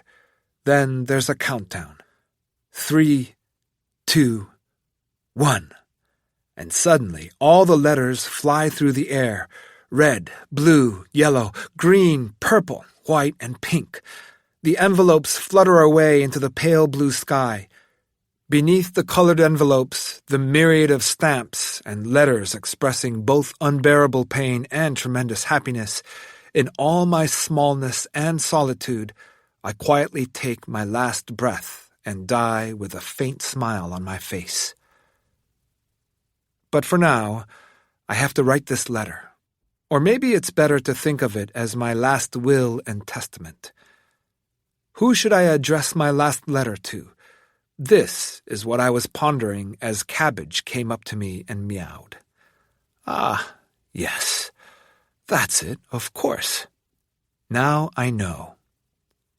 My long letter can only be addressed to the person who will take care of Cabbage after I am gone.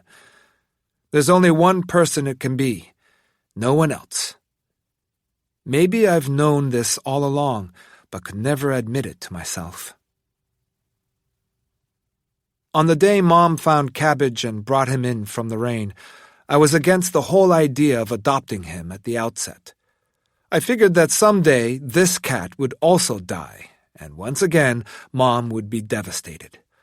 I didn't want her to go through that again, so at first I didn't think we should take in another cat. But you, Dad, you felt differently. "Why not keep it?" you asked me. "We all die eventually anyway, both humans and cats. You'll need to understand and accept that sooner rather than later." Somewhere deep inside, I always knew that you loved Mom more than anyone else in the world, and that you even felt something special for Lettuce, even though you didn't show it in the same way Mom and I did. I realize now that I was wrong about you. You were always wise, honest, and said the right thing.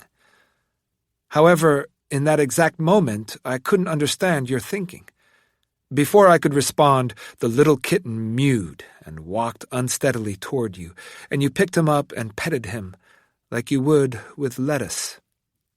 Mom smiled when she saw this, and when you saw that Mom was happy, you brightened up too.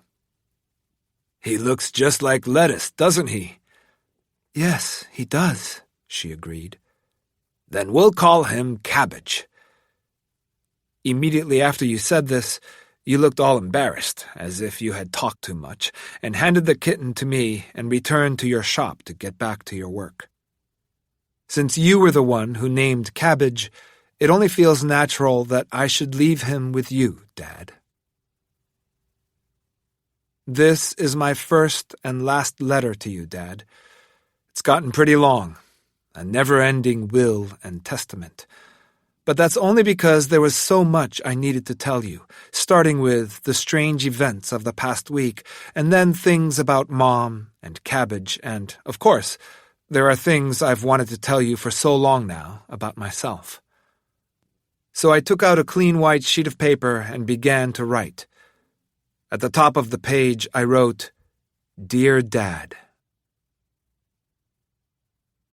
Sunday. Goodbye, world. Morning arrived. The letter lay on the desk in front of me. I'd scribbled away without eating or drinking for hours, with Cabbage occasionally interfering by jumping up on the desk and standing on the pages of the letter. And now that it was done, I put the letter in a large envelope and carefully picked out a stamp from my box of treasures. I chose the one with the yawning cat on it and stuck it to the envelope. Then I picked up Cabbage and left the apartment. It was early morning and still a bit chilly outside as I made my way down the hill to the nearest mailbox. The red mailbox with its large mouth was waiting to swallow up my letter. It's the perfect ending, I thought, as I walked up to the mailbox. Or at least it should have been. I thought about what would happen. I'd send the letter. It would take a few days for my father to receive it. He'd open it up and read it. Then my father would finally get to know all the things that I was thinking and feeling for all these years. But something just didn't feel quite right. I stood there staring at the gaping mouth of the mailbox and started to have second thoughts. I knew what I had to do. I quickly spun around and retraced my steps back up the hill with Cabbage in tow and back to the apartment. Out of breath from the exertion, I opened the closet and pulled out some pieces of clothing, a white shirt, a striped tie, a charcoal gray jacket, and trousers. It was my postman's uniform. I put it on and looked at myself in the mirror. The figure staring back at me looked a lot like my father. I realized that, over time, I had come to look just like him. My face, my posture, my gestures. All the things I had hated for so long, yet I couldn't deny, were now a part of me. I was his spitting image. My father, who sat for hours hunched over his desk, repairing clocks and watches, the same father who squeezed my hand tight in the movie theater, who bought me stamps, who held Cabbage and smiled down at him when he was just a kitten, and who ran through the hot springs town with me, looking for a vacant room where we could spend the night. The same father who arrived late at Mom's funeral and sat alone in a corner, crying and trying to hide his tears. On the day I moved out of my parents' house, I had left my little treasure box on the floor in the middle of my empty bedroom. I remembered that day my father had stretched his hand out to me as I was about to leave. All I had to do was take his hand in mine. I should have taken it, as he did with mine in the movie theater when I was a child. Dad, all these years I've wanted to see you, to say I'm sorry. To say thank you and goodbye. I felt tears beginning to run down my face. I wiped them on the sleeve of my uniform, placed the letter in my bag, picked up Cabbage, then ran out of the apartment again. I clattered down the stairs and mounted my bicycle. I loaded Cabbage in the front basket and sped down the hill. The pedals felt heavy, and the old bicycle squeaked from all the effort. Tears and sweat streaked my face as I pedaled as fast and as hard as I could. The wind began to blow and the sky cleared, and suddenly I got the feeling that spring was on its way. The warm rays of the sun enveloped me as I reached the top of the hill. Cabbage was enjoying the wind in his face and let out a meow.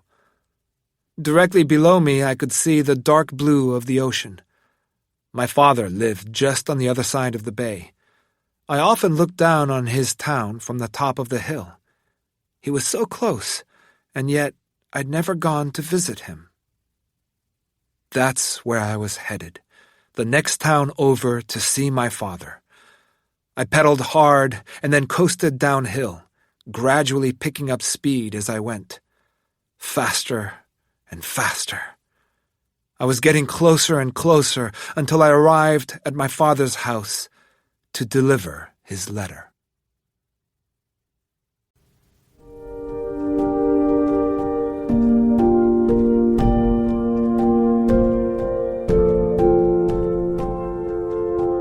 This is Brian Nishi.